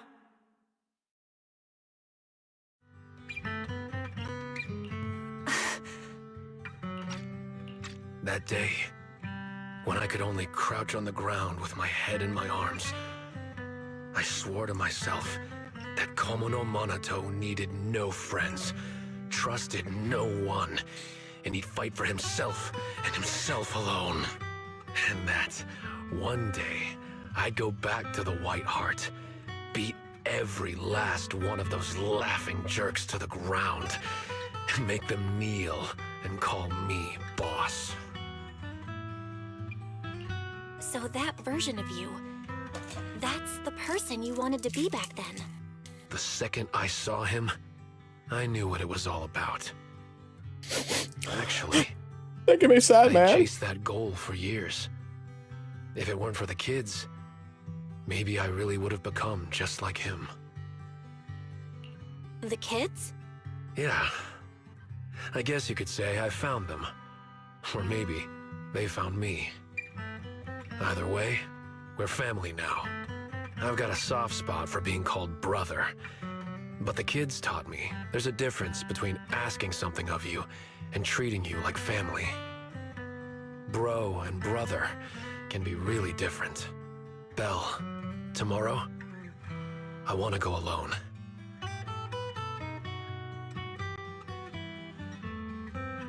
Are you gonna face him alone and end things once and for all? Yeah. Then, go. Make sure you win. Don't worry. I won't lose. I'm not like him. I've got people waiting for me to come back.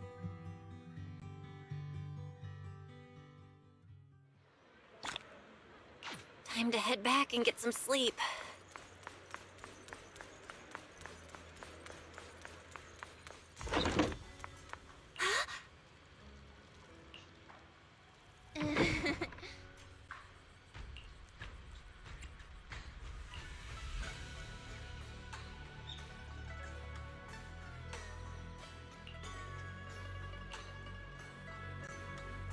We've been through a lot. Bitch is keeping me up. What the fuck?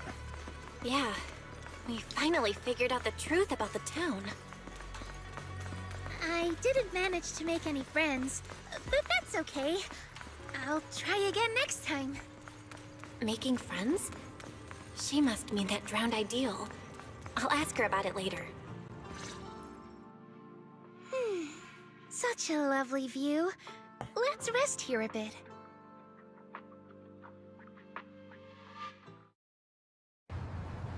We only can't see it's my first eye.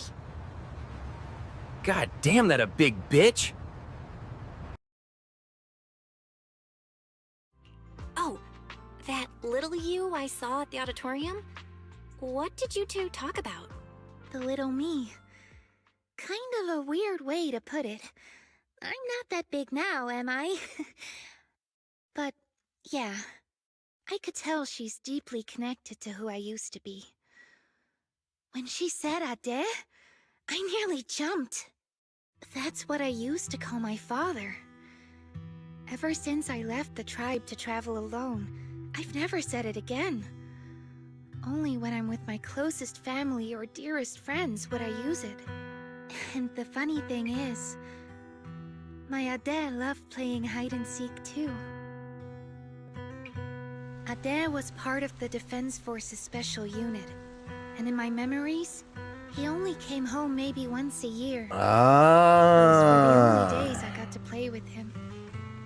That's why it looks like it does. Not long after he came back, he got called for an urgent mission. An urgent mission? Yeah. He even carried his battlesuit with him, and he moved out as soon as he changed. I ran after him. I chased and chased, crying, yelling, not letting him go. Then he said, Alright, I'm not leaving. Let's play hide and seek. So I closed my eyes, sang the rhyme like always, thinking that when the song ended, I'd open my eyes and find him. That's how it always went. But that time, I never found him. And to this day, I still haven't won the game. Lucia, you're Ade. Impressive, right? Ade is a hide-and-seek master. If I see him again, I won't ask him to play with me anymore. At the very least. I just want a proper goodbye. Oh shit. Another reason I came to Waifei Peninsula was to find the mind-reading monster. I remember something about torturing the ore spirits with ginger tongsui until they give up the mind-reading monster's hideout, or something like that. Yes, that's right. It's said that when you find a mind-reading monster, it'll turn into the person you miss the most and answer 3 questions. That's why I want to find one. Ask it where Ade is and when he's coming back. Idhari too. She wants to know where her parents went when they left without a word. What about you? If you met the mind-reading monster, is there someone you'd want to see? Something you'd want to ask? I just want to ask my teacher what really happened back then, and why she kept it from us. I see. Even though what we long for is different, the questions we want to ask are all kind of the same. Can I have some ginger tongsui? I'll help you hunt down the mind-reading monster. Oh, take as much as you want. I prepared plenty. You're the first person who's actually listened to my whole story about the mind-reading monster. Most people bail halfway. Yep, now that you've heard it, we're officially friends. So, can I call you Belle? Of course you can. Perfect! Another friend who likes ethereal stories! I'm getting a midnight snack. Wanna come? But won't we have a hard time sleeping if we eat snacks at this hour? There's a lot to do tomorrow. We should sleep. Is that right? Then you go ahead and sleep.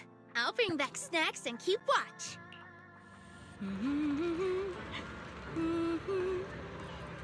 Huh? Huh? This look...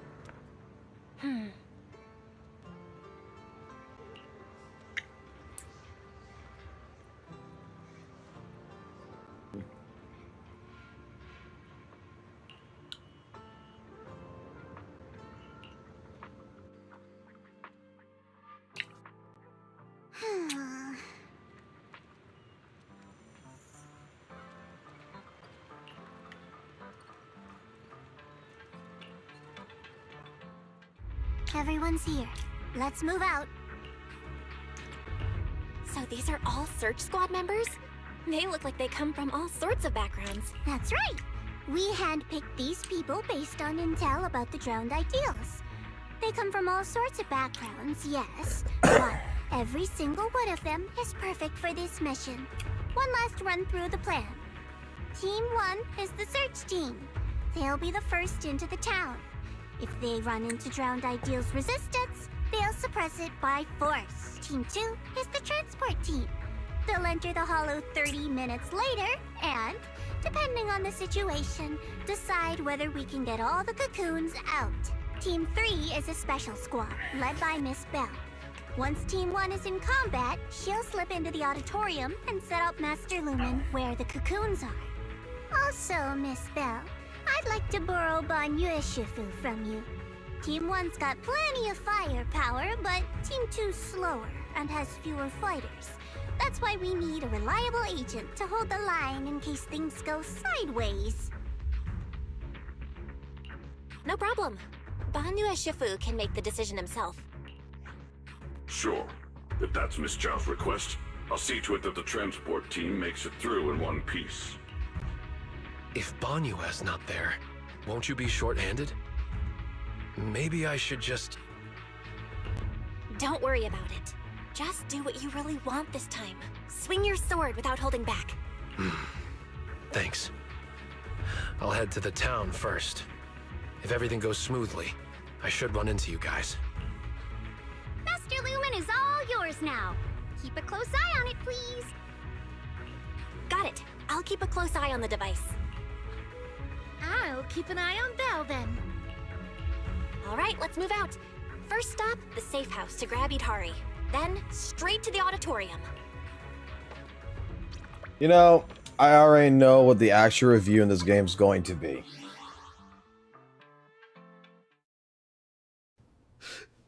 Why do those Hoya shills not like Wuthering Waves? It's a beater game.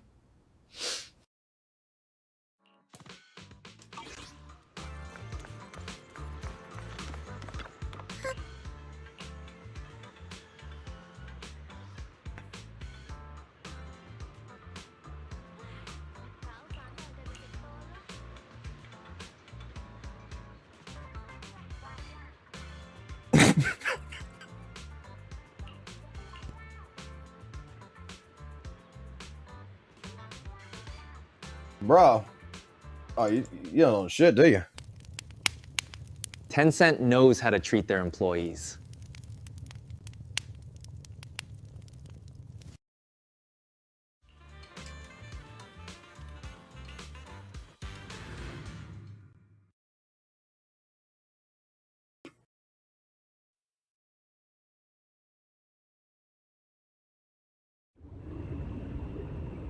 Stop. This isn't the ending you want. Don't throw us away. Stop and embrace your true desire.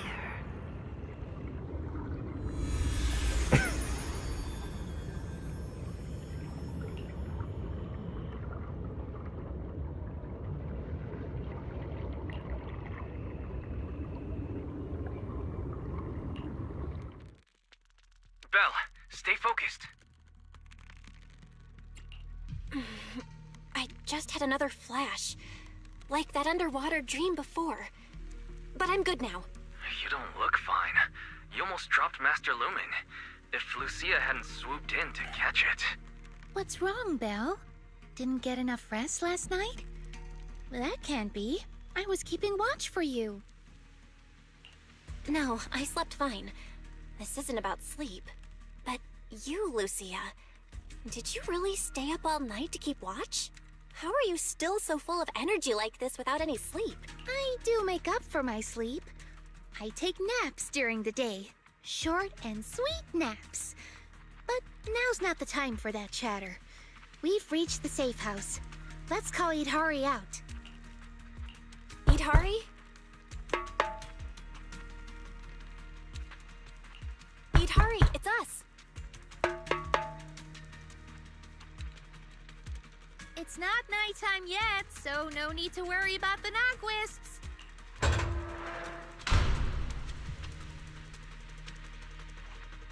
You're right.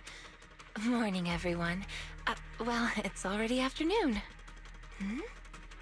Why are there two people missing? Or is it me? Sorry. Monato, Banyue, I can't see your faces again. No, it's not your fault. They really didn't come. There! We've got Idhari with us now. Onward to the auditorium! What? Drink it. That's yours too. Yeah. Fingers crossed everything's good on Monato's side.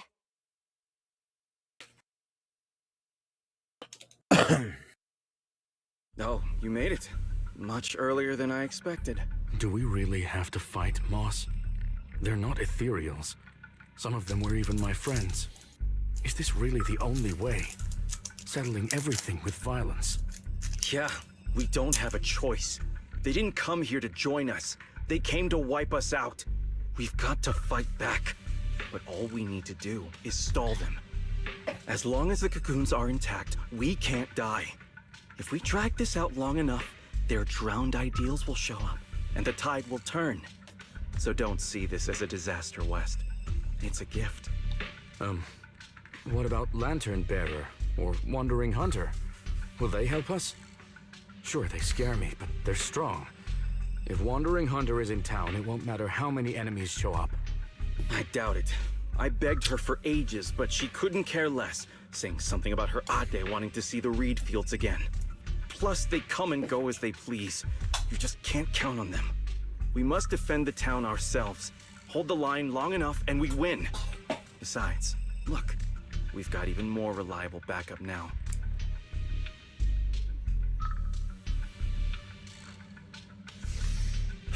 Minato, you made it! I'm glad that this time you chose to stand with us. Move. Don't get in the way of my duel. He's coming. Ah, good. Then the auditorium doors are yours. Defeat him. Make him cocoon. That's the only way you'll claim his face and become a complete drowned ideal. Come on then, Komono Minato.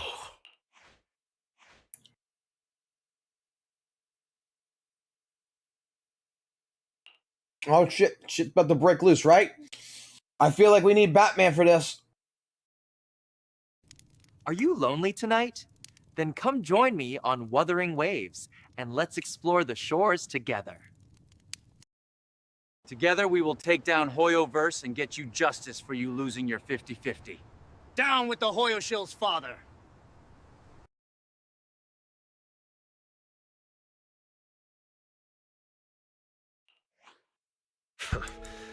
I knew I'd find you here. That's what I should be saying. So, you've made up your mind now? Protecting the town, huh?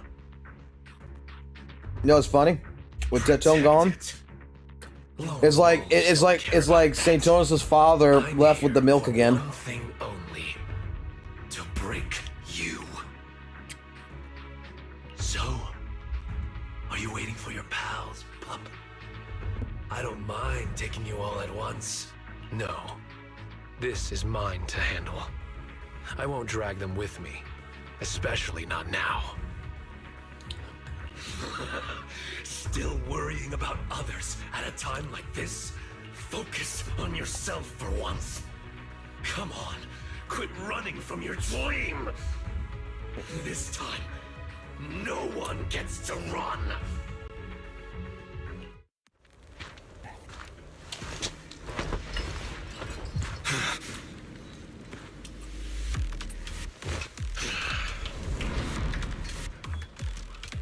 Minato on Minato action. Come on, pup. Face the wolf in your heart. Your sword carries far too many unnecessary burdens. You can't even swing it anymore. Shut up. This is the path I chose. Is that so? You chose to play the supporting role, willingly taking the blows meant for others. Wake up, Komono Minato. You've tried the whole team thing before. How'd that work out for ya? Once she finds stronger companions, she'll cast you aside. It's over! You should just cocoon yourself. And let me keep going in your place. Shake off all that dead weight and become king of the White Heart! Dead weight? If that's really what you think, you don't deserve to be called Komono Minato! Oh shit! Get up. The JoJo reference! I'm getting serious now.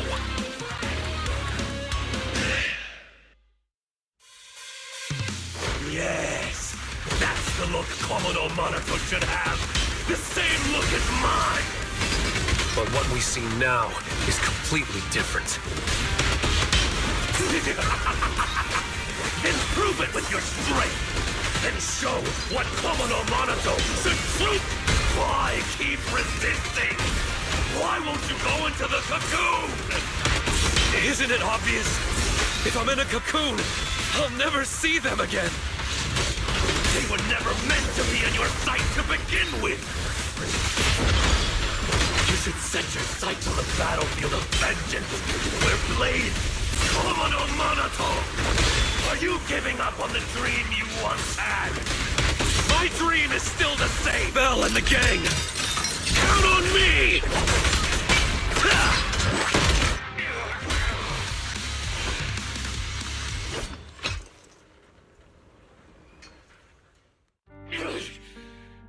No!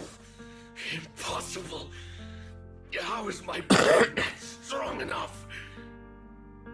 Alright, so the rating of this has just gone up from a 6 out of 10 to an 8 out of 10 just because of this reason. We have turned an A rank agent, gave them a whole entire fucking story, give them their own fucking boss fight, single fucking handedly fucking did this, and like, dare I say, made it fucking actually pretty fucking cool and good as shit.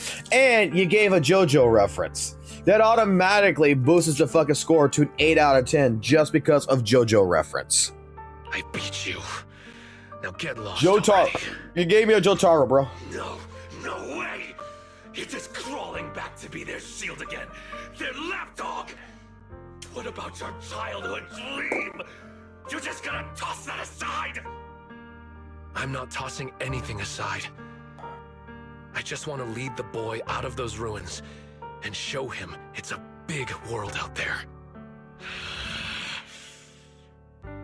Picture it. One day, that boy will set out for the outer ring. Through jungles, over mountains, and along city streets. To ruins, to the deep sea, to the sky, hell, even to the moon. Wherever they go, I'll go with them.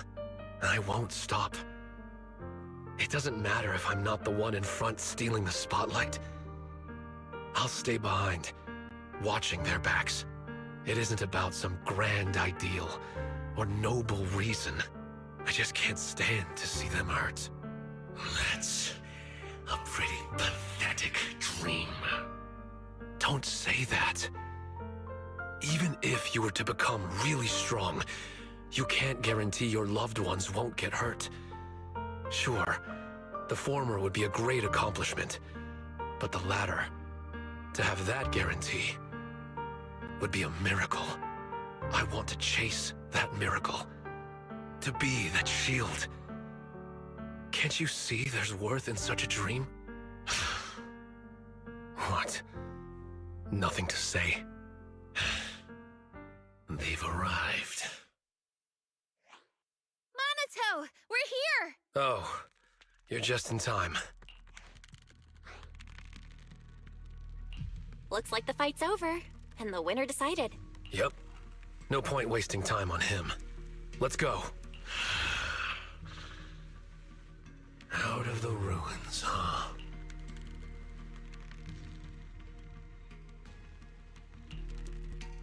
So you know what'd be cool though? If it, the fucking, I'll be honest here. Hold on. So you really are here. You know what'd be cool right there though? Is if the fucking drowned, the drowned ideal of Monotilt would have like embedded himself into fucking like Monotilt's sword or some shit. Like, that way it would have been just possessed. Because I kind of like the fucking drowned, I kind of like the drowned version, the dark fucking Monotilt. I kind of like it. Had I known it would come to this, I never would have let you go. I had so many chances to take you all out in the town, one by one. I got careless. No, it wasn't that. It's because I value you too much. I had to have you here in the town, no matter what, to see what your dreams looked like. I was so close, Monato. If someone like you would finally give in to your drowned ideal, it would have proved that our existence is justice. Why? Why did that you lose to this you? We've never lost. You, Lucia, and Idari, You're all tied to us in countless ways, yet you still stand against us. Is it because of you, Mystic from Yunquei Summit? What is it that you want? To wipe clean the Hollows? I'm a mystic, and I'm a proxy. My only goal is to bring every lost person back home. Back home? Don't be ridiculous. This is our home, and it only welcomes those brave enough to dream. True courage is knowing dreams are sweeter, yet still having the will to move forward awake. Enough! At this point, the only choice is to fight. Come, citizens of the town! Behind us stand our cocoons. Fight to protect this dream! Beg for mercy. Should I throw them out of the auditorium? Monato, I'll switch in. Watch out! Protect the town! It's all up to us! Just hang on until they make it out!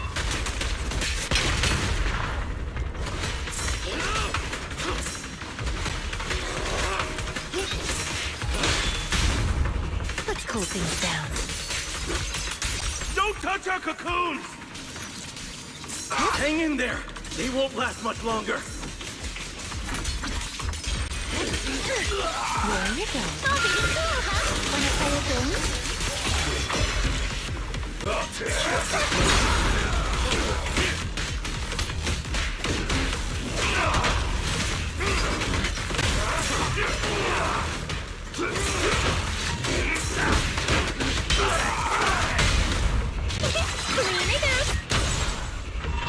Descendants. I still have so much left to do. Take this. For the town!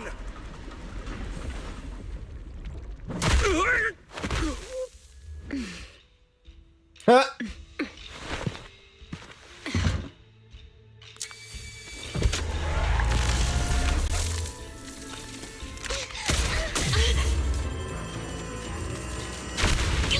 Belle, you all right? Moss! The town never dies! The device won't activate. We have to force it open.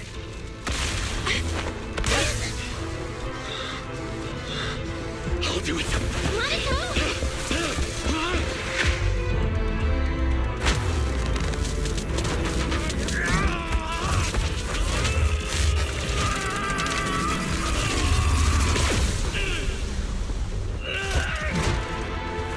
Still struggling, huh? It's you. Alright, we just hit a 9 out of 10. Just don't slow me down, okay? Bring it.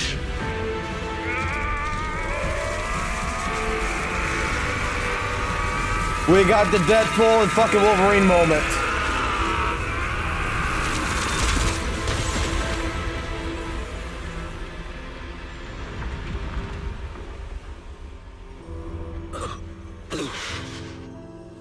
There, I've done my part. Now it's all you. Yeah, I know. Go and show me for real. A dream that's truly worth it for Komodo Monato. But wherever you go, don't forget me. The device is working. The cocoons are breaking down, and nobody's turning into ethereals. I can feel it. That dark weight tangled around my heart is fading away. Looks like you succeeded. The townsfolk outside suddenly vanished, so we just walked right in. Now we just need to get these people out of here. Some of the cocoons are taking their time. We'll probably be waiting a while. Everyone clings to their dreams a little differently. Don't worry, leave it to me. I'm good at waiting. No shit, you're a robot.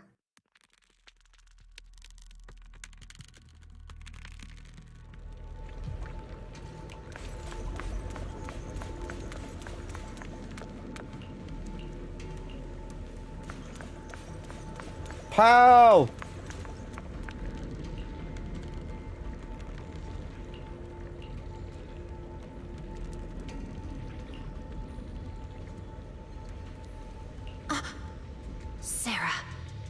Sarah? Where is she?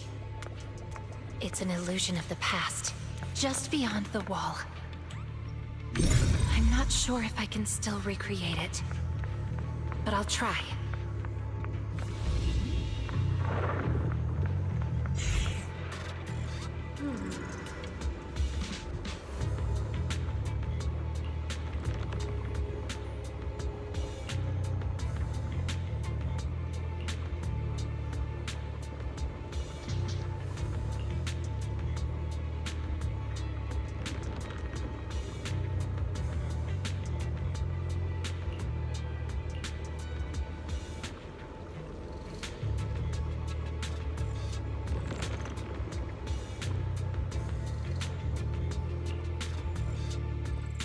Sarah's been here.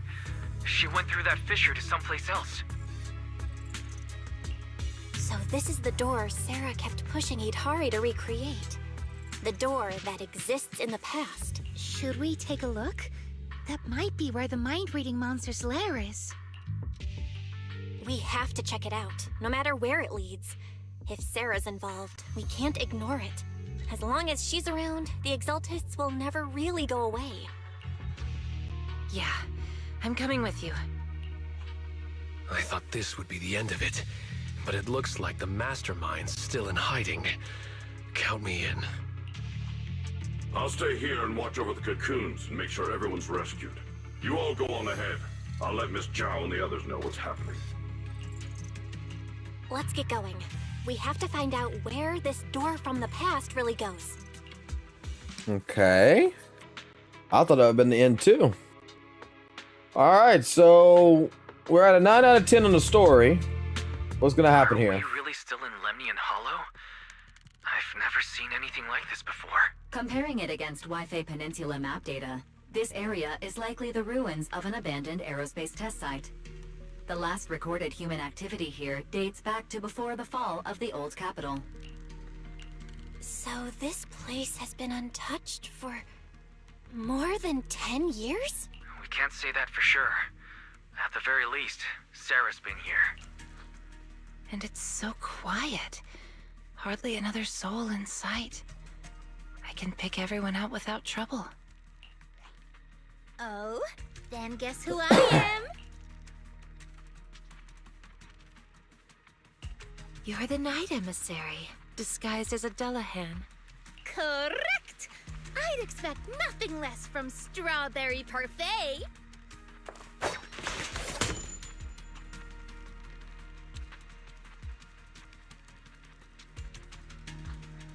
Ugh. Cut it out, Miss Dullahan. Don't you think this place feels off? Miss Dullahan just hurt her hand. Monato's right. We're supposed to be outdoors, but it feels way too dark. Is it night already? Nope, not night. It's always like this here. It's Lantern Bearer. Where were you just now? Why didn't you disappear like the others? I can appear from anywhere. That's just how hide and seek goes. What are you all doing here? Did you already beat Moss? We did. The drowned ideals all went back into the Sea of Ether. I don't like that name, Drowned Ideals. But Moss keeps calling me that. I only came out to play with Ade. When you say play with Ade, you mean play with Wandering Hunter? Mm-hmm. I play hide and seek with Ade. Every time I get tired of playing in town, I ring the bell to call him to pick me up.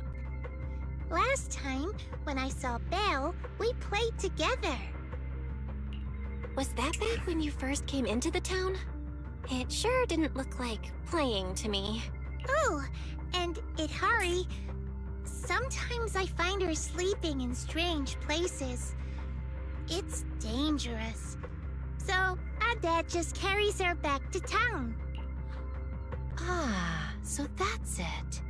Every time I passed out, it was you bringing me back to the auditorium. Wandering Hunter. Why do you call it Ade? Wanna know? Then play hide and seek with me. Find me, and I'll tell you. Wait a second.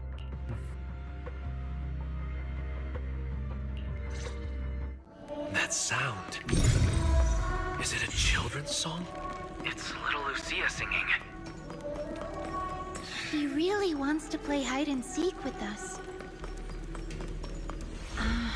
Someone's been here before, but it wasn't Sarah. Did you see an illusion? Yeah, it looked like someone from the army. This illusion. The face is unclear, but the voice. Is it someone you know?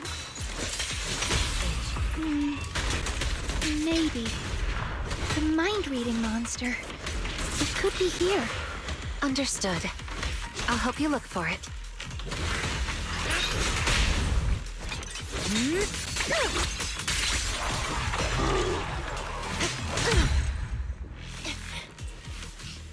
Lucia, there's another illusion here. This seems to be a safety device for the testing grounds. Let's find a way to activate it.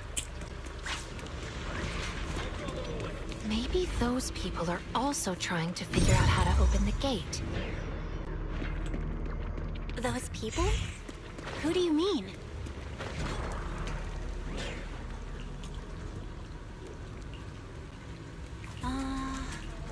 That song. She must be nearby.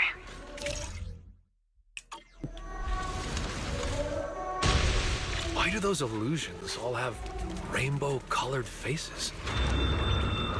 However I see them is how I recreate them. So, in your eyes, are we colorful too? Yes, except for Belle. Well then, I guess...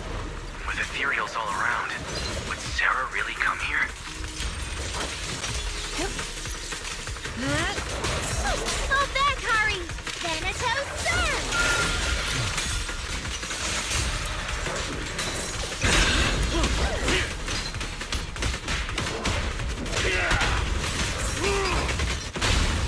Let's cool things down.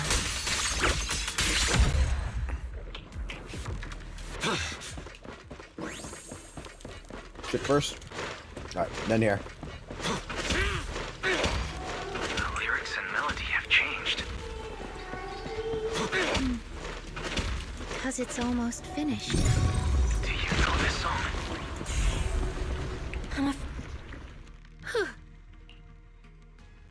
Hey, what's wrong? Are you not feeling well? No, it's just recreating illusions is getting harder and harder. I can clearly feel my powers fading. That's a good thing, isn't it? That's a good sign. It means your powers are returning to normal, and the effects of the miasma will soon be gone completely. This power has brought so much trouble to everyone. Now that it can actually do some good, I don't want to just abandon it midway. You've already helped so many people. Just once more, Lucia. I want to try one more time, so you can see the whole story. Thank you. Why'd you stop? Quitting hide and seek halfway is cheating, and I hate cheater. Wait! I have a question. Could we be friends? With you, and with Wandering Hunter as well. Why would you want to be friends with an ethereal? I don't really know. I just feel like there ought to be more than just fighting between us. Taking the path less traveled will only leave you more alone, you know. No, it won't. I've already found friends who won't push me away for the path I take. Not many, but enough for me. Then you don't need us anymore. Get too greedy, and you'll lose your real friends. Huh? Anyway, let's keep playing hide and seek. Wait! Lucia! She's going after her. What's with her? Why is she so reckless? Let's go after them. She's running so fast. Do you mean the older or the younger Lucia? There's that soldier's illusion up ahead, but this time he's alone. He's already in a pretty rough state. I see Lucia. Lucia! We followed it this far, but the singing vanished. I'm fine. We promised to search together. I'll try again.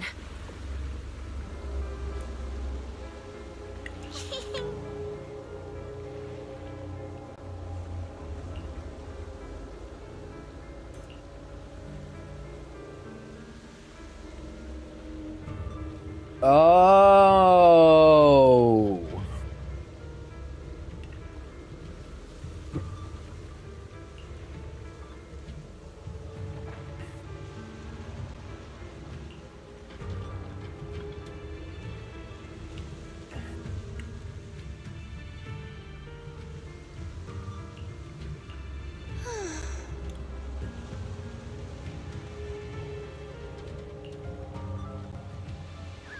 It's her father.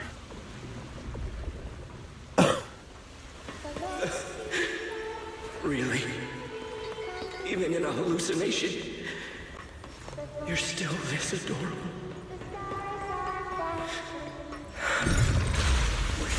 I'm sorry, Lucy. The sing... Excuse me.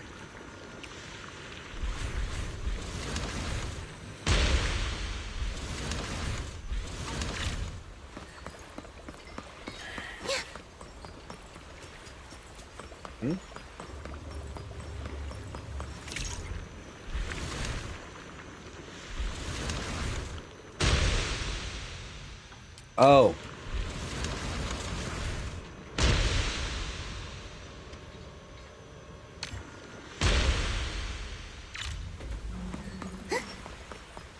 Oh, I see. That little Lucia? She isn't my drowned ideal. It's him. All these years, he's always wanted... Sorry. I shouldn't have recreated all of this. Don't apologize. I should be thanking you. Now the question that has been lingering in my mind has an answer. You really did help me find the mind-reading monster. Are you ready to face him?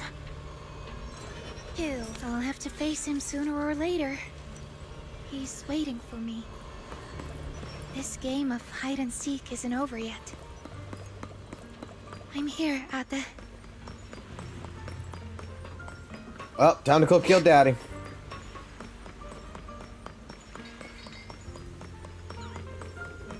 There's little Lucia. But where is Wandering Hunter? Don't worry, we can kill our Daddy. Amazing! Ade and I have nowhere left to hide. Huh? Why don't you look happy? That was a compliment. Guys, just this once. Can we not fight? Let's act like we just happened to meet, and then each go our own way. I agree with Lucia. As long as we can be sure Wandering Hunter stays here and doesn't go after the Time-Sworn Hills folks, then I'm fine with it. I'm only here to track down Sarah. That's it. See? We don't have to fight each other. You can stay here as long as you want. I'm worn out now. Ate and I are totally beat. One last game, and then we're off to bed. Oh. So you're leaving after all. Are you sad? But why? Remember what Granny always says? Ethereals don't really die. They become ether and return to the sea of ether. And dreams are just threads tied to the sea of ether. They're how we connect with those we've lost. Right. So when Ade goes back, you can see him again in your dreams. Whatever you want to say, you can say it all then. So come on, play one last game of hide and seek with us. And don't you dare quit halfway through. People who quit halfway are the worst. This time, I will catch you.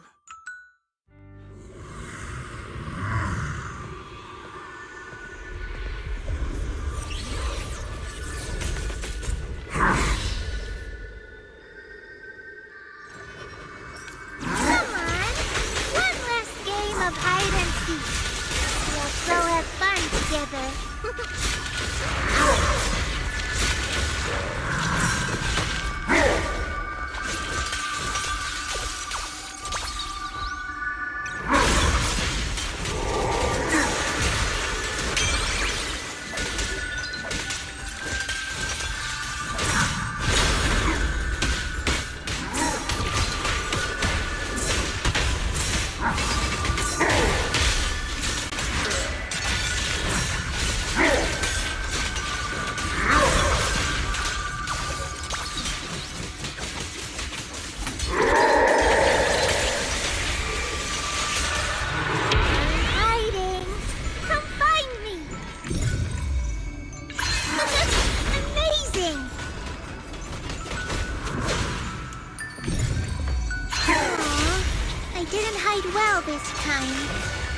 No, you went to the same fucking spot twice.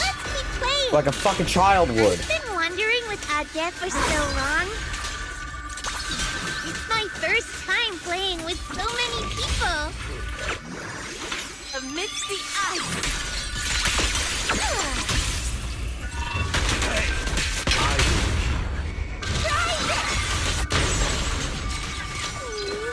Our dad can't run anymore.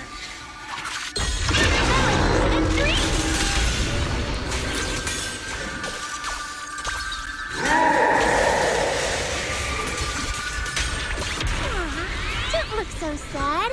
Cheer up a little. Play with me one last time. Amazing!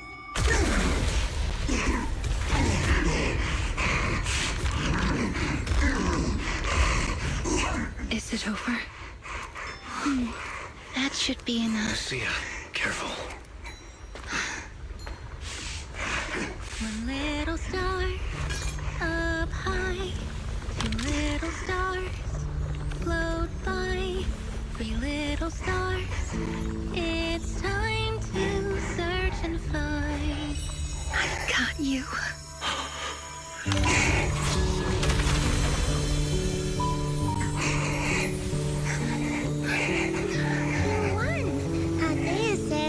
You're all grown up now. He also said, Sorry I couldn't be with you all these years, Lucia.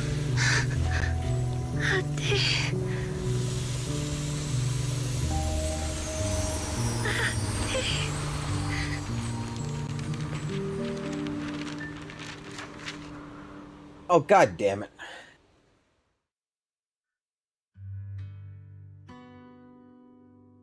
That hit the fucking that actually hit emotions. Gone again. She was barely here before she was gone That actually hit the again. emotions. Hold on. Lucia, I'd like to stay here a bit longer, if that's okay. Let's give her a moment. We'll go check things out up ahead. Just holler if you need us. There's a path up ahead. I wonder where it goes. Right by the roadside. I saw Sarah's illusion, and she was with someone I didn't recognize. Can you recreate it? Don't push yourself, though. Don't worry about me. Let's That was keep just moving. like see. That was just like with fucking It's just a little Seed. further. Oh god.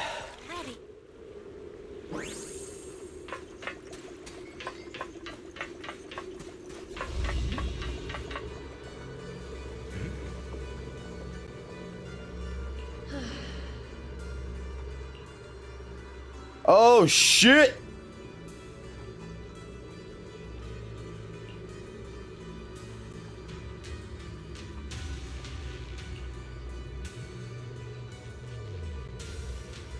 Not only did we see Sarah, but also Senior Ye.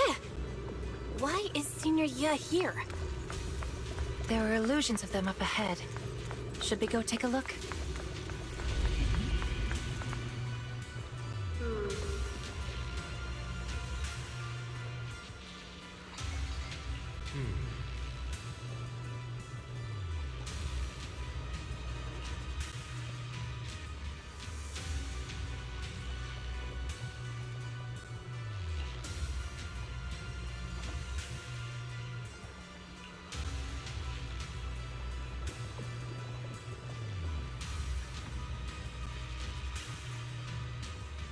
Oh shit, the build up. Why did you turn back? No one's coming from behind. Idhari can't hold on much longer. That door will vanish soon. They'll come. All of them will come. Whether it's my overly worried Shifu, or that unpredictable Junior Belle. I have a feeling we'll be meeting very soon. It's a dead end up ahead. Where did Senior Ye and Sarah go? I saw them pass through the ether fissure. Except this time, there's no fissure in front of us to go through. Periodic fluctuations of ether detected at this site. Estimated cycle length, 30 to 90 days. Periodic fluctuations. So even if there is a fissure, it won't be detectable right away. Let's mark this place and come back in a few days. All right, let's head back. Thanks for everything, Idhari.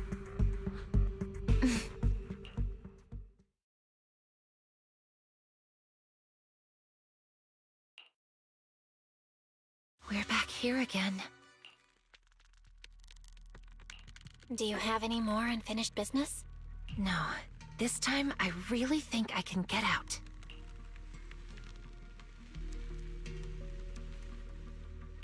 Then, let's get out of here.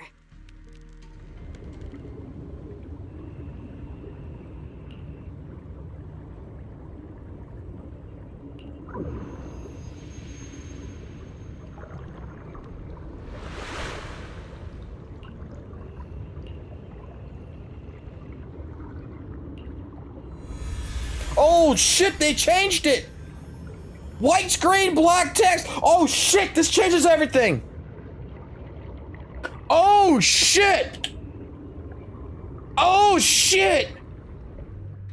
Look, Idhari, we're home.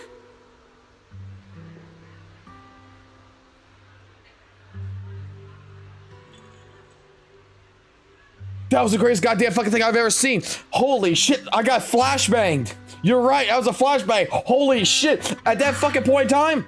Yes. 9 out of 10. Fucking white screen, black text. Oh my god.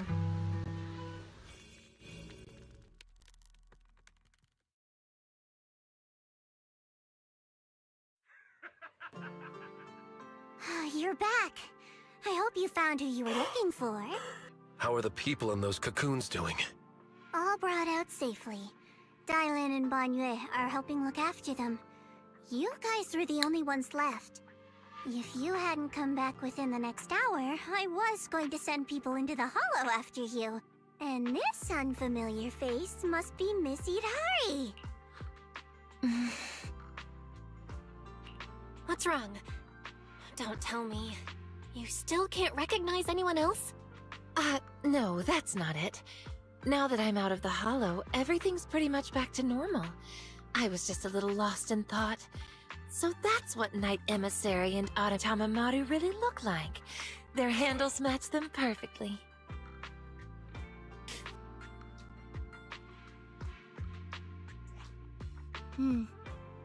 As long as you're getting better. Oh, she's defeated. Our screen names aren't bad, I guess. But yours, you don't make me think of strawberry parfait at all. Anyway, No, that right there makes me think of strawberry parfait. You're right. wrapped up thanks to your efforts. Get some rest tonight. I'll book a private room someday at Yamcha-sin and give you all a proper treat. Oh, and Miss Belle, please leave those lumen boxes I lent you.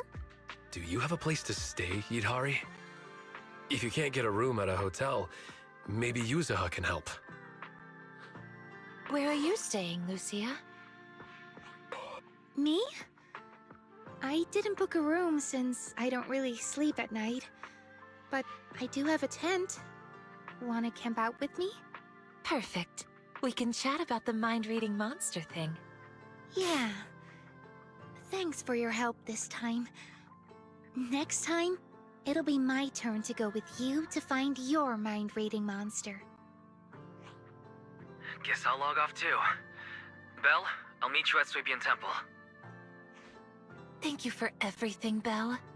We'll be seeing each other tomorrow, right? You bet. Sleep well tonight, and sweet dreams.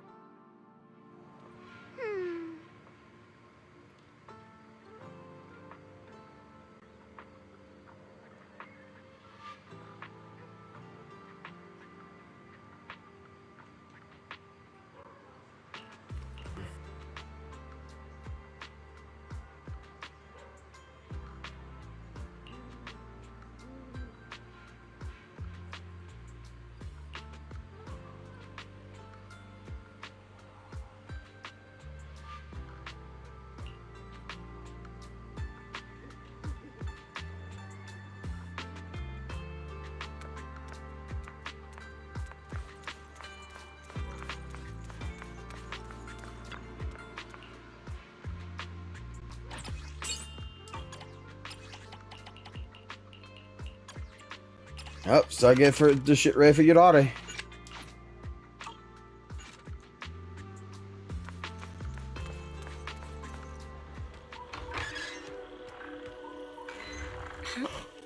Ashua? What's going on? Feline! What are you doing up there? Hold on. I'm getting a sense of deja vu. It's you again!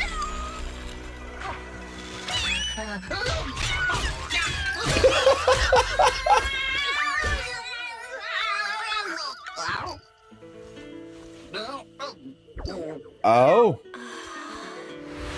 Remember, if you see a girl with a big fluffy tail, flowing light brown hair, and wearing a pretty red ribbon, then you should call her Senior?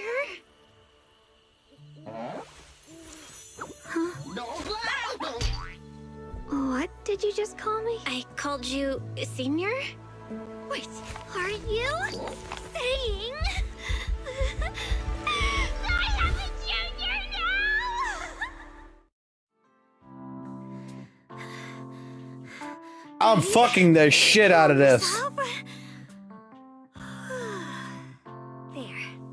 Sorry, I lost my composure for a moment.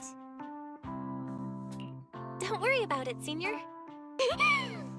Breathe. Focus. Senior Fufu told me to call you that if I ever met you. I didn't get it wrong, did I? No, of course not. It's just surprising that simply going out for a stroll could lead to something like this. I'm already being called Senior now. Oh, right. I'm Ye Xuanguang. And your name is? I'm Belle. All right then, Junior Belle. From now on, you can call me Senior Xuanguang, or Second Senior Sister. But I suppose just plain Senior sounds more impressive. You've actually got another junior. I'll go get him. That's okay. I have things to do, so I have to get going. Oh, make sure you don't tell Shifu about what happened tonight. Got it. As you command, Senior. Huh? What's wrong? Have we met somewhere before? Nope. This is my first time in Wi-Fi. Well, I've got to get going, but I have a feeling we'll be seeing each other very soon. I'm fucking the shit out of her. Belle, what was that sound? That sound was me fucking getting my dick hard. What the fuck you think? Huh?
That was an interesting introduction. She just came out of nowhere.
Let's see.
Fuck.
Okay.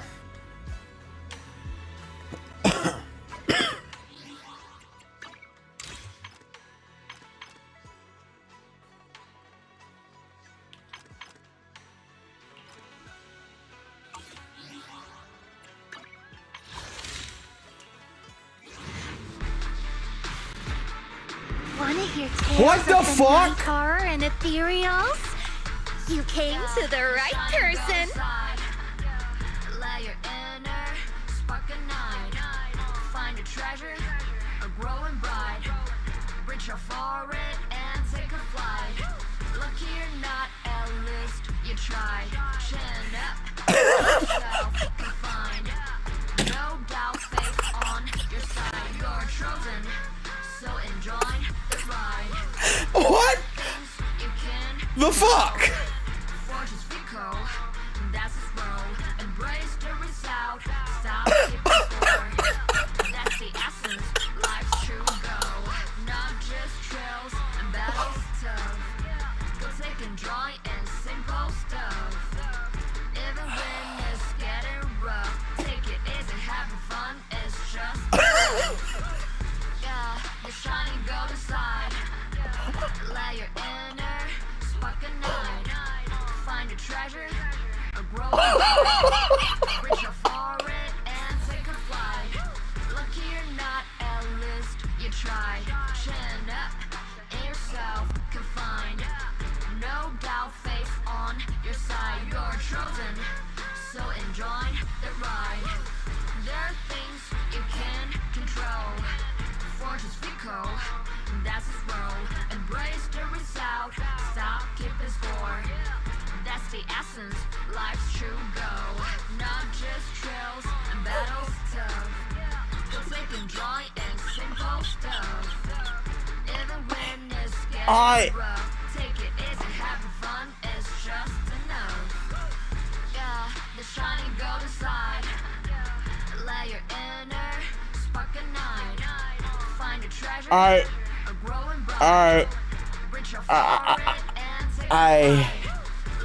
I don't know. Holy shit. Like, what the fuck? Like, No doubt, face on your side. You're chosen, so enjoy the ride. There's things you like, can control. Fortune's fickle.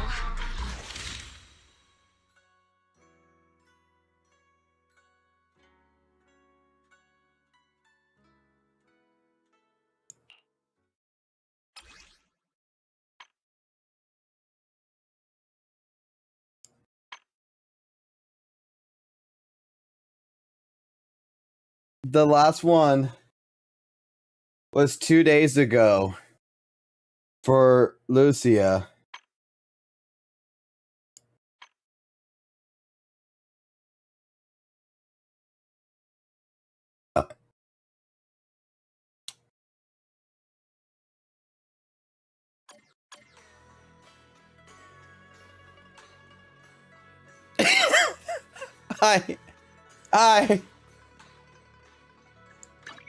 I don't. A little late night adventure. I promise you'll love it. I can't make this shit up.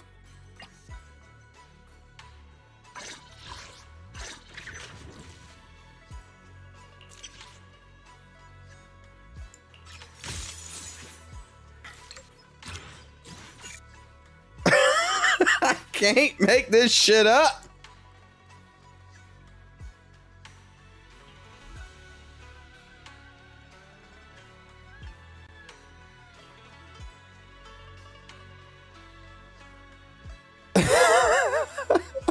I can't make this shit up.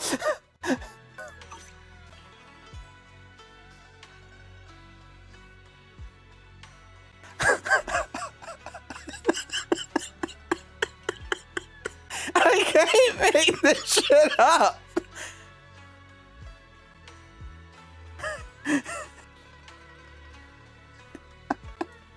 How about a little late night adventure? I promise you'll love it.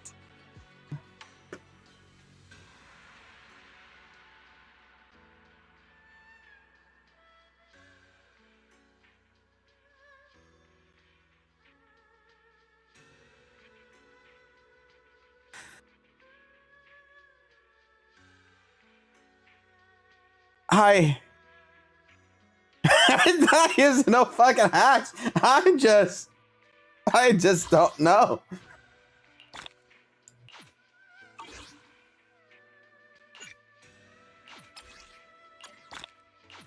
Like, holy shit, I just like, you know what? I'm sitting here, I'm just like, I got the fucking, you know, I got the encrypted master tape, I'm popping the encrypted master tape, and all of a sudden I get her, like, what the fuck? There's a chance, hold on. Oh, I'm not so lucky here.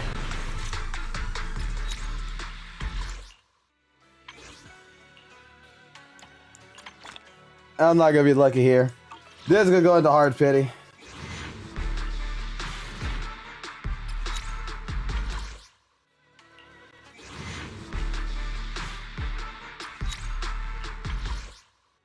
And you saw how fast I went. Like, I'm at 85. You saw how fast I skipped it. I didn't even bother to look for it.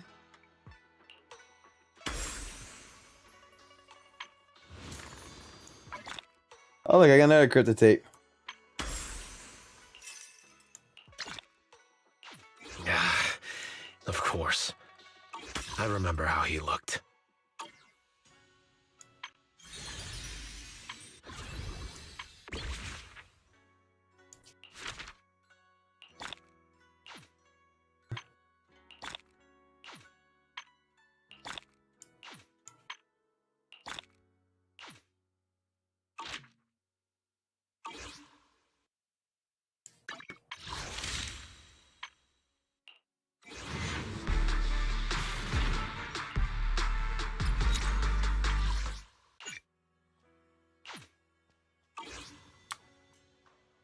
I mean, the good news is I don't need Vivian's fucking weapon, so I could just pop. I need to pop in here. Oh my god, that I can't make this shit up. That's the kind of fucking luck.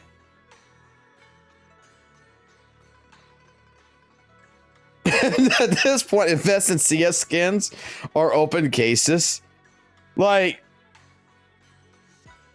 I don't know what it is. Like, when it comes, like, dude, you're talking to a person who got fucking Shorekeeper in fucking Weathering Waves, M6 without losing a single fucking 50-50 and was getting early pity and double copies. Like,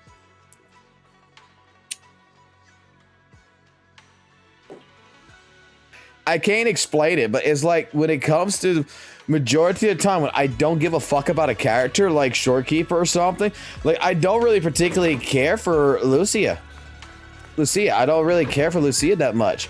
And for some fucking reason, just because I don't care for the character so fucking much, I just fucking win. Maybe I should start doing fucking people's polls. Because, like, I don't really particularly care if I get the character or not, and maybe that's the fucking winning fucking thing. I just do your guys' pulls now. I get y'all fucking, like, M fucking threes, like, fucking off the bat.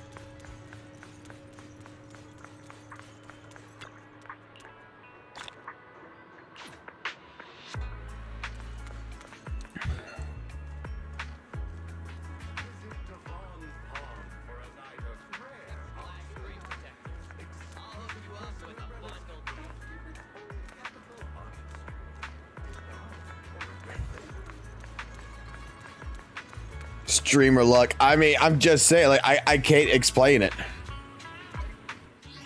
And it's always on single pulls that I fucking win. It's never on fucking multis, really. It's mostly on fucking single pulls that I completely win like that.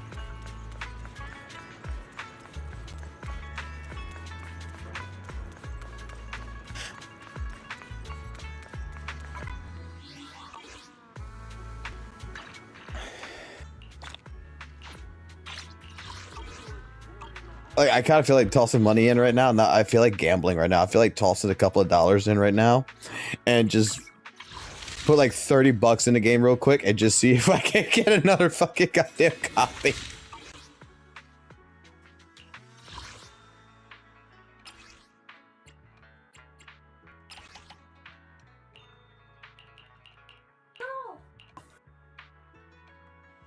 Stop him. You want your burger? Are you gonna eat it? Then eat it. If you don't eat it, then he's going to eat it. That's what he does.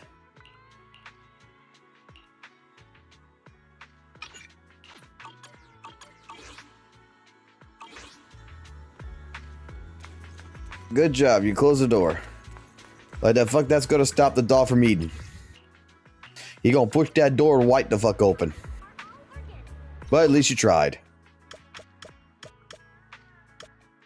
Alright, now we got the most important fucking thing we gotta do.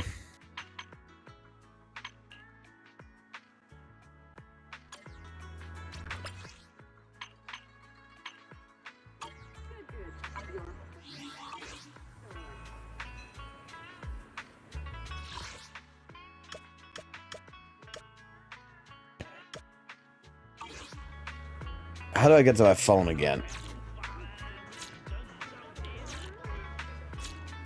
Q, I think. Fuck off, Palter. No one gives a fuck about you.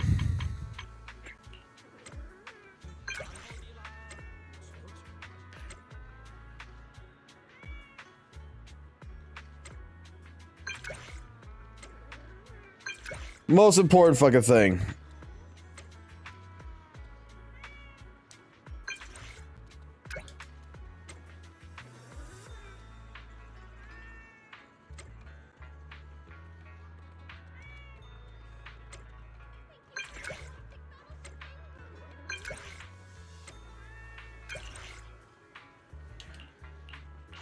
I'll give him pecs. Pecs on pecs. Let's go. Let's be friends.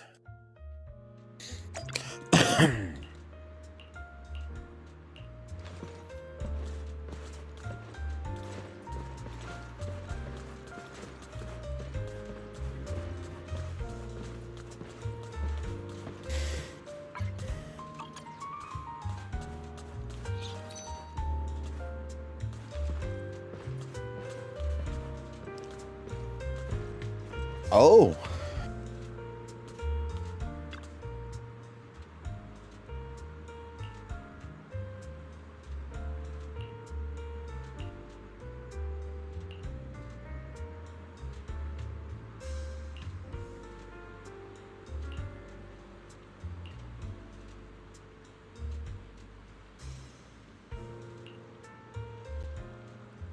Are you my daddy? We kind of got the same hairstyle. We're Thyrans. Are you my daddy? Did you fuck Vivian and you created me? That's why Hugo's so fucking like he is.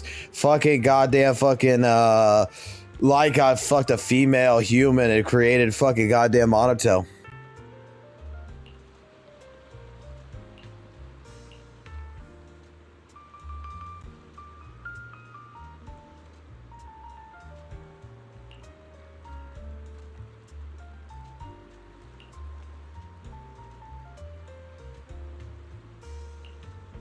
I wish the stream dead.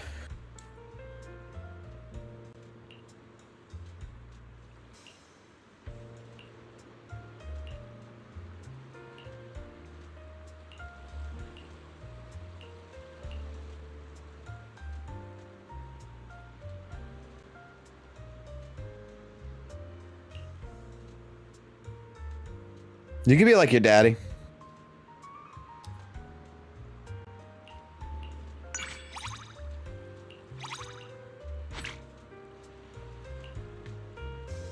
Don't worry.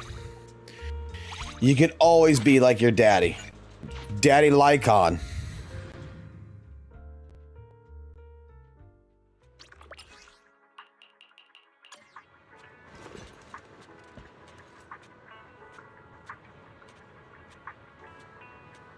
I still prefer the other one.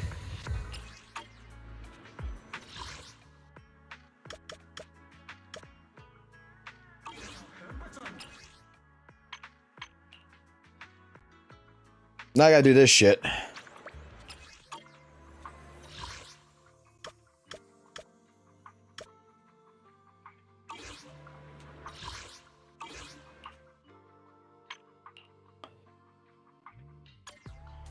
This is how I did Evelyn.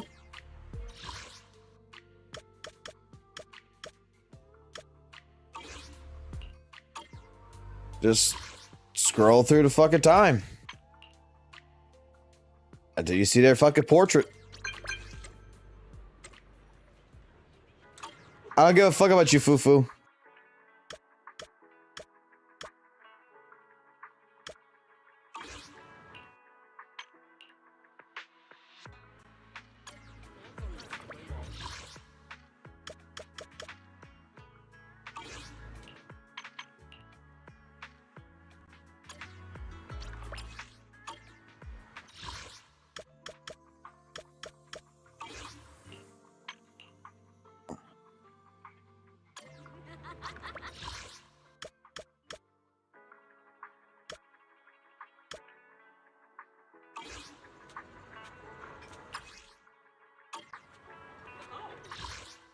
Fuck Fufu.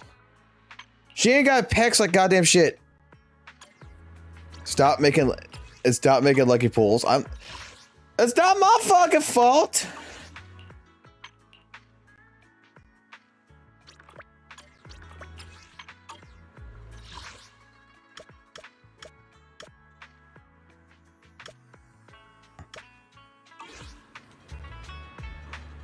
Read the DMs.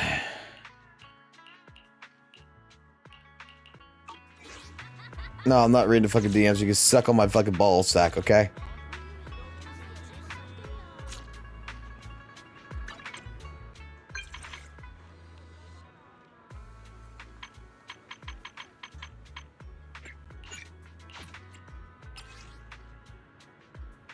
Maybe I need to get him to a friendly status first.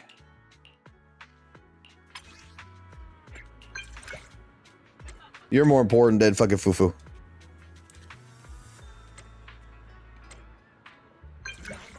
Already got Evelyn done. I don't need to do anything more with Evelyn. I got my Evelyn wallpaper.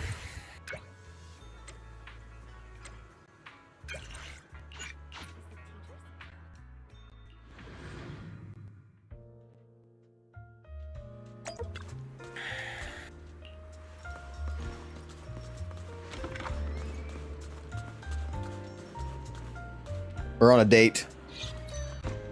After she killed her father, we're on a date. I like movies about big titties.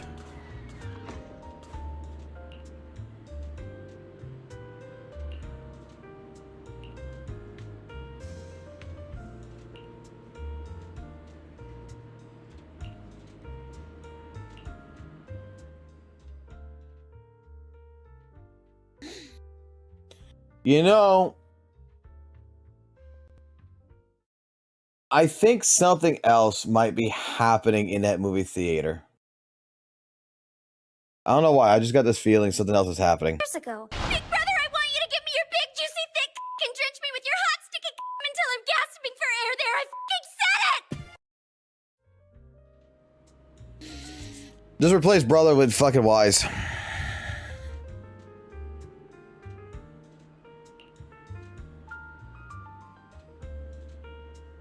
Whew, that movie was intense.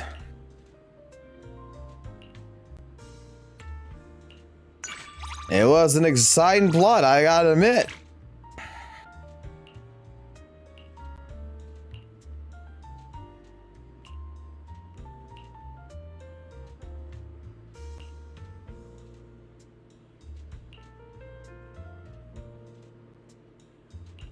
I don't care about movie shit. I just wanted to get that done.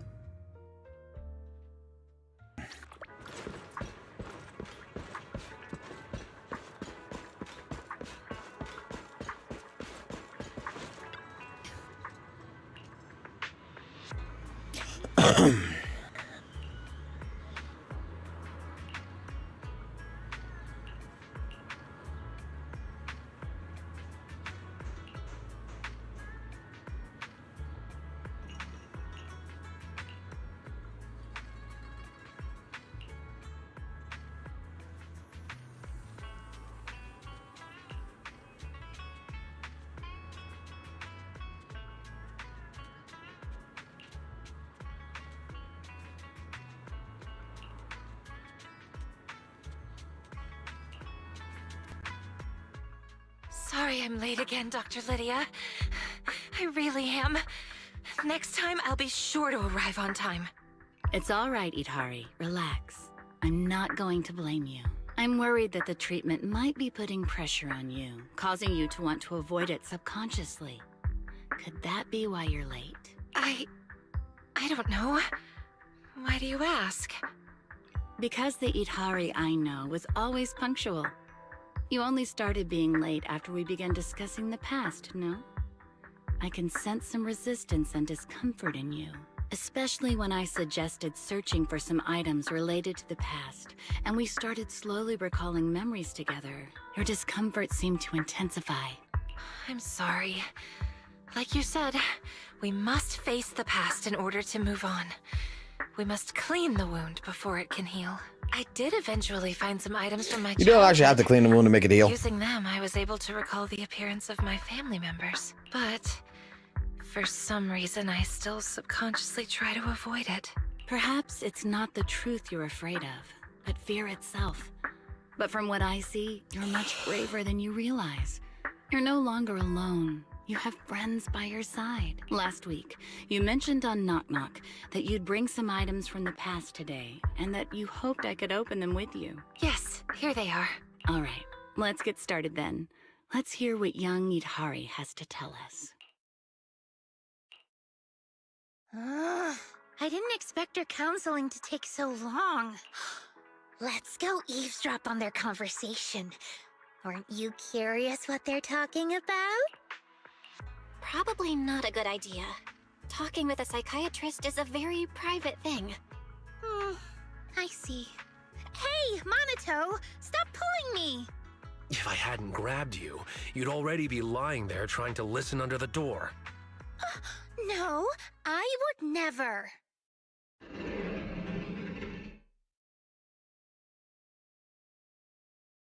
Wait, did you hear that?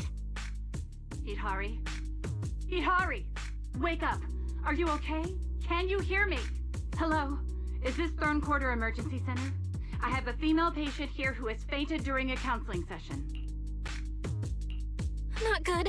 Quick, let's check on her.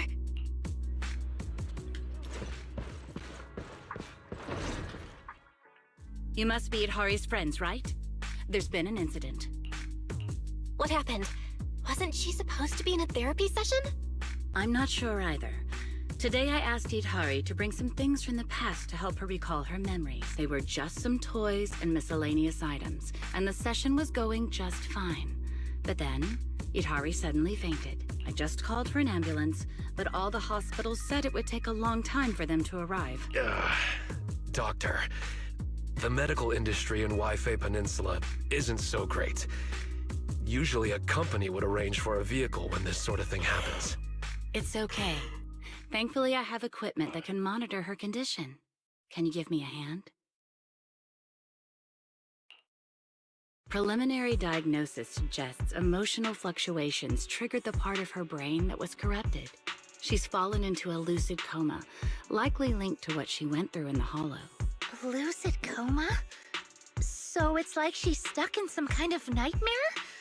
Does that mean she'll be okay after a good sleep? That's one way to put it, but I don't know when or if the nightmare will end on its own. Forcing her to wake up could do more harm than good. I'll keep an eye on her brainwave patterns, but we need to stabilize them first. Once they're steady, we can safely try medication to wake her up. Try calling her name by her bedside. She might feel your presence and care, even in the nightmare. But we don't know what kind of nightmare she's experiencing, so how can we comfort or call out to her? Is there another way to help stabilize her condition? There is another way. My friend works at HIA. He manages a VR device that can simulate a person's mental landscape. However, his research is too advanced, and the device is mostly reserved for elite agencies like the HSO. I also heard that their last collaboration with Section 6 experienced some unexpected issues. Section 6? Not the most approachable group. Well, maybe I could... Yeah, regular folks like us don't exactly have those kinds of connections. I'll ask my friend who works at Porcelumex later. Well, actually, I can... Yeah, I don't even have a new Eridu citizen card. No fixed address, no ID. I'm just a nobody. Sorry to interrupt, everyone, but I can get in touch with a friend from Section 6. Wait a sec. Am I missing something? Aren't you a proxy? How do you have friends in Section 6? I can understand knowing office staff from Sections 2 and 3, but a covert organization like Section 6? Wait, don't tell me you're actually a retired HSO agent. What? No, it's not that complicated. It's just a series of coincidences. Hold on, let me contact my friend from Section 6. Which one's the friend? Oh. Look at that. It's Haramasa. I thought, you know what? Hey. A game that actually allows me to see other characters in the game. Even he says, hey, long time no see, motherfucker. At least this ain't Weather Waves where you ran off with when you ran off fucking trying to avoid the child support.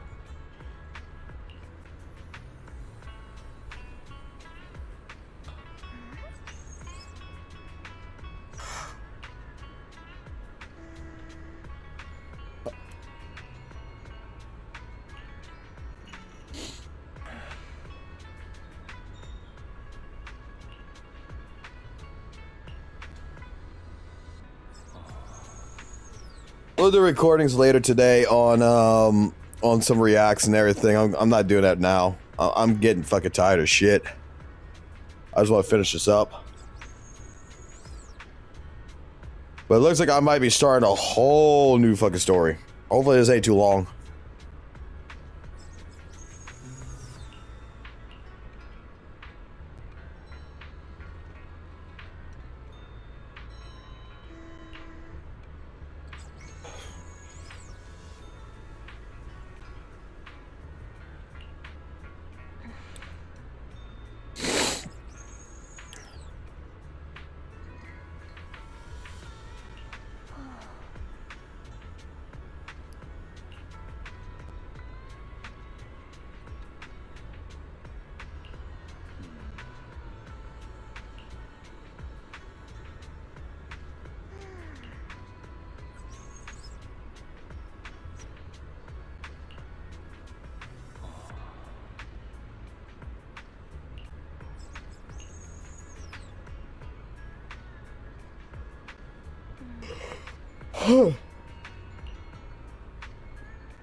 All right, is this time gated?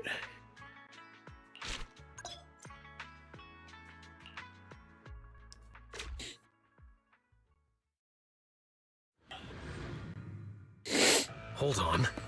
Why is she dreaming about the outer ring?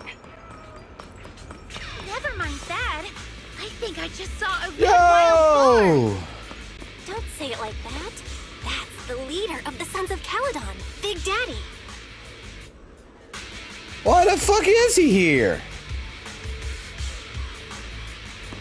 Why the fuck we're in Caledon? What the fuck? You can't let him break in no matter what.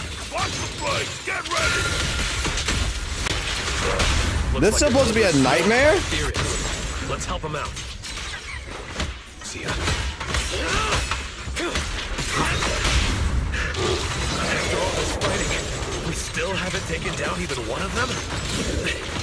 Big Daddy made it look so easy just now. So is it because we're too weak? No, they're right. Big Daddy's super strong, but we're not that weak. I see now. It's because Big Daddy's a Thyran. Only Thyrans can defeat ethereals. What? You can't just provoke my Thyran card because I got beat by these ethereals? Why don't you check what you have on your head and rethink that statement? Alright, these motherfuckers just keep respawning health. What the fuck? I forgot Monato and I are sirens too. Even a genius ethereal researcher like myself has no idea why. Hold up. Look over there.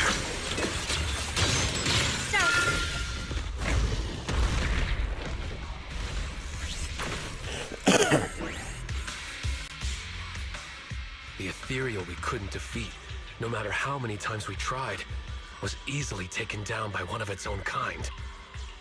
An ethereal? Fighting another ethereal? I must be dreaming. We've been dreaming this whole time. Wait, ethereal fighting ethereal? Dreaming? I have an idea. Huh?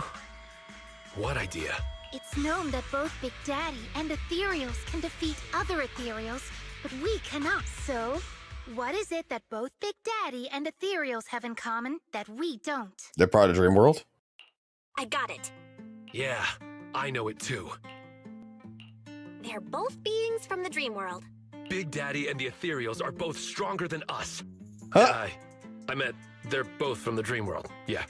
I suspect that no external force can directly Yeah, Monto's an destroy idiot. this place. I love it. Only beings in the dream world can inflict harm on each other. As Dr. Lydia said, we have to face the inner demons ourselves. The fears in Idhari's dream can only be defeated by herself. Maybe we can use this principle to try and tame ethereals and train them to defeat other ethereals. Tame ethereals. One of my teachers used to say dream big, but this feels a little too big.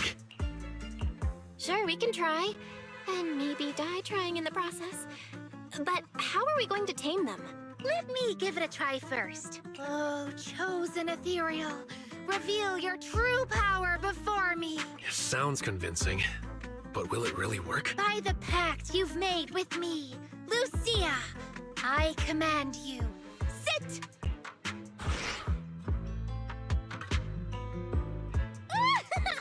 Good. That's it. Just like that. Even if it's just a dream, this is still unbelievable. Trust me, I know ethereals. You should give it a try too. Tell it to stand up. This is so embarrassing. Do we really have to say lines like this? There's nothing else we can do. Let's give it a try. Oh, chosen ethereal, please show me your true power! Huh? Do we really have to say it like that?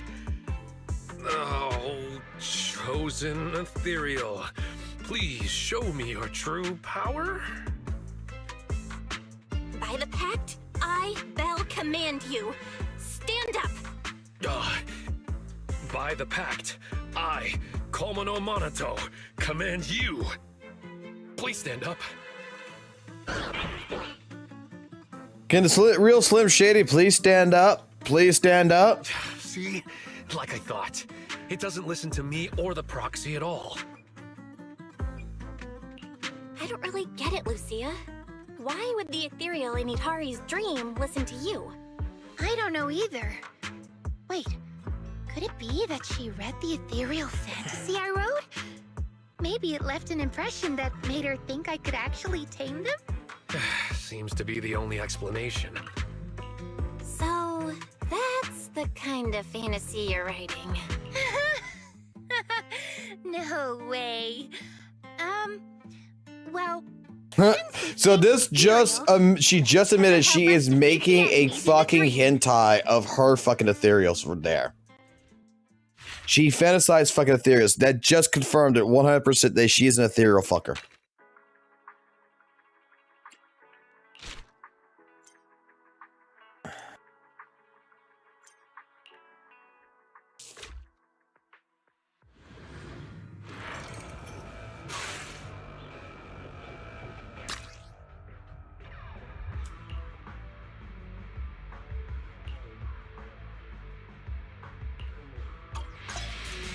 Okay.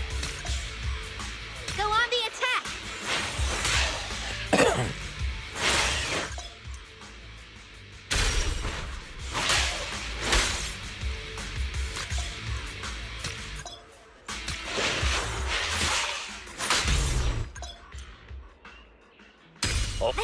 power of perfect timing. It's okay. I'll get him next time.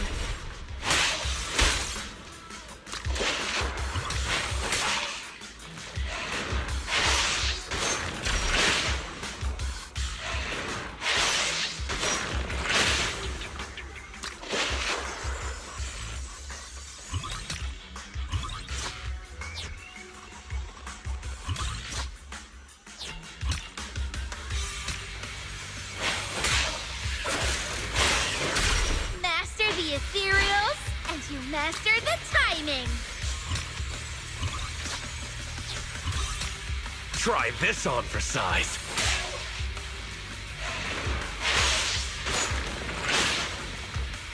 Try this move.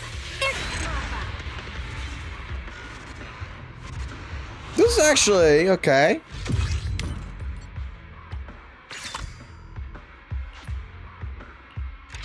Okay.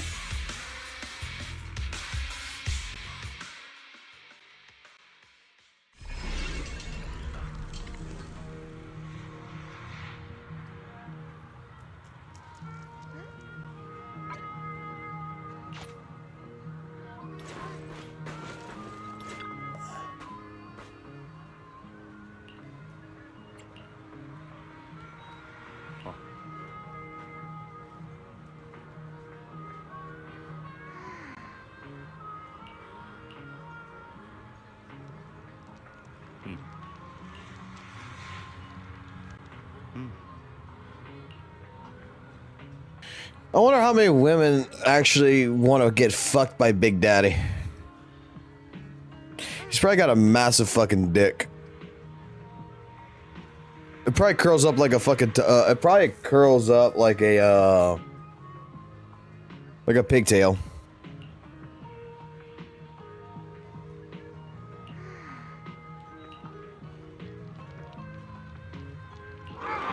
I ain't too worried about the story.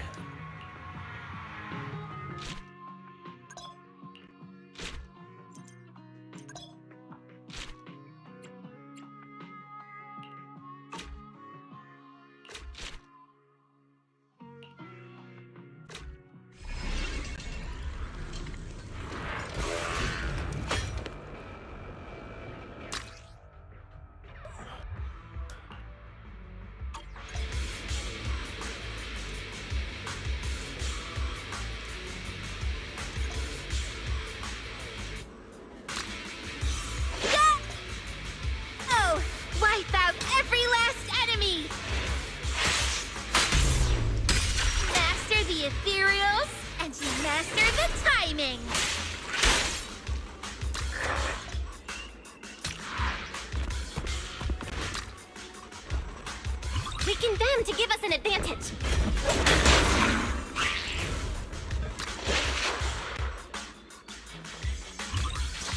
Give it all you got.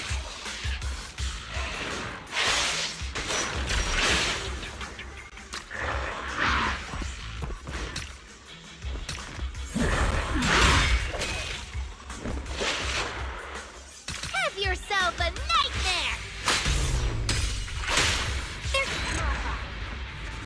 This is actually pretty interesting.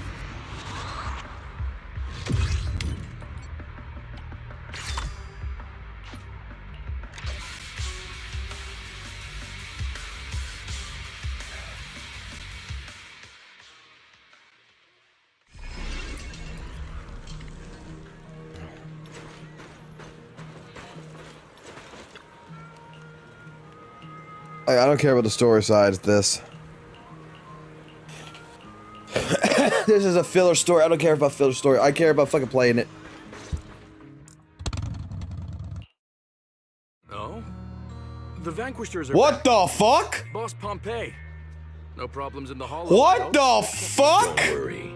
If I ever fell to an ethereal, the Vanquishers would have no business claiming the title of Overlord Gang. At the moment, it looks like the Outer Ring Hollow isn't expanding on its own. Parts of it are connected to Hollow Zero. That's what's causing the expansion. Speaking of, we rescued this girl near the edge of the Hollow. Do you know her? You all right, little lady? we're in a safe place now. I know this is a fucking dream, but we're bringing in Pompeii? God I've damn. rested well along the way. Huh? Belle? Monato? Lucia?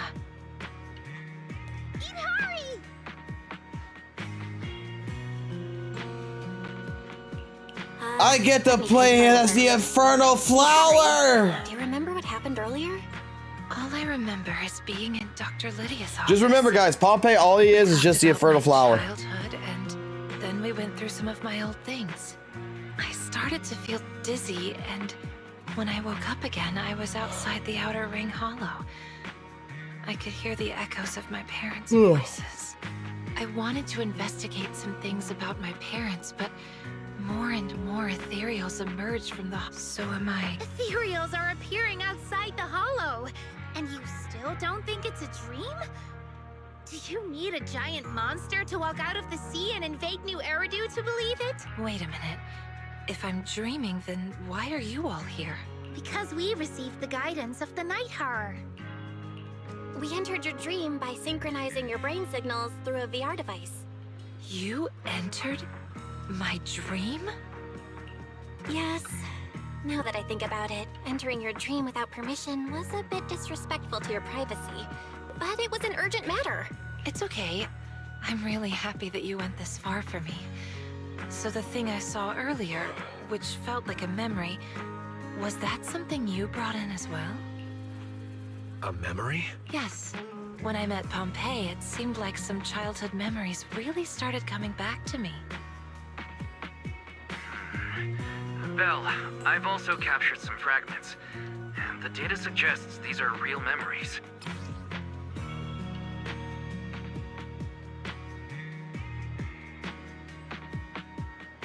Oh, so we're gonna tie in the. So we're gonna tie in like okay. Oh, this has got to be safe, dude. I don't want to actually stop playing, but I'm fucking tired as shit. So we're gonna tie in like Hidehari actually knows like Pompeii from the fucking past. So we're gonna give older fucking characters that who are technically, you know, who's dead. But we're gonna give older characters love by bringing them into life with Hidehari.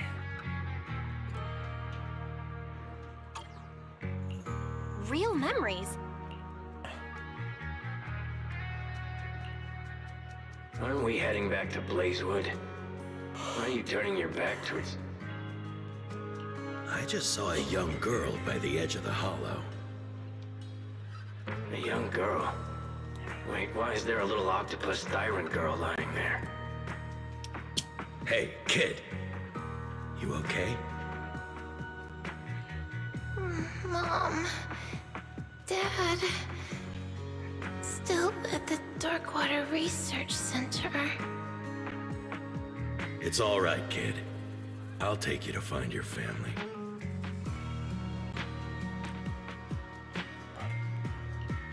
So, does this mean Pompeii saved Hidehari back then? That's what it looks like. Let's not talk about that for now.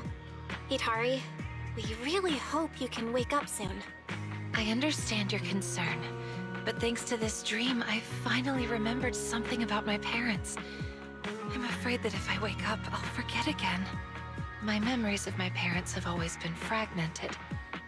I really want to know what happened to them. Wait, the readings are showing fluctuations in her mental stability, with many discordant frequencies attempting to push you out of the dream. I think it's best if you follow her lead. Sorry to interrupt, but another ethereal just breached through and is about to attack Blazewood. This just never ends.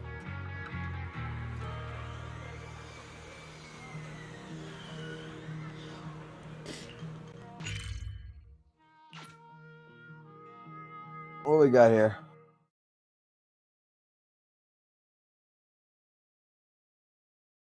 Oh God. The fucking golden pussy.